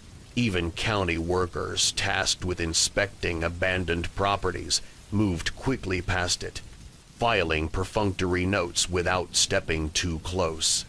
Deputies debated explanations in private. Some favored the idea of trespassers, drifters, or hermits with uncanny skill at leaving no trace. Others dismissed this. "People leave signs," one said flatly. "Someone living in that cabin would leave wrappers, bottles, footprints, not vanish into air." A few spoke of the fire as though it had been set for display, a signal with no recipient, a ritual act of returning flame to a place that could not keep it. In January, new snow buried the clearing. Yet once again, hikers reported smoke twisting above the trees. Deputies hurried to the site. The boards over the door were unbroken, their nails rusting steadily. The shutters remained latched, and yet a thin gray column rose from the chimney, dissipating into cold sky. When they forced entry once more, the hearth was warm, coals faintly glowing among ash. The room stood as empty as before. This second fire deepened the mystery. Investigators photographed every detail. The woodpile remained untouched, tarp frozen solid, the shelves still empty, the cot still bare. The ledger, absent now, rested in county storage miles away. Nothing in the cabin should have changed, and yet the hearth had burned again. Reports multiplied after that winter. Locals claimed to see smoke on still mornings, drifting like a thread above the pines. A hunter passing near dusk swore he heard the muffled strike of an axe. When he crept closer, he found the clearing silent, snow unbroken, cabin boarded, Another reported seeing a faint orange glow through the shutter cracks, though the building was sealed. These stories carried no proof, yet they shaped the cabin's reputation. For the families of the hikers who first discovered the fire, the memory remained vivid. They returned once to the clearing, years later, and found it unchanged. It felt like it was waiting, one said softly, standing among the trees. Like we had interrupted something that still isn't finished. The county eventually posted a notice. No trespassing, hazardous structure. But the sign did little to dissuade curiosity. The cabin became a waypoint in whispered maps, a place where absence had become presence. The chimney, leaning slightly east, was the landmark by which hikers recognized it. To approach was to enter silence, and to leave was to feel watched by the clearing itself. And so, Case 11 closes with reflection rather than resolution. A locked cabin stood in the forest, its door barred, its windows sealed, and yet its chimney carried smoke into November sky. When forced open, no one waited inside, only coals, glowing faintly as though fire had tended itself. The ledger remained blank, the woodpile untouched, the door bolted always from within. The clearing endures, the cabin still standing, boards weathered but firm, and those who pass the ridge sometimes pause, scanning the horizon for that impossible column of smoke. Most see nothing. A few swear they do. Either way, the silence of the place waits, heavy and patient, holding its questions like embers that refuse to die. At first light, the river moved like a length of silk being drawn slowly across stone, quiet, cool, and without hurry. A pale band of mist hovered just above the surface, drifting in thin veils that caught on driftwood and pilings, and then loosened again. Along the eastern bank, cottonwoods stood bare-limbed, their reflected shapes trembling in the current. It was there, at a shallow curve locals called the Bend, that a dog walker noticed something dark, sitting just beyond the reach of the path's gravel. A backpack lay on the damp grass, upright and zipped, as neatly placed as if waiting for an owner who had stepped away for only a moment. The woman stopped, tug on the leash quieting as the dog leaned forward to sniff. The pack was canvas, the kind sold at outdoor stores, dark slate with worn trim and a small stitched patch at the top. Dew jeweled the grass, beating on each blade, but the base of the pack looked strangely dry. The woman hesitated, then called it in. By the time 2 patrol officers arrived, the sun had lifted a few fingers above the tree line, and the mist had begun to thin, leaving the water flatter and the air newly transparent. The Bend looked as it always did, slow, measured, indifferent. An officer photographed the pack where it sat before moving it. The zippers gleamed faintly, aligned together at the top seam as though set there with care. The shoulder straps were adjusted narrowly, sized for a smaller frame. A faint silt smear marked one strap near the buckle, the color of dried riverbed clay. When the officer lifted the bag, he felt its weight, a modest pull, not empty, not heavy. He set it on a clean sheet, spread on the grass, and unzipped it. Inside, items were arranged with a kind of quiet order that always unsettles when found unattended. A wallet, leather, worn, soft, driver's license in a clear window, identifying a 27-year-old named Elena Park, university ID tucked behind.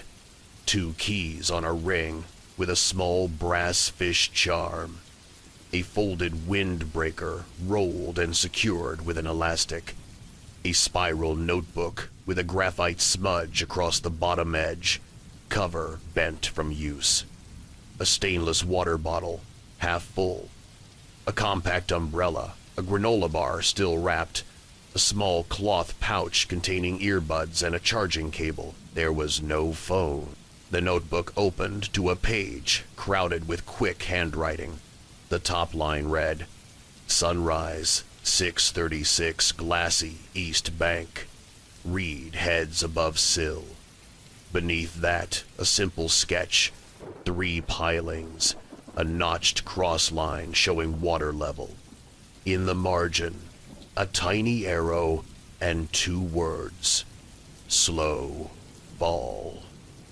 The writing ended there, pencil leaving a faint tail as if lifted mid-sentence. There were older pages containing similar notes, dates, brief observations about light and water and birds, small diagrams of the footbridge upriver. None said why Elena had left her backpack at the edge of the bend on a weekday morning, nor why she had not returned to reclaim it. Officers cordoned the area.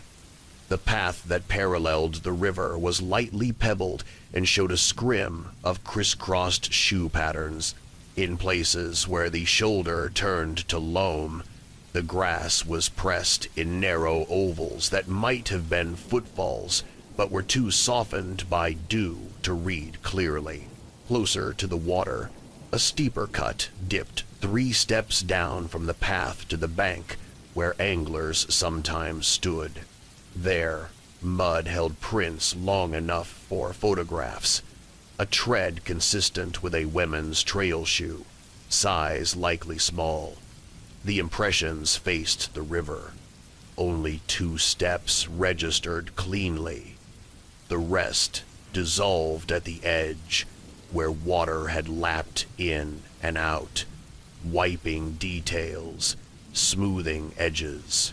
A second set of lighter, partial marks, perhaps from someone else, or from Elena moving at a different angle, overlapped, and then vanished in the same way.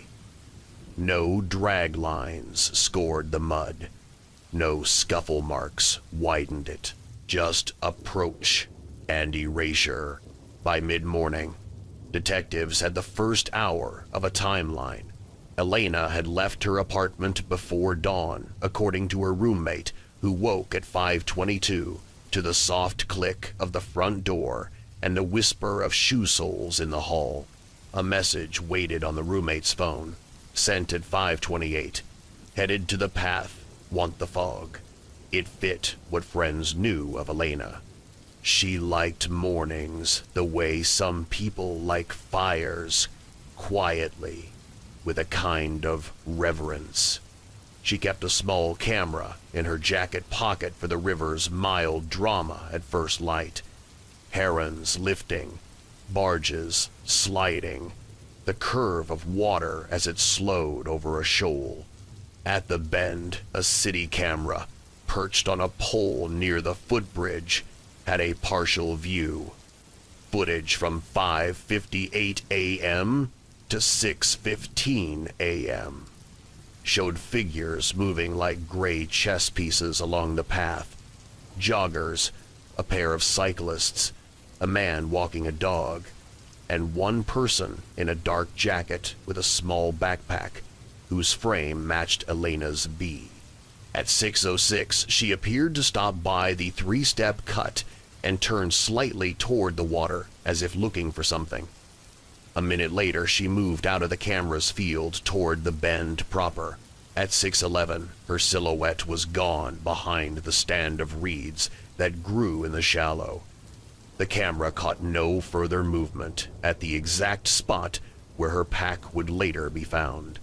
The footage pixelated on distant zoom, indifferent to clearer detail. Her phone left a fainter trail. Cell records placed it in the river corridor at 6:09, then showed nothing more. Whether it powered down, lost signal under the bank's slope, or entered water, the logs did not say. The phone itself was absent from the pack. Its absence felt deliberate in the way missing things often do, not panicked, not scattered, but chosen. Yet there was no reason for Elena to separate from it.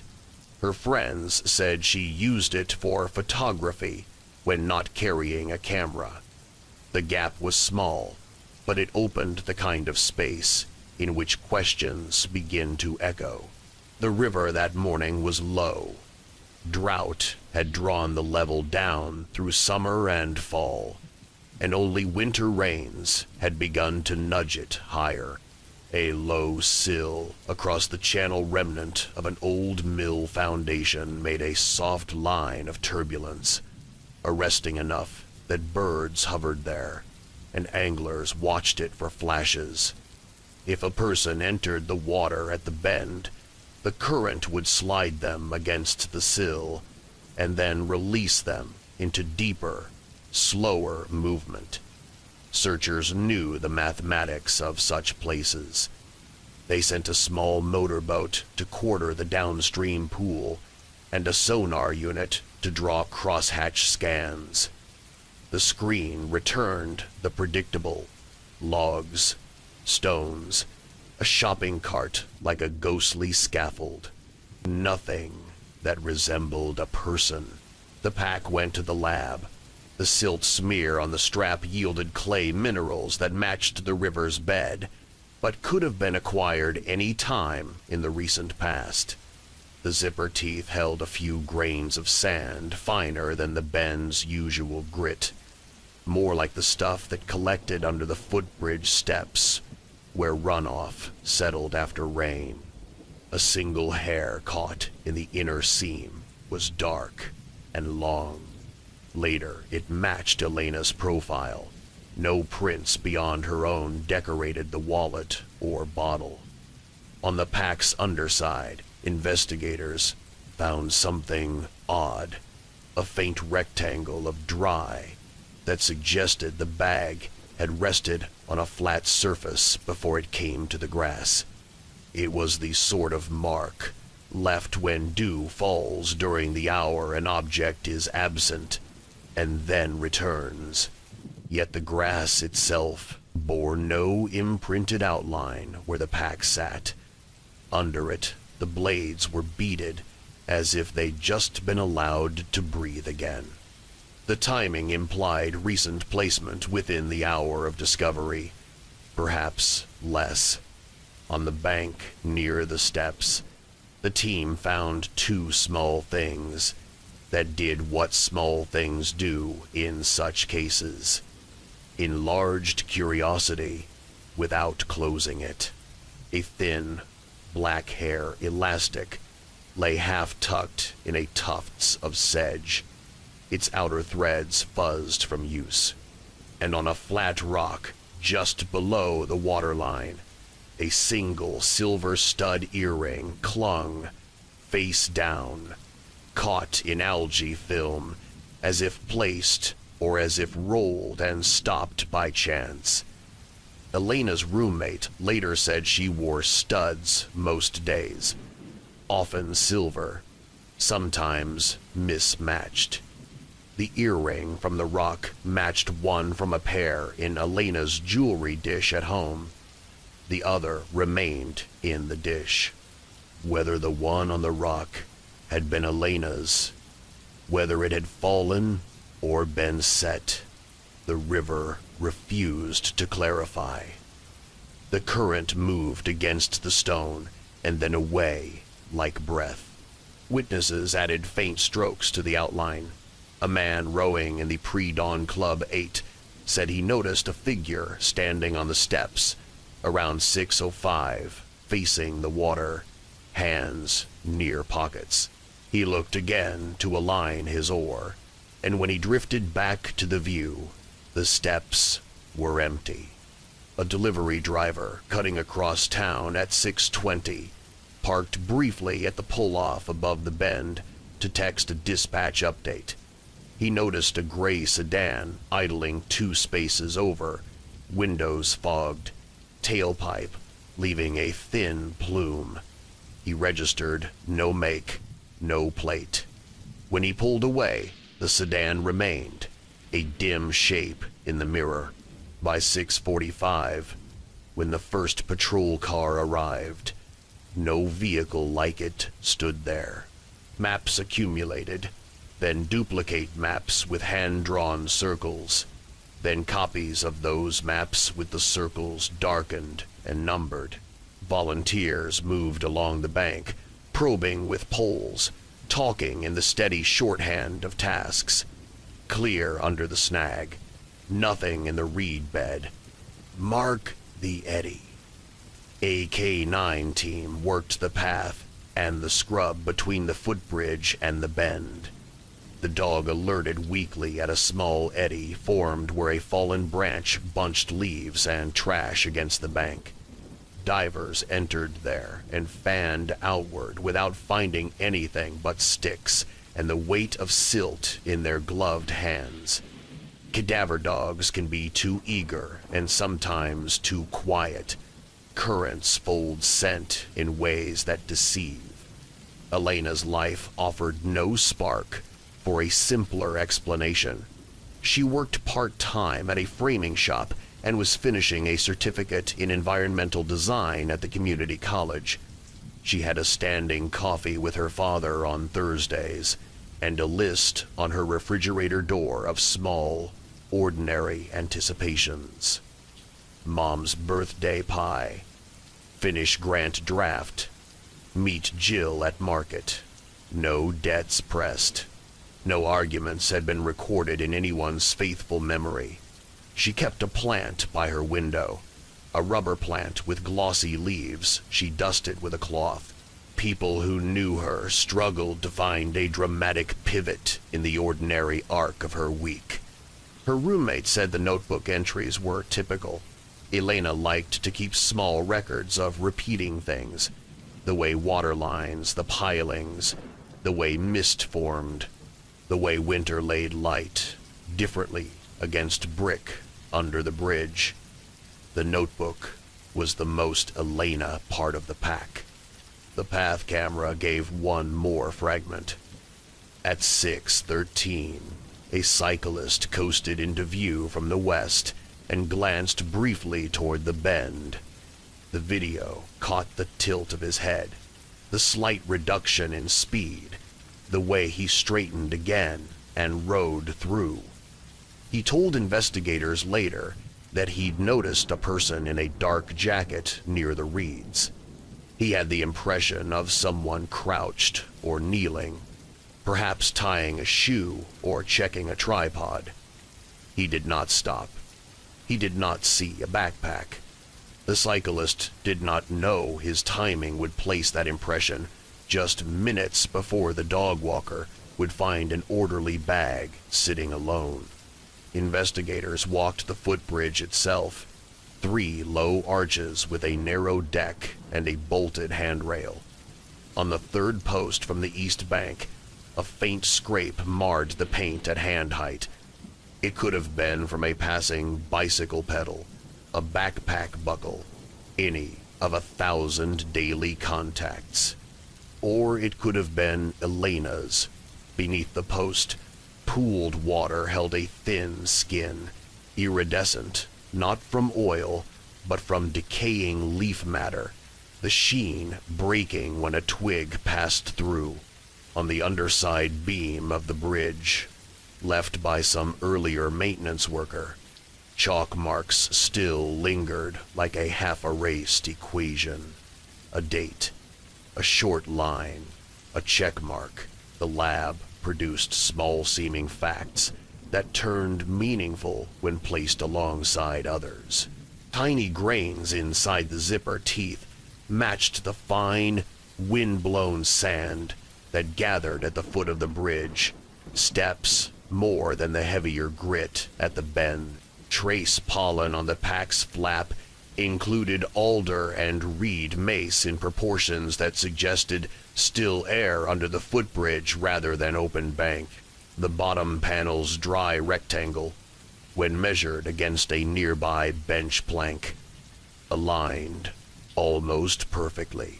It made a plausible sequence, backpack resting briefly on the bench's dry slat before being moved to dewed grass and set upright.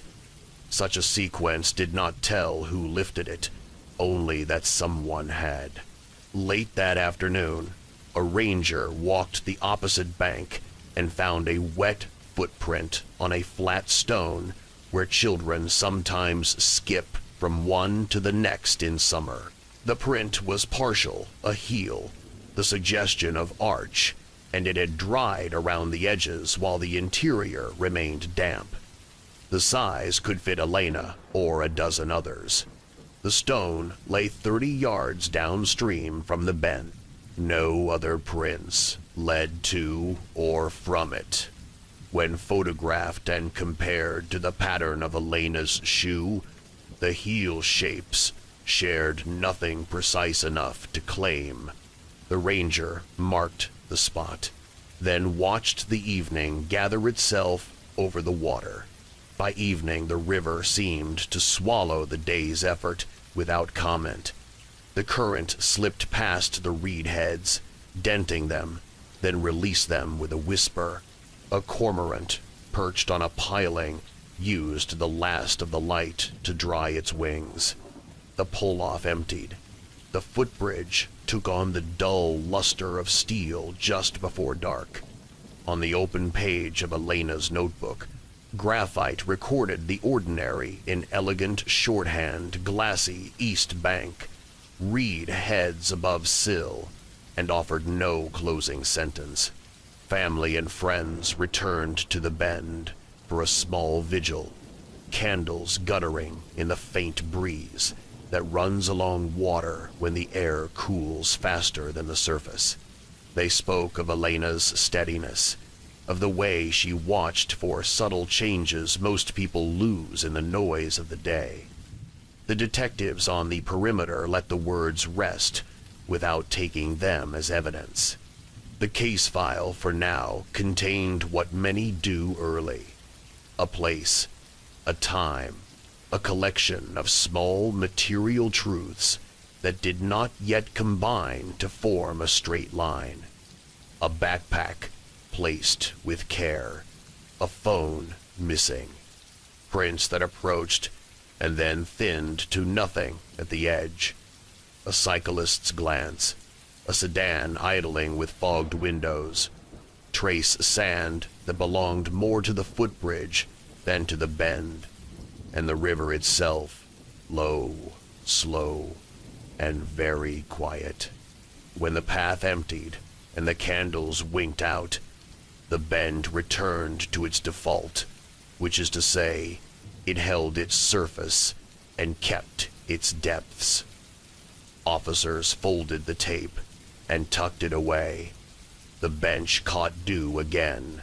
Somewhere under the bridge, a water strider arrowed across the skin of an eddy, legs touching tension so lightly the ripples met without breaking. In the lab, a silver stud dried on a lint-free cloth.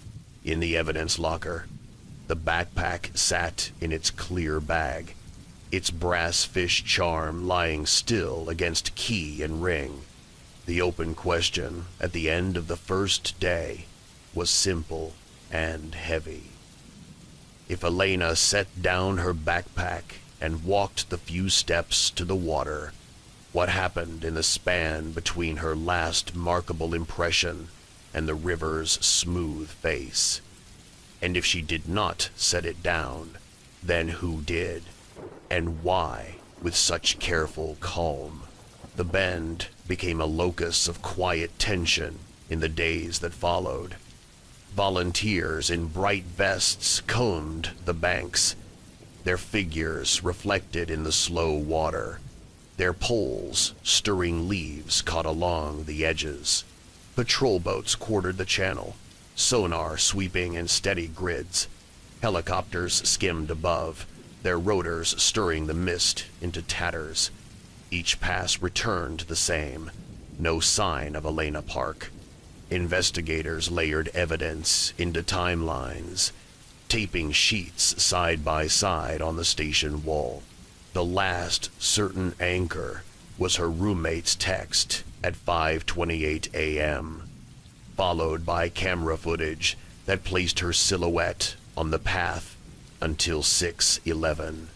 After that, certainty dissolved. The backpack, found upright and zipped at 6:47, implied recent placement. The missing phone suggested separation. What connected these points was absence minutes without record, space without footprint. The river's physics were reviewed in detail. Hydrologists explained that the sill at the bend acted like a weir, slowing water upstream before releasing it into a calm pool. A body entering near the steps, they said, would likely be caught against the sill before drifting into eddy lines. Yet sonar scans of those eddies showed nothing. Downstream nets placed discreetly to catch debris yielded only leaves and the occasional bottle. Drones flying low revealed faint shifting patterns in the current. Nothing more. If she entered here, one specialist noted, the river should have answered by now. Attention turned back to the backpack's peculiar placement. The rectangle of dryness on its underside suggested it had rested briefly on a bench before being set onto dew-wet grass. Witness canvassing confirmed a jogger had seen a pack on the bench at 6:25, though he assumed its owner was nearby. He did not see who moved it. That detail widened the possibility that someone else handled Elena's belongings between her last confirmed sighting and the dog walker's discovery. Reports from townspeople trickled in.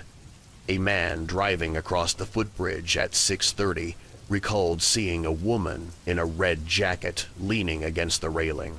He described her posture as thoughtful, not distressed. But the camera footage from that same span showed no such figure at that minute. Either his memory misplaced the time, or what he saw occurred just outside the camera's field. Another account came from an angler upriver who swore he heard a voice calling faintly single syllables, perhaps a name, then nothing more. He had dismissed it as echo or bird until the story spread. Detectives interviewed Elena's professors and colleagues. All described her as disciplined, engaged, untroubled. Her notebook entries, though cryptic at first glance, aligned with her environmental design coursework. She recorded micro-changes in river behavior as a kind of personal study. Nothing in her writing hinted at despair. Pages dated just the week before listed ideas for a project proposal, bench placements, shade, line of sight, integrate light wells for dawn use. They read as plans for the future, not preludes to departure. The missing phone returned as focal point. Carrier logs showed its last signal at 6:09 before silence. Engineers explained that if the phone entered water, it would have powered down within minutes. If switched off, the log would note a formal detachment. This silence carried neither mark. It was as though the phone slipped between states, neither powered nor drowned, simply gone. A new clue emerged on the third day. A hiker downstream found a length of nylon cord snagged in reeds. It measured 2 feet, frayed at one end, clean cut at the other. While common in outdoor gear, its appearance unsettled investigators. Tests showed no direct link to Elena's possessions, but its proximity to the bend raised questions. Was it discarded debris, or part of an unseen sequence? Detectives revisited the gray sedan, reported idling at the pull-off. Traffic cameras along adjacent roads offered no plate matches. Still, the vehicle's presence lingered like a shadow. Why idle in early morning fog? Why leave without notice? Officers canvassed lots within walking distance. No match surfaced. The sedan remained only as a vague shape in a delivery driver's mirror. By the end of the week, the search shifted tone. Divers entered the river again, this time probing snags beneath the sill. They retrieved branches, rope tangles, and a child's bicycle rusting beneath sediment. Nothing tied to Elena. A cadaver dog, taken onto a boat, circled twice near the eddy before lying down in signal. Divers descended, hands brushing through silt, bubbles rising in steady chains. They surfaced with empty nets. Meanwhile, the notebook received closer scrutiny. Graphite smudges revealed the pressure of hurried notes, notations made in the field, not later recollections. Analysts compared pencil grade to her home supplies and found a match. This confirmed the final entry, Slow Fall, was written by her at the bend that morning. The tail of the last line, fading mid-curve, gave the impression of interruption. Whether by distraction, by company, or by choice, the pencil had lifted before finishing the thought.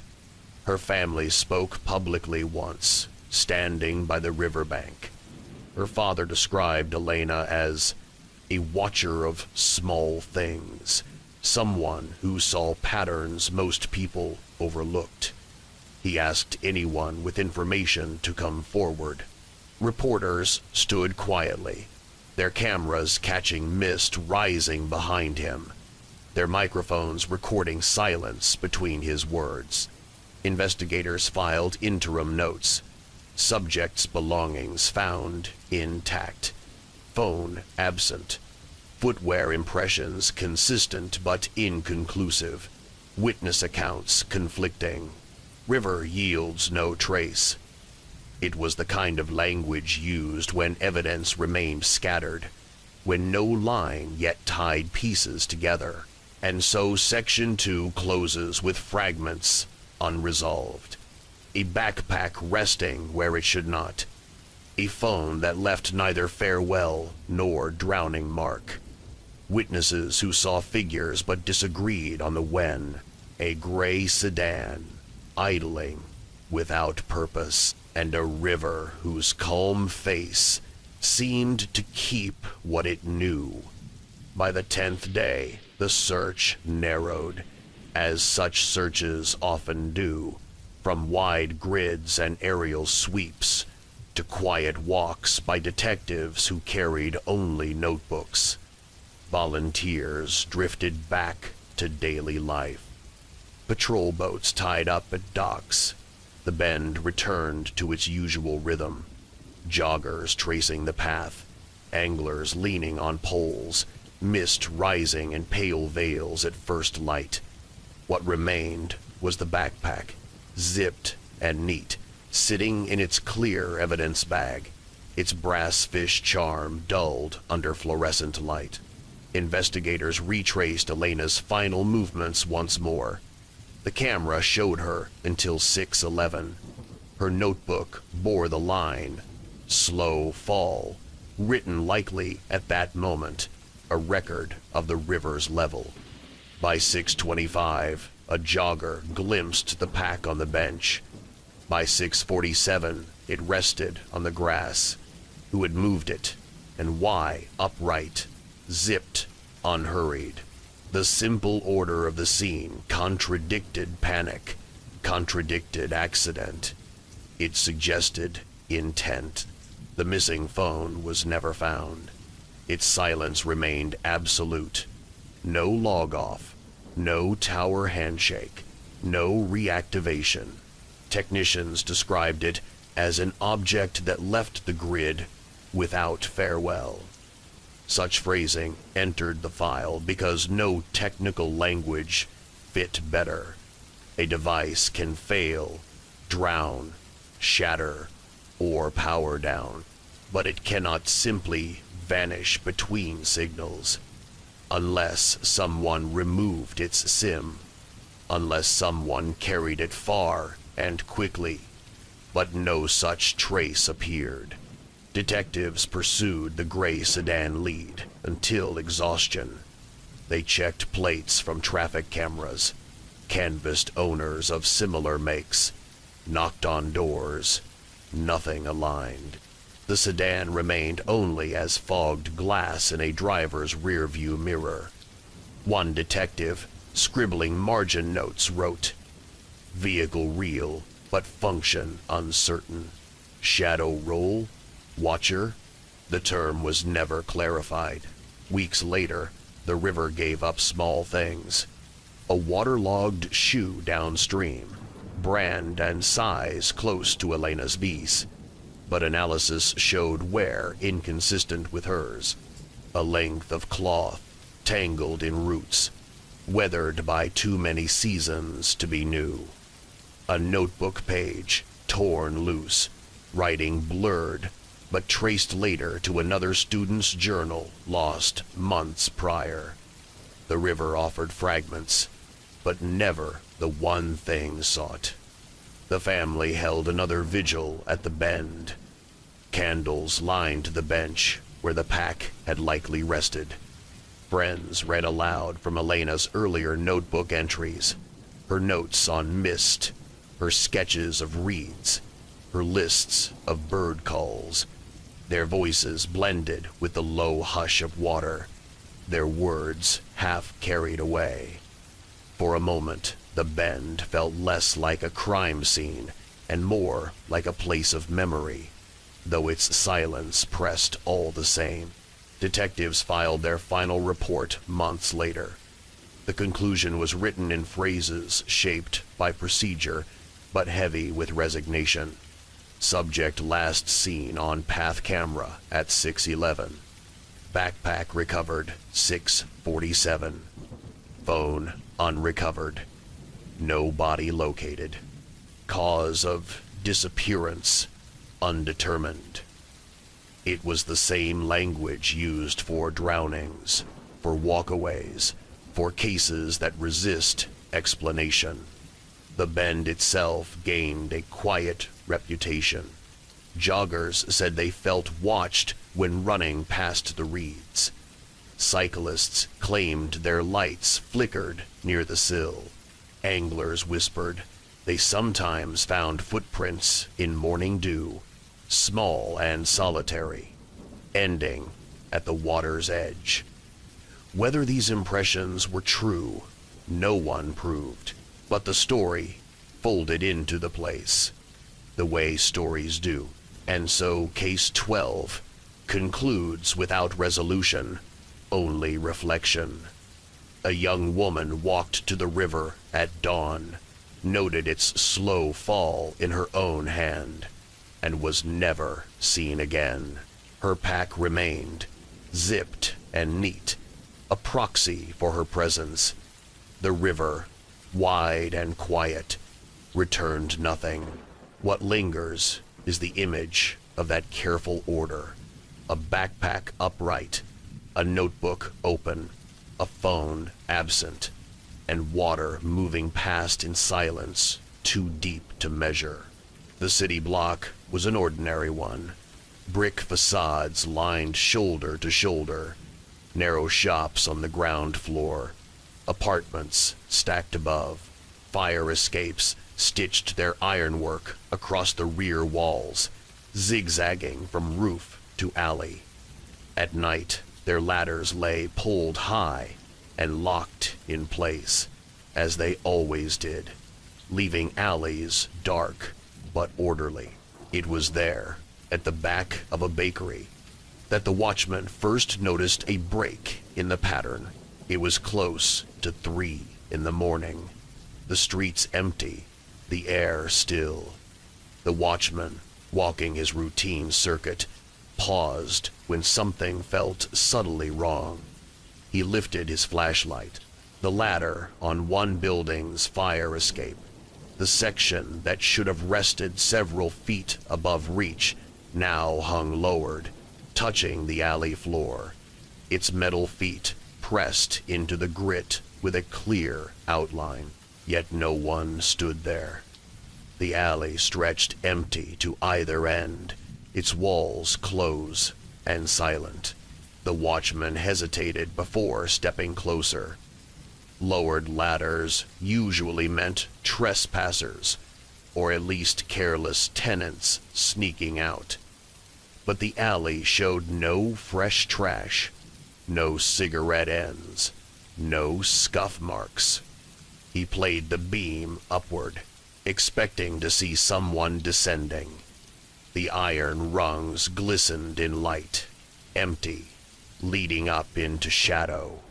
Windows on each level were closed, blinds drawn. Nothing moved. He made a full circle, checking corners. The only sound was the hum of a transformer at the alley's mouth. When he returned to the ladder, it was exactly as he had found it, resting squarely on the ground, secure, ready for use. With unease, he logged the detail in his nightly report. By dawn, patrol officers walked the alley. They found the ladder still down, but nothing else unusual. They raised it back into place, locking it again. Tenants awoke to the news with confusion. No one admitted to lowering it. The windows remained latched from the inside. No signs of forced entry. The building superintendent insisted the release mechanism could only be triggered by someone above pulling firmly on the lever. No one outside could reach it without tools. Yet none of the tenants reported stepping out during the night. Officers checked the building's narrow stairwells and hallways. Nothing seemed disturbed. Apartments remained locked. Tenants accounted for. No burglaries had been attempted. No alarms triggered. The bakery below reported nothing missing. The ladder had been lowered, but no action followed. It was an event without consequence, except for the unanswered question of how it had happened at all. Security cameras were canvassed. The bakery had one pointed toward its rear door, covering part of the alley.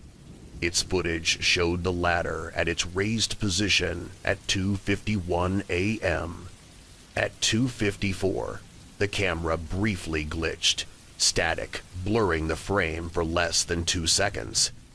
When the image returned, the ladder hung lowered, touching the ground. The alley remained empty. No figure appeared before or after. The footage showed no one raising a hand, no one leaving through the fire escape. Only the shift itself, up, then down, separated by static. Investigators tested the release mechanism. From the alley floor, it was indeed unreachable. From the fire escape platform above, the lever pulled with a metallic snap, lowering the ladder smoothly. It locked into place with an audible clank. Tests showed it could not fall on its own. The release required force, yet no tenant claimed to have used it, and no stranger was visible in the footage. By afternoon, whispers spread among residents. One tenant recalled hearing a faint clatter around 3, though she assumed it was garbage trucks. Another swore she felt the vibration of footsteps above her ceiling just before the hour, though her neighbor above denied being awake. These fragments proved little, yet they gave the lowered ladder a weight it otherwise lacked. The watchman, questioned again, was firm. He had seen it lowered, the rungs empty. He had swept the alley twice, beam steady, and found no trace of anyone leaving. His report ended with an uneasy line. Ladder down, alley clear, no exit observed. And so Section 1 of this case closes with a puzzle intact. A fire escape ladder lowered in the stillness of night, caught in the brief glitch of a camera, without hand to pull it, and without foot to descend. The alley returned to normal with dawn. Yet the image of rungs meeting ground where no one stood left a silence that the day could not quite erase. By mid-morning, the alley's calm had returned. Delivery vans idled briefly at the curb. The bakery's back door breathed sugar and yeast into the air, and trash lids clinked as routine overtook the strange. The ladder retracted and latched again, hung in its usual posture like a folded arm. Yet the small fact remained in reports and in everyone's voices. Sometime just before 3, it had been down, metal feet, grounded, and no one had used it. Investigators began with the simple pieces that buildings give when asked politely. The fire escape's steel carried a light bloom of oxidized dust along the outer edges of each rung, the sort of powder that clings to skin and fabric when touched. A technician dusted the lowest section and the release lever on the platform above. Fingerprints rose where palms usually do the watchman's from testing that morning. The superintendent's from weekly checks, but nothing recent where a stranger would have gripped. On the ladder's side rails, however, a single, shallow smear cut through the fine rust, as if brushed by a cuff or a bag. It was too vague to lift, but the technician circled it in chalk and photographed it from 3 angles because sometimes a tiny disturbance is all a night leaves behind. The mechanism itself was stubborn in a reassuring way. A spring-loaded latch held the ladder's weight. Pulling the lever on the first landing above released that spring with a clean, audible snap. The path from snap to ground was smooth, the rungs descending under their own mass until the feet met concrete. Tests showed wind could not rattle the lever loose. Vibration from a passing truck raised no movement in the latch. The drop required intent. "From below?" one detective asked, shading his eyes to watch the geometry. The superintendent shook his head and tapped the lever housing. "You'd need a hook, and even then the angle's wrong. And it's shielded. That cover's been on since the last inspection." He paused. "Besides, you'd still hear it. There's a tone to that snap." Sound became a line of inquiry. The watchman's route placed him in the alley at 2:56, his log time-stamped by the electronic baton he tagged against a wall sensor. He wrote that he heard nothing out of place, no footfalls on iron, no window latch, no run of sudden steps. The bakery's camera showed a 2-second burst of static at 2:54, and no movement before or after. a small office on the block, maintained another camera facing the opposite direction.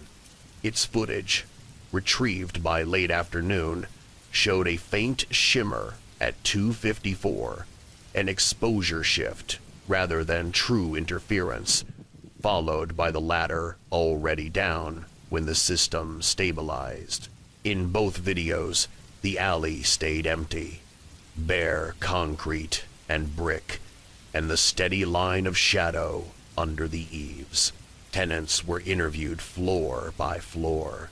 On 3 Ampere, a graduate student with headphones in said she'd been editing audio until 3 and hadn't left her desk. On 3B, an elderly man said he slept through, hearing nothing but the soft whir of his window fan. On 2 Ampere, a nurse worked nights and was not home.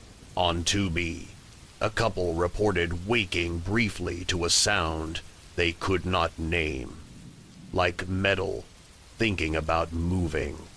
The woman offered, unsure that faded before either could frame it. On 4 Ampere, the top unit, a renter with a small dog admitted the animal had stood up and faced the back window at 2:55. One paw lifted, ears forward, no bark. The renter assumed raccoons. The dog's attention lasted less than a minute. Then it settled. The roof door was checked and logged. It was locked as a matter of course with a simple hasp and cylinder. The superintendent kept the only key. Dust on the threshold showed no scrape marks from the door having dragged open recently, and the tar roof carried the usual scatter of grit and leaves. No fresh shoe prints marred the surface, though a week of light wind and a night of still air could erase what a single pass reveals. A few pigeon feathers lay at the parapet. One feather was pinned by a small pebble as if something had brushed it into place. The detective picked it up, then set it back exactly where it had been, for no reason he could name beyond respect for small arrangements. If not from above, and not from below, attention turned to within. Could a tenant have pulled the lever, lowered the ladder, and returned inside with enough quiet that the watchman, steps away, noticed nothing? Each back window latch was tested. All were locked from the inside. Frames showed no pry marks. Dust on the sills collected in a thin, unbroken film. A maintenance note from last month documented the replacement of weather stripping on 2B's sash. The fresh rubber had compressed uniformly, without the slight flare a recent open-close motion sometimes leaves. The windows had not moved in the hours before dawn. The bakery's night manager, practical and generous with details, offered the alley's noises by hour, the way bakers give instructions. At 1 o'clock, trucks make their quiet deliveries. At 2:15, the proofers hiss. At 2:30, she walks the back hall and glances through the peephole at the alley for habit. At 3 o'clock, the first trays come out and the air sweetens. She remembered nothing irregular at 2:30 and no one at the door at 3 o'clock. But she had noticed, faint as a thought, the smell of cold iron when she opened the rear door after 3. Not the usual damp brick scent, but a metallic edge that arrives when metal has been moved recently. Or maybe I thought it because I'd heard, she conceded, shrugging. It's funny what you decide later. Investigators examined the ladder's feet. Each wore a rubber shoe to keep steel from biting concrete. The left shoe bore a tiny crescent of pale residue on its edge, as if it had pressed into chalk dust and lifted. The alley's rear wall hosted a seldom-used chalkboard for deliveries, a relic from years before scanners and tablets. Its tray carried a skim of chalk powder. On the ground below it, a semicircle of faint dust echoed the crescent's shape. A technician held the shoe near the arc. A ghost fit. It meant little beyond confirming the feet had indeed rested on the alley, but the small concordance felt like the alley telling its version. Metal came to ground here for long enough to kiss chalk, and then rose. An hour later, another technician found something even smaller. On the second rung from the bottom, inside edge, a single thread had caught synthetic, dark, no longer than a fingernail clipping. Under magnification, the weave identified as common in lightweight jackets. It could have belonged to any tenant. It could have been left weeks ago. Still, it went into a paper packet, labeled with care. The superintendent, tired of half answers, suggested a test of human possibility. 2 officers stood on the first landing and lowered the ladder, while a third stood in the alley, eyes closed to judge sound. The snap was crisp. The slide of rungs was smooth. The final clank of feet meeting concrete was decisive. "You'd hear this from the street," one officer said. The watchman stood at the alley's mouth, where he would have been, turned his head, and nodded. "I would." The bakery manager replicated her 2:30 walk, opening the rear door and closing it. That sound, too, carried. The alley, built for echoes, betrayed any movement made with tools or intent. With mechanics tired of being asked to confess, the investigation shifted to time. The glitch at 2:54 appeared on 2 feeds produced by 2 different systems, fed by 2 separate circuits. The utility reported no switching event at that minute. The transformer at the alley's mouth logged no dip. The clocks in both systems ran within a second of the city's time server. If interference had threaded both, it had not arrived from the power grid. The watchman's baton recorded his tag at 2:56, consistent with his statement. He found the ladder down at 2:58, in the space between 2:54 and 2:58. Then, the ladder changed state, and no person registered in either camera's frame. "Angles," a detective said, fanning his hand as if laying out cards. The bakery camera saw half the alley. The office camera caught the other half. A sliver near the base of the fire escape, perhaps a yard wide, lay in a shared blind created by the camera mount's opposing angles. The sliver stood directly beneath the line. A person might hug if they slid quickly from the wall to the ladder, pulled it, and stepped into shadow. But even then, the rest would have left a trace footfalls, the jolt of metal, the delay of descent or ascent. "You can't do it in silence," he said, looking up into iron bones. "Not here. Still, people try." The team checked neighboring roofs for signs of movement. On the building to the west, tar held the faint crosshatch of a shoe tread near the parapet, old, softened, impossible to date. On the building to the east, a scattering of cigarette ends gathered in a corner out of wind, damp and caved at the filters. None fresh. From either roof, a capable person could have lowered to a landing with a short rope, reached the lever, and pulled. But they would have had to climb a dozen feet of brick or iron to reach that perch. And again, the alley would have told on the effort. It hadn't. Tenants in the rear apartments were asked to leave their windows closed for one more night while sensors were set. An accelerometer was taped to the ladder's lowest rung, a contact switch to the lever housing, a sound meter to the platform rail. A camera with its own internal clock was aimed squarely at the mechanism from a third-floor window in the building across.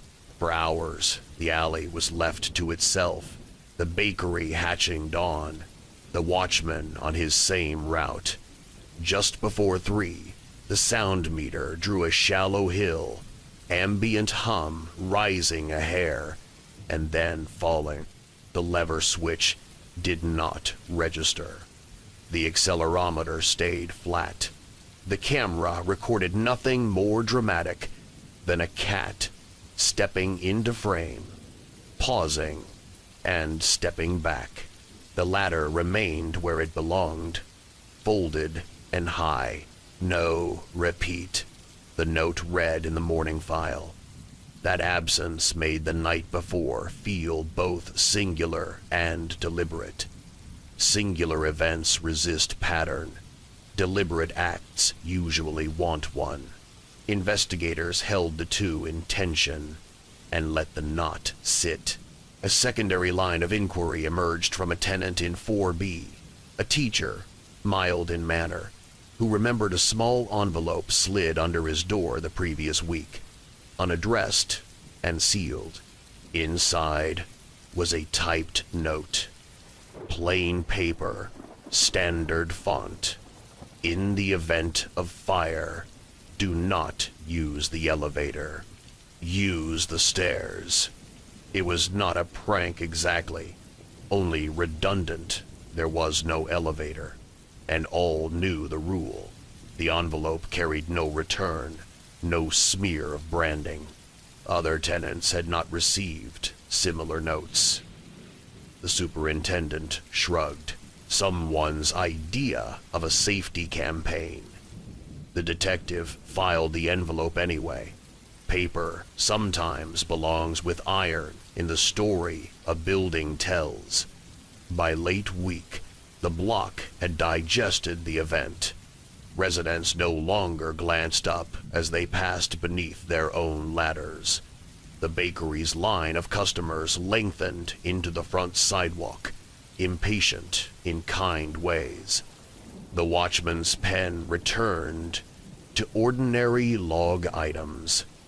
One broken bottle, one stray cart in the alley, one streetlight flicker.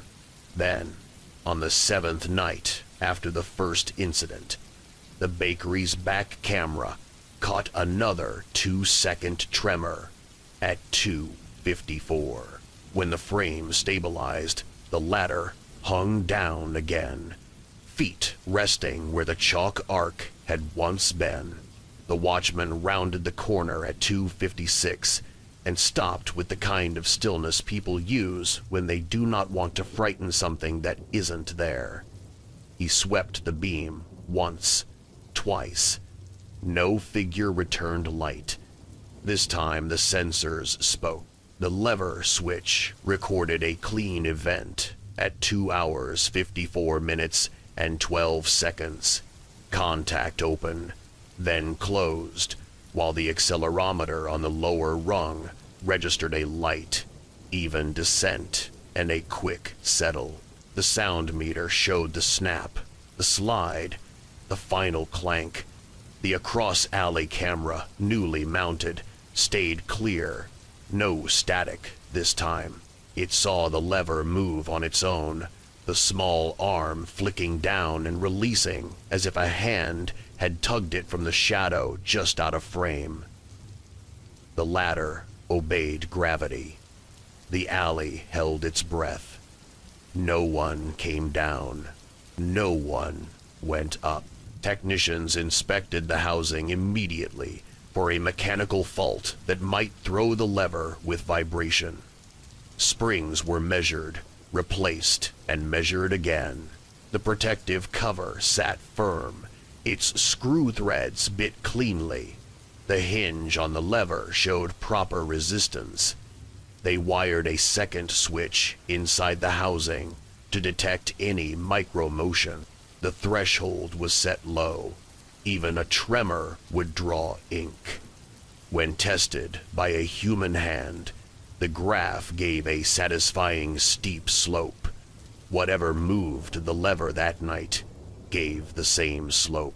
The superintendent, more rattled than he had been, suggested they lock the lowest section of ladder with a chain when raised, not for ghosts, but for people and peace of mind. A padlock was installed, heavy and new. On the next night, the lever did not move, and the chain, even if it had been asked to hold, would have kept the feet from touching concrete. The bakery camera recorded a clear frame through 254. The alley's story paused again. So Section 2 ends with what such cases often deliver: a handful of measurements that confirm only the strangeness they were designed to test. Twice, at the same minute, a shielded lever moved. Twice, the ladder came down. Twice, no one used it. Once, the sensors were watching. Whether the act belonged to a person who understood the alley's angles, to a fault that imitated intention, or to a small, recurring hour in which mechanisms decide briefly to remember motion, is left, for now, unresolved. The ladder hangs, retracted, its chain snug, its feet clean. The watchman passes as he always has, beam skating over metal. He glances up as if out of habit or respect. The second lowering, recorded with clarity, became the case's anchor. No longer was it only the watchman's word or a 2-second glitch of static. Now there were instruments marking the motion, diagrams of force, the clean curve of descent, the final clank against concrete. A lever moved where no hand was seen, and the city filed it as fact. Yet with fact came impasse. Investigators could say what had happened, but not why, and certainly not how. The lever required resistance to yield. Springs and steel demanded a deliberate pull. The sensors confirmed as much, and still the alley, empty in every frame, gave no figure to account for the act. The chain added after the second night seemed to halt the pattern. For 2 weeks, 254 came and went, with nothing but the rustle of pigeons and the distant thrum of traffic. The ladder hung latched, the padlock secure. The watchman's logs recorded only routine entries: a tipped bin, a cracked light fixture, a lost scarf knotted on the fence. Still, each time he rounded the corner near 3, he paused at the alley's mouth. Beam raised a fraction longer than needed. He wrote once in his notebook, not in his report. Feels like something waiting for permission. Tenants adjusted with unease. The teacher who had received the strange safety notice moved to another block. The student in 3 Ampere took to studying at a cafe rather than her desk after midnight. The couple in 2B left a radio on quietly near the back window, insisting the steady sound helped them sleep.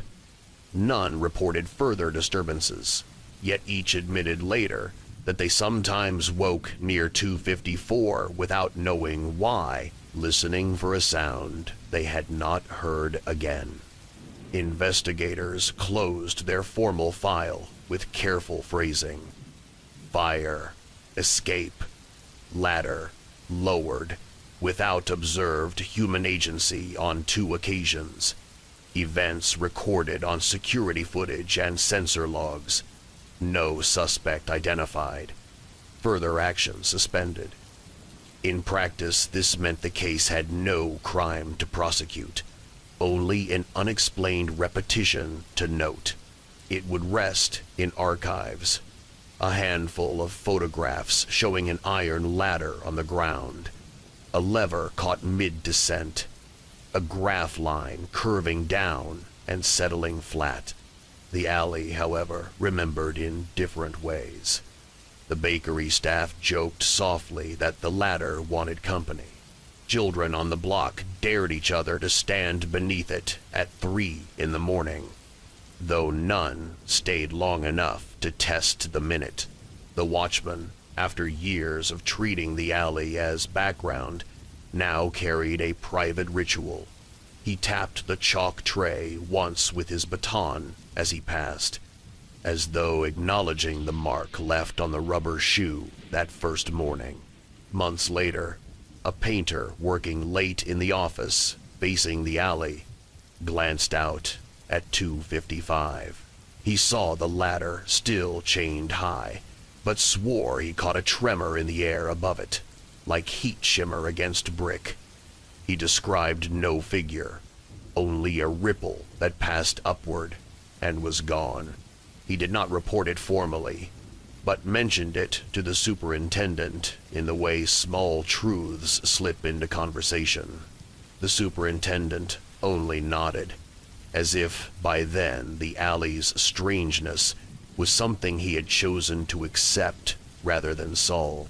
And so Case 13 concludes, not with resolution but with reflection. Twice the ladder descended, iron feet touching ground where no person stood. Once the lever was caught on camera moving down of its own accord. Chains and locks may hold it now, but memory of its motion lingers in the alley's geometry. The rungs fold high, the padlock gleams new, yet those who walk beneath it carry the image of steel choosing to remember gravity on its own. The alley remains narrow, its walls echoing every small sound, its shadows deep at 3 in the morning. Delivery vans idle there, pigeons scatter, rain collects in the cracked concrete. But for those who know the story, each glance upward carries the same quiet question. If the lever moved twice without hand or hook, does the alley keep waiting for the third descent, or has it already lowered and risen again in silence too complete for witness? It began with a sound familiar to anyone who has ever lived in an apartment building. The sudden shrill of a telephone echoing faintly through thin walls. Not a cell phone buzz, or the trill of a digital handset, but the solid ring of a corded landline, insistent and rhythmic. The tenants of the building on Ashworth Street all remembered it, because by midnight the halls were usually still, voices subdued, televisions dimmed. And yet, on a Tuesday in late winter, the ringing began, steady as a metronome. At exactly 12 a.m., the phone belonged to Unit 4B, a narrow flat rented to a man named Daniel Rowe. He was 32, an archivist at the local library, solitary but polite with neighbors. His landline was an oddity in a building where most had long since abandoned theirs. He kept it, he once explained to the woman in 3 Ampere, because he liked the sound of it, like a clock that talks back. The phone itself was rotary, heavy, with a coiled cord and a chipped ivory handset. On the night in question, several tenants heard it ring. The couple in 4 Ampere, just across the hall, counted at least 7 rings before silence. The woman in 5C 2 floors above, said she woke to the faint echo, muffled but clear enough to place. The watchman making rounds paused at the stairwell because the sound traveled faintly down, tinny but distinct. Each assumed Daniel had answered and thought no more of it. But by morning, curiosity bloomed. Daniel did not leave for work. His apartment remained locked from the inside. When the superintendent finally opened the door, they found the phone sitting on its cradle, coiled cord, resting in its usual loops. Daniel was absent. His coat hung by the door, his wallet on the table, his bed unslept in. The only oddity lay in the phone itself. Its internal log, a relic of the exchange still maintained by the local carrier, showed no incoming call at midnight. No number had dialed in. The line had remained silent in their records. And yet half the building swore they had heard it ring. Investigators documented the scene with care. The apartment bore no sign of struggle. Dishes from supper sat rinsed on the rack.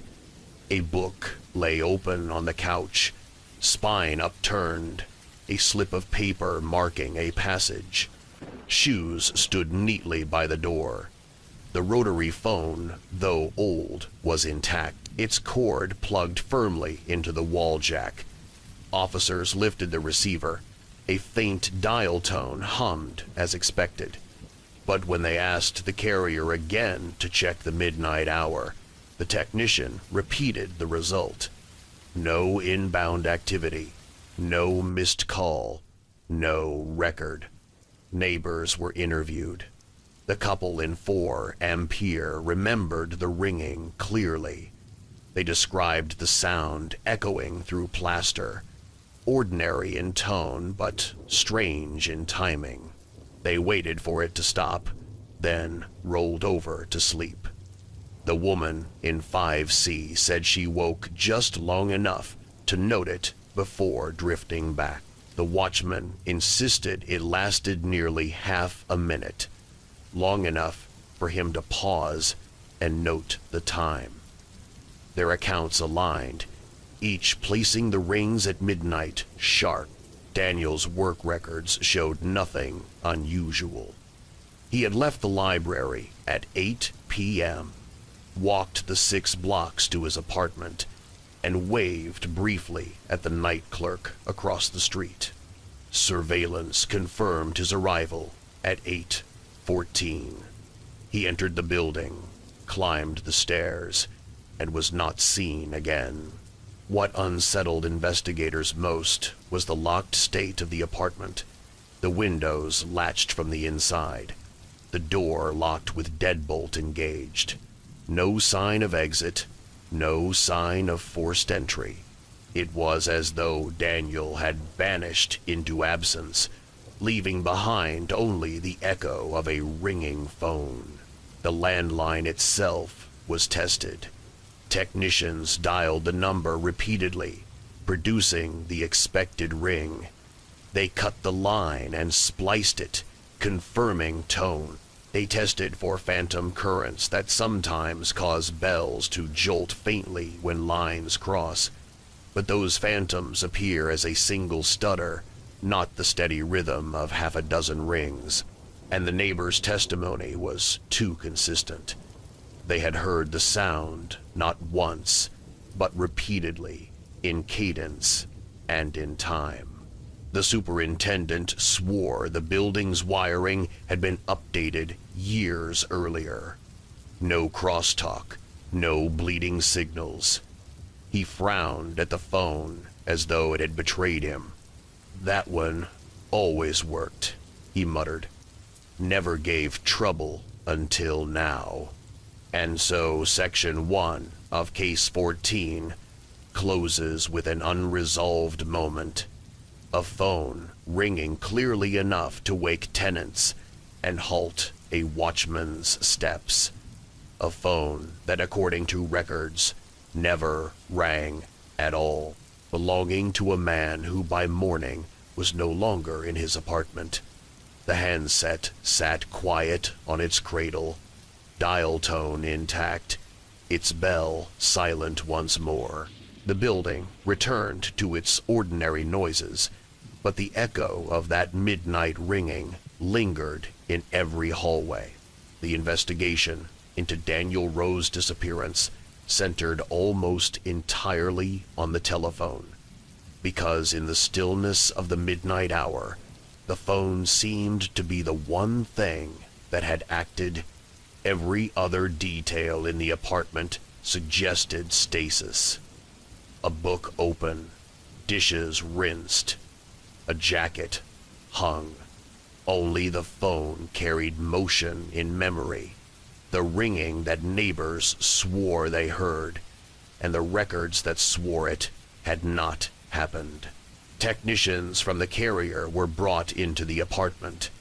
They clipped their test set to the wall jack, reading voltage across the line. It was steady, consistent, without spike. They simulated an incoming call from the exchange bells, clattered dutifully, echoing across the walls. They documented resistance and impedance, both within expected range. No phantom current, one muttered. If it rang, it was powered. Yet the logs from the switchboard remained adamant. No inbound call placed at midnight. No outbound either.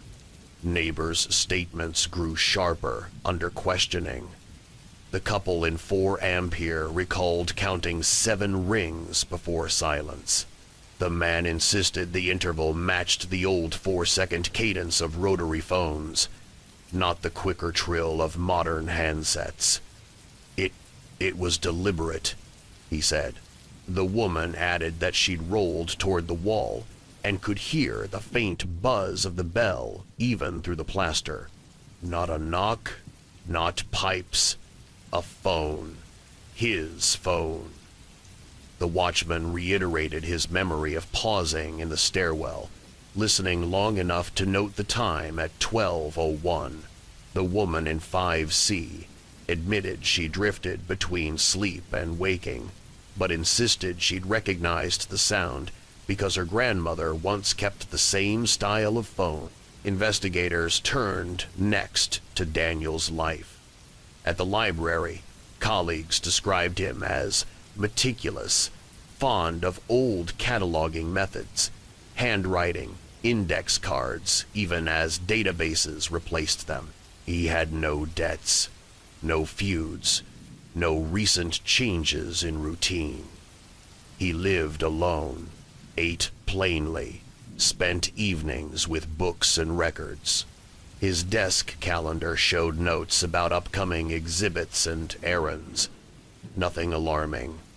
The last entry before his disappearance was a simple line in pencil. Check map drawers Wednesday. Phone records from prior weeks showed minimal use. Daniel had received only 2 calls in the month. One from his parents, another from a charity asking for donations. Outbound calls were similarly rare. The line existed less for function than for presence, as though Daniel kept it as a tether to an older rhythm of life. That made its ringing at midnight all the more unsettling. The rotary phone itself was examined closely. Its bell assembly showed no defects, no loosened wires. The coiled cord was intact. Technicians even disassembled it on the apartment's small kitchen table, laying screws in neat rows. Each component tested soundly. When reassembled, the phone rang properly under deliberate calls and sat silent otherwise. Yet a detail emerged when they lifted the handset on the receiver's earpiece. Faint traces of moisture had dried, leaving a thin ring of residue visible under angled light. Swabs confirmed it was skin, oil, and trace salt, the kind left when someone pressed the phone to their ear recently. Neighbors insisted Daniel had not been seen answering calls earlier that evening. His parents, who called the next day, said he had not spoken to them at night. So who had lifted the handset? And why was it found replaced so neatly? A timeline was reconstructed. At 8:14 p.m., Daniel entered the building. At 12 a.m., the ringing began, heard by at least 4 witnesses. At 8 a.m., the superintendent opened the locked apartment and found it empty. In between, no one saw Daniel leave. Cameras on the front entrance caught no exit. The back stairwell was unmonitored, but its door carried dust along the threshold undisturbed since cleaning. No trace of footsteps, no scuffs on paint. The building gave no record of departure. Forensics checked windows.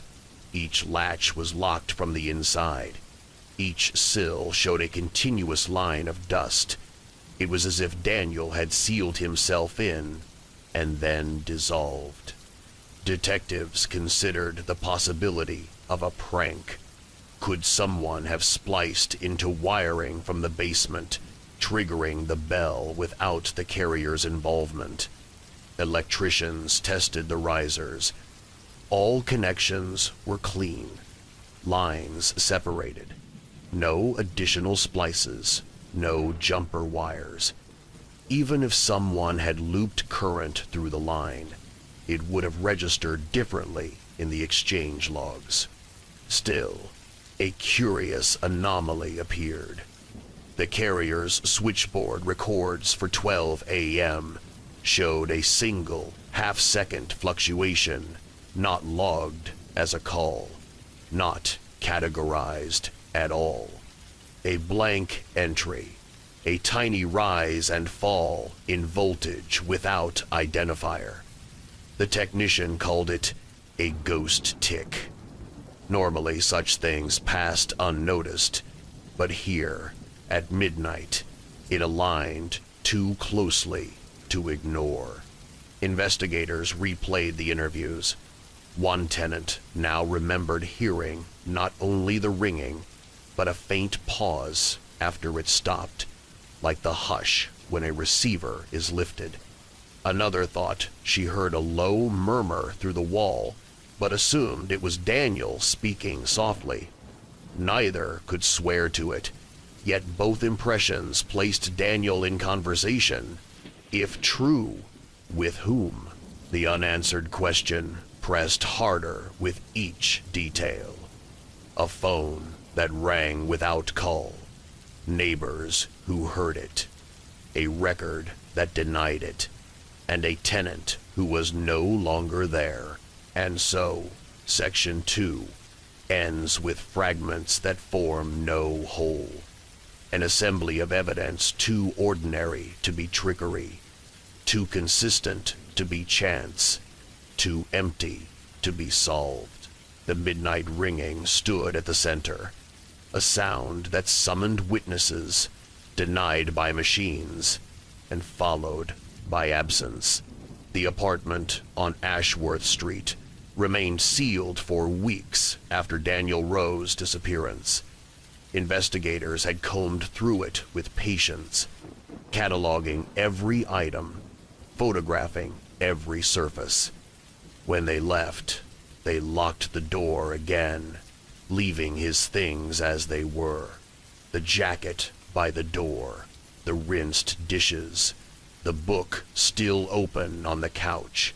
The phone sat on its cradle, quiet, its brass dial plate reflecting the faint light from the single window. Detectives returned to the phone repeatedly, because it was the only part of the apartment that had acted. The handset bore dried traces of skin oil, the faint sign of recent use. The cord showed no stress, no signs of yanking. Its bell assembly was tested and retested, each time ringing faithfully when the exchange sent a deliberate call. Yet the call at midnight remained missing from all records, leaving only neighbors' testimony that they had heard it, clear enough to wake, long enough to count. Theories were drawn and dismissed. A technical glitch could not explain the cadence of rings, repeated and steady. A prank required tampering with wires, but the building's risers showed no such interference. A voluntary disappearance seemed unlikely. Daniel's wallet and coat were left behind, his bank accounts untouched, his work obligations planned for the next morning. And yet he was gone, as if drawn out of the apartment by a call no one placed. Detectives studied his habits for patterns. Daniel favored the library archives, often working late with old maps and manuscripts. He kept journals with neat notes about books he'd read, though none hinted at fear or intent to leave. Friends described him as grounded, if solitary. His parents said he telephoned them weekly, never missing, but not that night. His last contact with anyone was a brief wave to the clerk across the street. The hours between then and midnight were his own, silent in the record. The building itself offered small impressions. Tenants remembered the echo of the phone ringing, each certain it was real. The watchman recalled the sound carrying faintly down the stairwell, tinny but distinct. One tenant admitted she thought she heard Daniel's voice murmur through the wall after the rings ended, though she could not make out words. Another remembered the creak of footsteps in the hall, but dismissed it at the time. None of these impressions formed proof, but together they painted a picture of an apartment not entirely silent at midnight. When the apartment was eventually returned to the landlord, little was removed. The phone, however, was kept in evidence. Officers were uneasy, leaving it. It now sat boxed in the precinct's storage, its coiled cord folded carefully, its handset wrapped in paper. More than one guard swore they heard it faintly ring when they passed the locker after hours. Logs noted no power, no line connection. Yet the stories persisted. The case was filed as unresolved. Daniel Rowe, last seen entering his building at 8:14 p.m. Last noted by neighbors at midnight through the echo of a ringing phone. Never accounted for afterward. His absence was complete, his belongings undisturbed, his apartment locked from within. The report ended with restrained language. Cause of disappearance undetermined. Investigation suspended pending new evidence. For the tenants, the echo lingered longer than the file. Some swore they still heard the phantom ring through walls when the building grew quiet. Others said they avoided walking past 4B at night. The superintendent replaced the lock, rented the flat again, and yet new tenants claimed the same faint sound.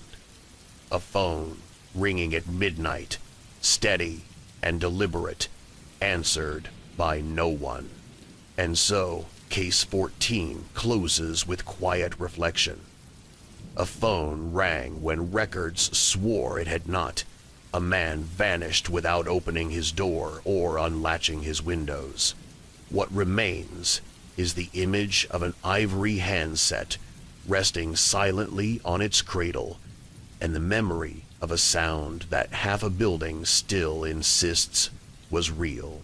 The highway ran straight through farmland, 2 lanes bordered by fences and winter fields, a place where night fell heavily once the sun was gone. Traffic thinned after dusk.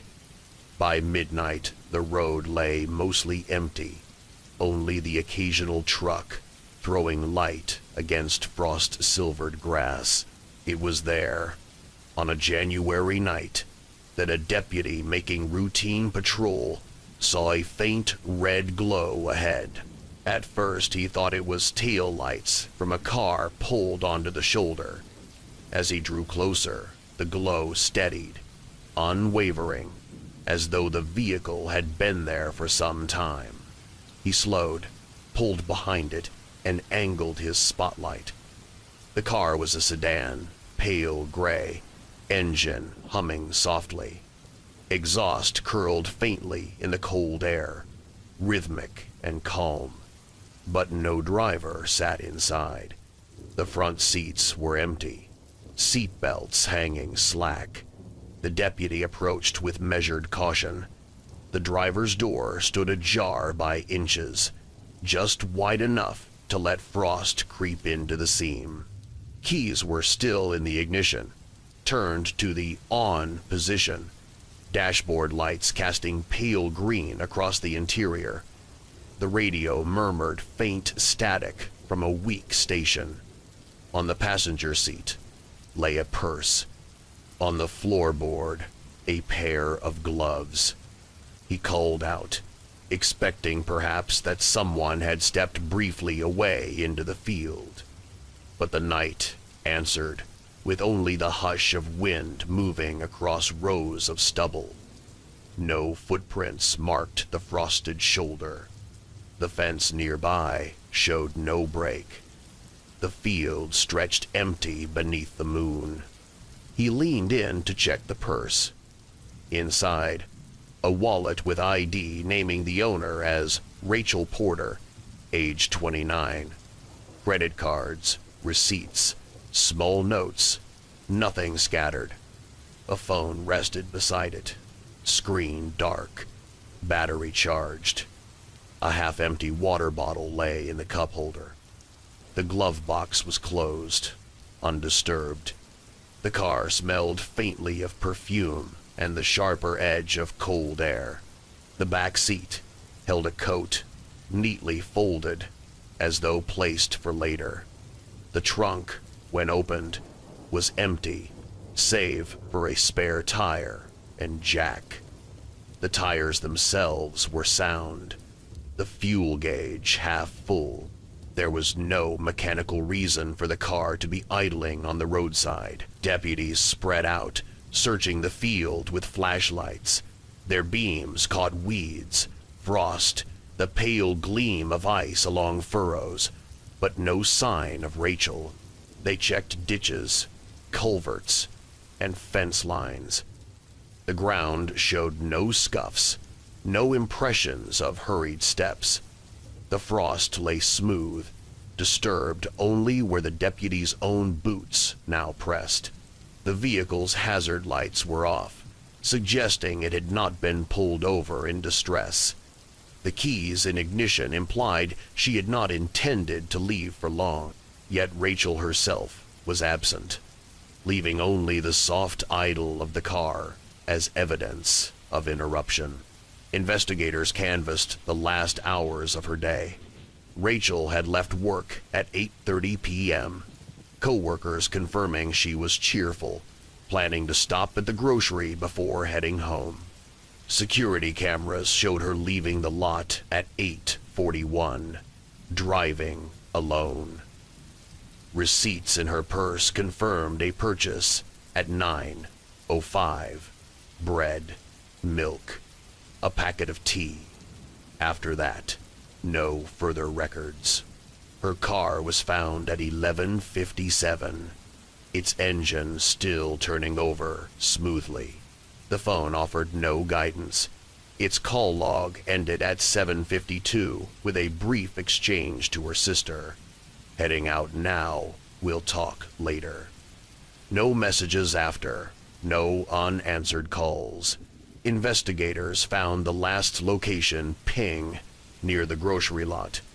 Nothing suggested why she would stop 30 miles later on an empty highway. Traffic cameras at either end of the stretch showed her car at 9:48 entering, but never leaving. The gap left only questions. How long had it idled, and where had Rachel gone? The deputy who first approached noted the strange calm of the scene. Nothing felt hurried, nothing chaotic. The door was ajar but not flung open, the purse resting neatly, the coat folded. It was as though Rachel had stepped out in mid-thought, expecting to return, and then vanished into the winter air. And so Section 1 closes with a picture suspended in stillness. A sedan, idling softly on the roadside, keys in ignition, taillights glowing red against frost. Owner absent. A purse, a phone, a folded coat remain. But the road stretched quiet. The fields lay empty, and the night gave no answer to where Rachel Porter had gone. The shoulder where the deputy found Rachel Porter's sedan offered little to anyone who expected drama. There was no spray of gravel across pavement, no skid marks, no gouges in the dirt. It looked instead like a pause placed carefully in the night. The car drawn neatly to the edge, rear tires just touching the rumble strip, hazard lights untouched, exhaust lifting in a steady pale ribbon into air that pinned frost to grass and wire. Investigators returned at first light with measuring wheels and chalk, not because they expected revelation, but because quiet scenes sometimes give the truest clues when walked in daylight. The frost told its own slow story.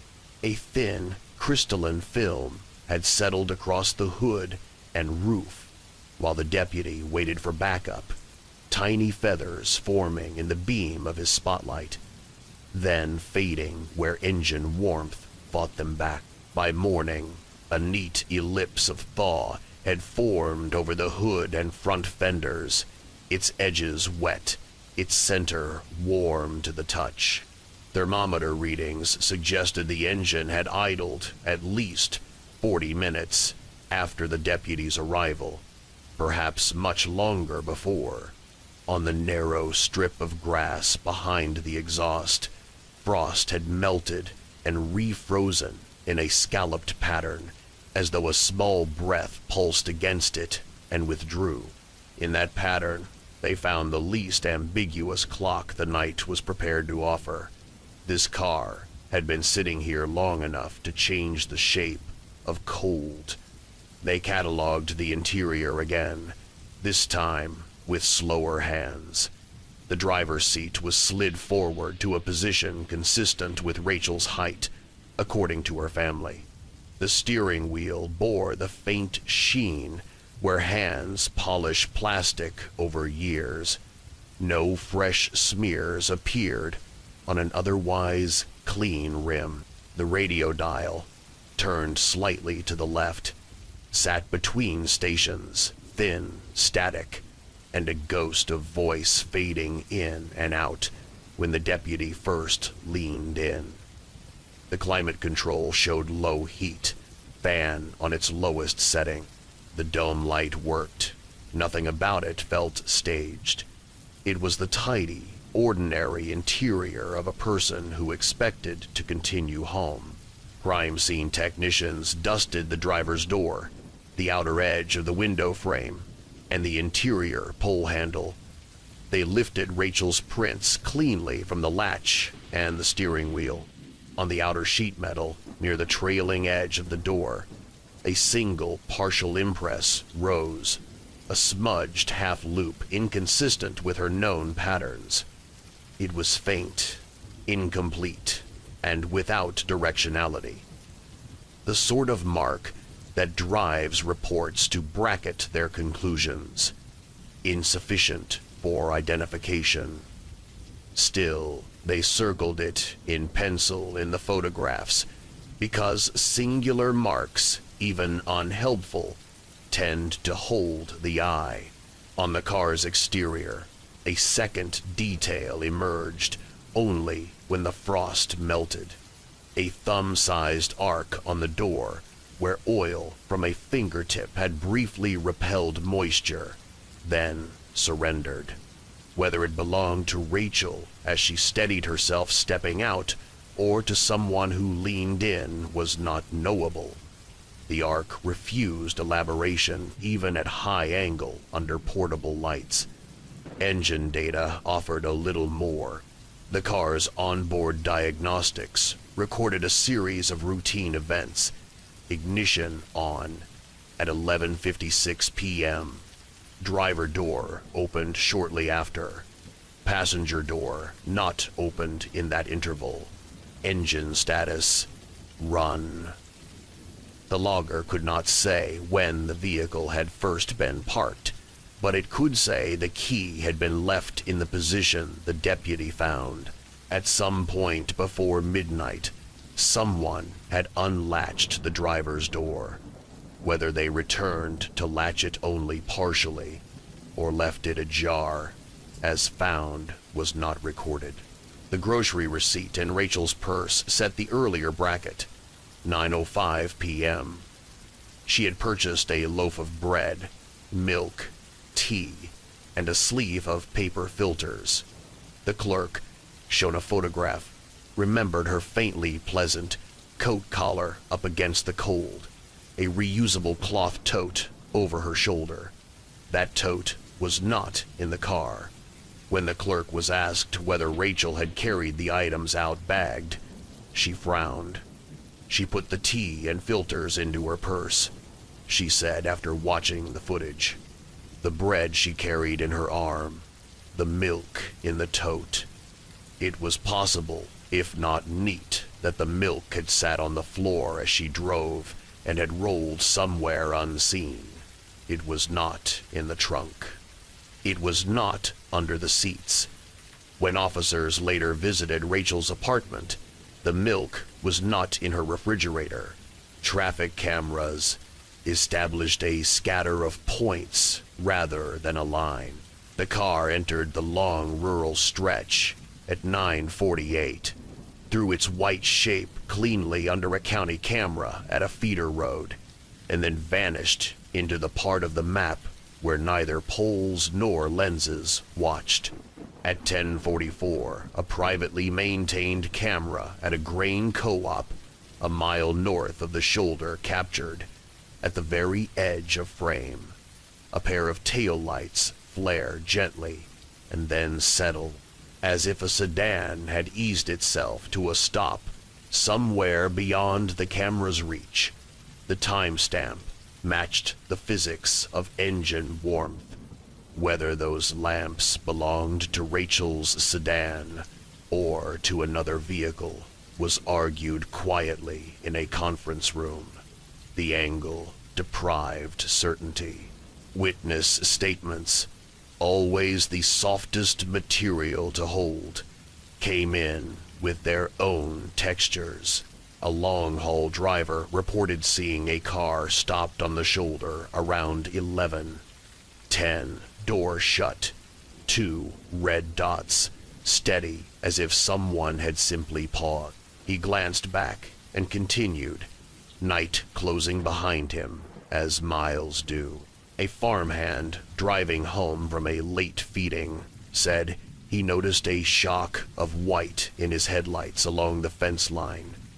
Just before midnight, a plastic grocery jug, gleaming briefly, he thought, or perhaps frost caught on wire. When he returned in daylight at the deputy's request, he found only the fence, unbroken. A ranch house 2 fields over had a doorbell camera with a deep, unhelpful reach into the road's darkness. Its microphone registered 3 audible events between 11:20 and 12:05. The distant passage of a truck, the bark of the ranch dogs at 11:52, and a short clip the owners had not heard at the time, a faint voice blurred by distance and wind. When amplified, the clip resolved into nothing more than 2 syllables, unplaceable, followed by the soft hush of the car's engine, if one wished to imagine it. Reports called it indeterminate. The dogs, however, were real. Their bark lasted 14 seconds, died, and did not return. K-9 teams worked the shoulder at dawn. One dog moved decisively across the asphalt to the center line, turned downwind, then drifted to the fence, as though something had drawn scent outward and away. He followed a long wire for 30 yards, paused at a gate latch, and sat a behavior his handler interpreted not as alert, but as fatigue. The gate itself was closed. Frost on its chain had formed intact crystals along a lower link, unbroken. If someone had passed there in the hour before the deputy arrived, their hand had not warmed the metal enough to leave a trace. A second team quartered the field. In some places, the soil was firm enough to hold only the faintest shadow of a step. In others, the grass lay springy and refused to record. Where a shallow drainage cut the field, mud kept better memory. There, at 2 points, technicians noted impressions that were almost, but not quite, shoe prints. The suggestion of a heel here, a soft notch there, each incomplete, each insufficient. The distance between them did not match Rachel's stride, nor did they match each other. Wind combed frost into them until even their hint was unconvincing. The fence bore a single thread where a person might have brushed it, synthetic, pale, short. Under a scope it resembled the weft of blanket fleece more than the braid of a coat cuff. Rachel's folded coat lay in the back seat. The thread could have come from anywhere. A passerby weeks earlier, a truck tarp, even a strip of feed sack teased by wind. The lab reported without enthusiasm. Common fiber. Detectives mapped a wider ring. A fuel station 12 miles south had interior cameras that caught nothing unusual. Just coffee poured a windshield, squeegee stroked along glass, a clerk rubbing hands against cold. A highway repair yard farther north had motion sensors but no images. Raccoons set them off more often than people. When logs were pulled, one entry at 10:57 flagged movement along the fence, then cleared. The yard's camera pointed elsewhere. That dot on the timeline remained just that one more neutral tick in a night already crowded with them. Rachel's family filled in her last hours, where records could not. She had texted her sister at 7:52. Heading out, see you weekend. She had set a kettle on the counter in her apartment on weeknights and read with the television low. She did not like to stop on highways. She would, however, pull over briefly if she thought she had heard something odd in the car. Her father mentioned an old habit. She sometimes stepped out barefoot to knock ice from a wiper if it chattered. The wipers on her sedan were quiet. The windshield bore no ridge of accreted frost. The hood had stayed warm enough to keep glass clear. Investigators explored the human possibilities late in the second day. If someone had flagged her down, they left no vehicle evidence besides the unspecific tracks that line every shoulder. If someone had pulled in behind her, their tires had been captured only as the general roughing of gravel all cars leave. A detective knelt and sifted stones under a portable lamp, more out of respect for ritual than expectation. He found a flattened bottle cap and a shard of tail light from some older collision, but nothing the night would swear belonged to this car's story. A small, unsettling discovery came from the grocery store's back lot. A camera that neither the clerk nor the manager thought useful because it often returned a static ellipse of fog from its dirty dome. When the footage was pulled for the night of Rachel's visit, one frame stumbled into clarity. Rachel stepping from the store door at 9:07 with the tote over her shoulder, the bread set sideways under her arm in a way people carry soft things they don't want, crushed, the tea and filters smaller in her purse. A figure stood at the edge of the lot, hands in pockets, turned toward the street rather than the store. He wore a knit cap and a dark jacket. No logo, no distinguishing stripe. He did not look up when Rachel passed. He did not move within the camera's span. There was nothing to tie him to anything except proximity in time. Still, investigators printed the frame and filed it under context. Witnesses came and went. None recognized him.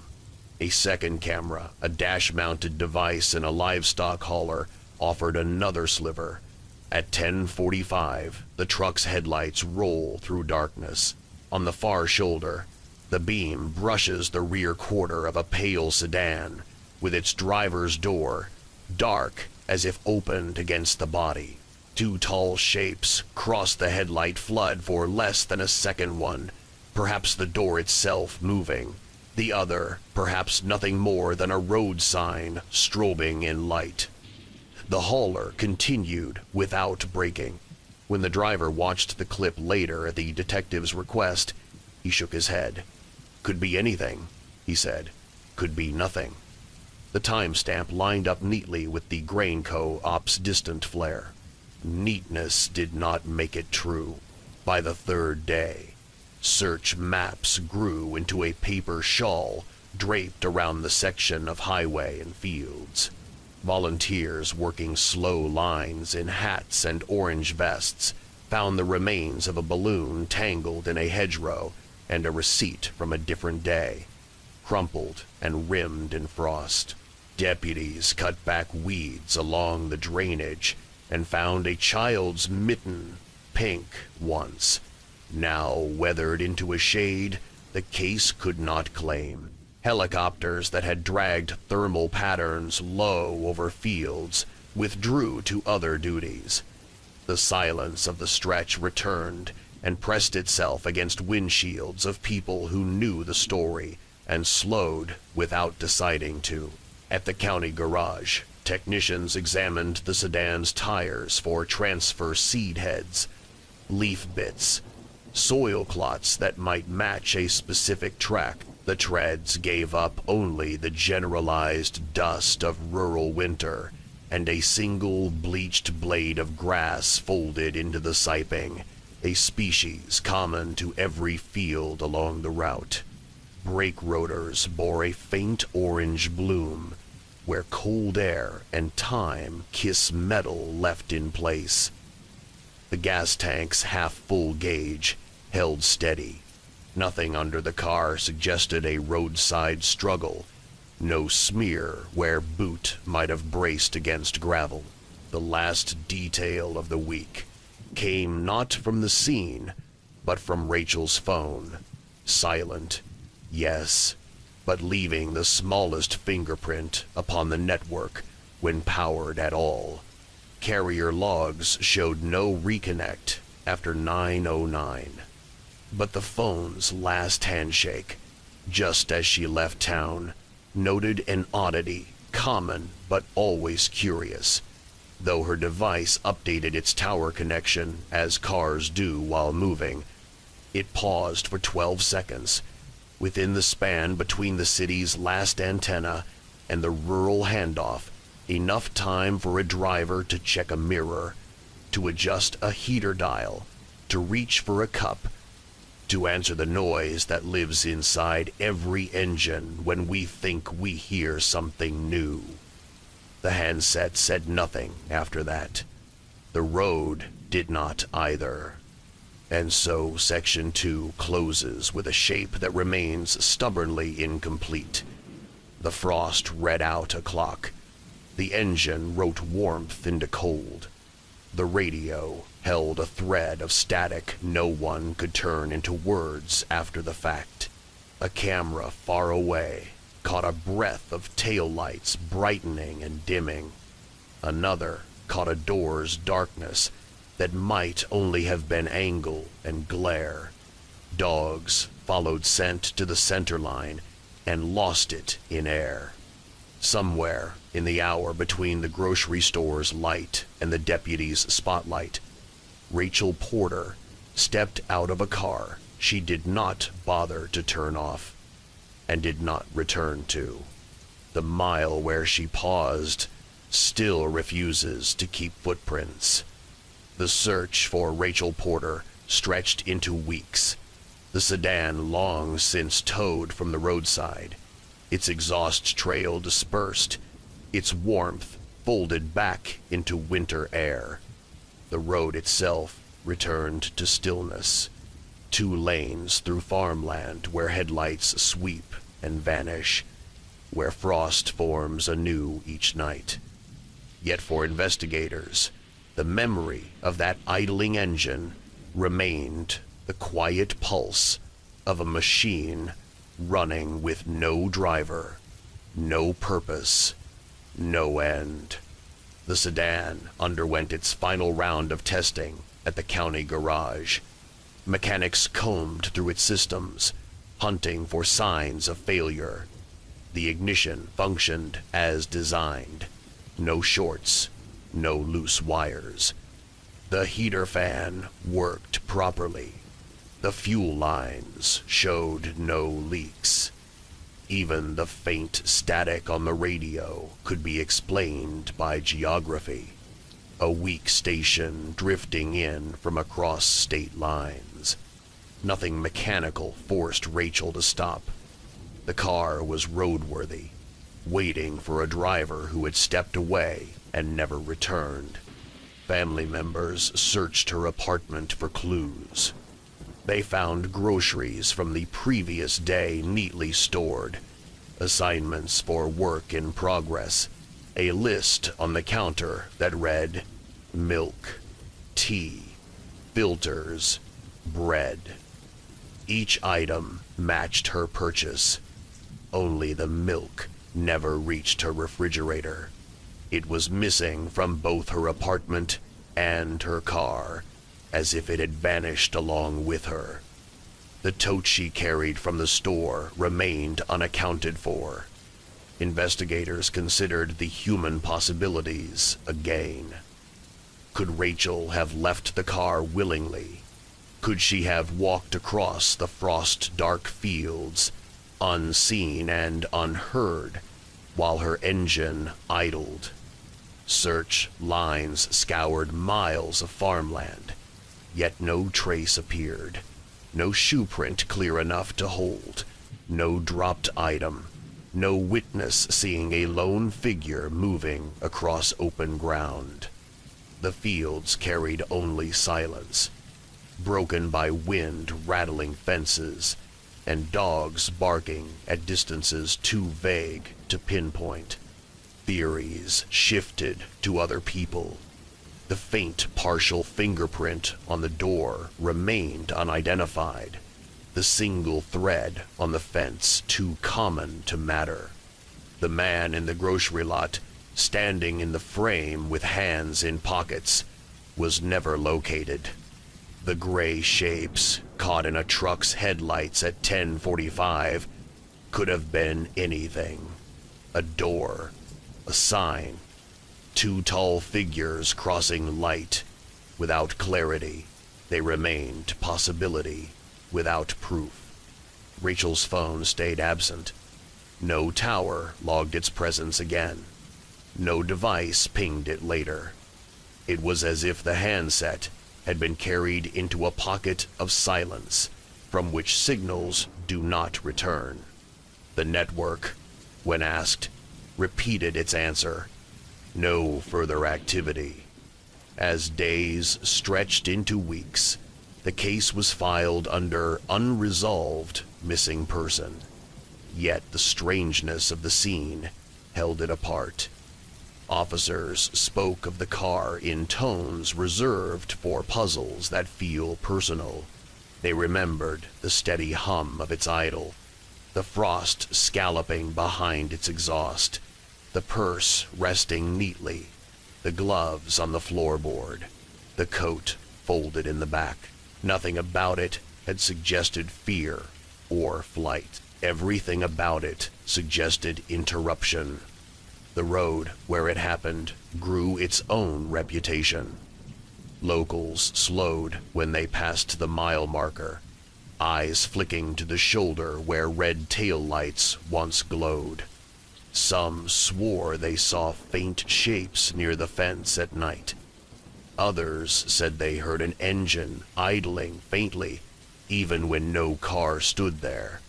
Truckers gave it nicknames, the kind that reduce unease into shorthand.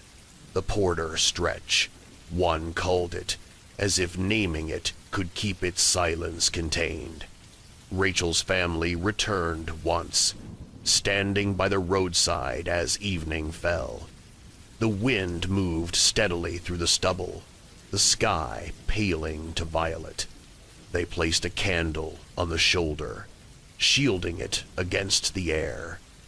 The flame flickered, steady for a moment, then bent under the current and went out. They left flowers caught in the fence, where frost soon rimed their edges. The file closed with language both precise and empty. Vehicle recovered in operational condition. Engine found idling. Personal belongings intact. Subject absent. Cause undetermined. The officers who wrote it down knew they were preserving not answers, but the shape of absence itself. And so case 15 concludes as it began, with a car engine humming softly beside an empty road, keys in ignition, door ajar, driver missing. A machine built to move remained in place, marking time against silence. The road carried on, swallowing headlights each night, but the memory of that soft idle lingered, a rhythm without reason, echoing through frost and field long after Rachel Porter was gone.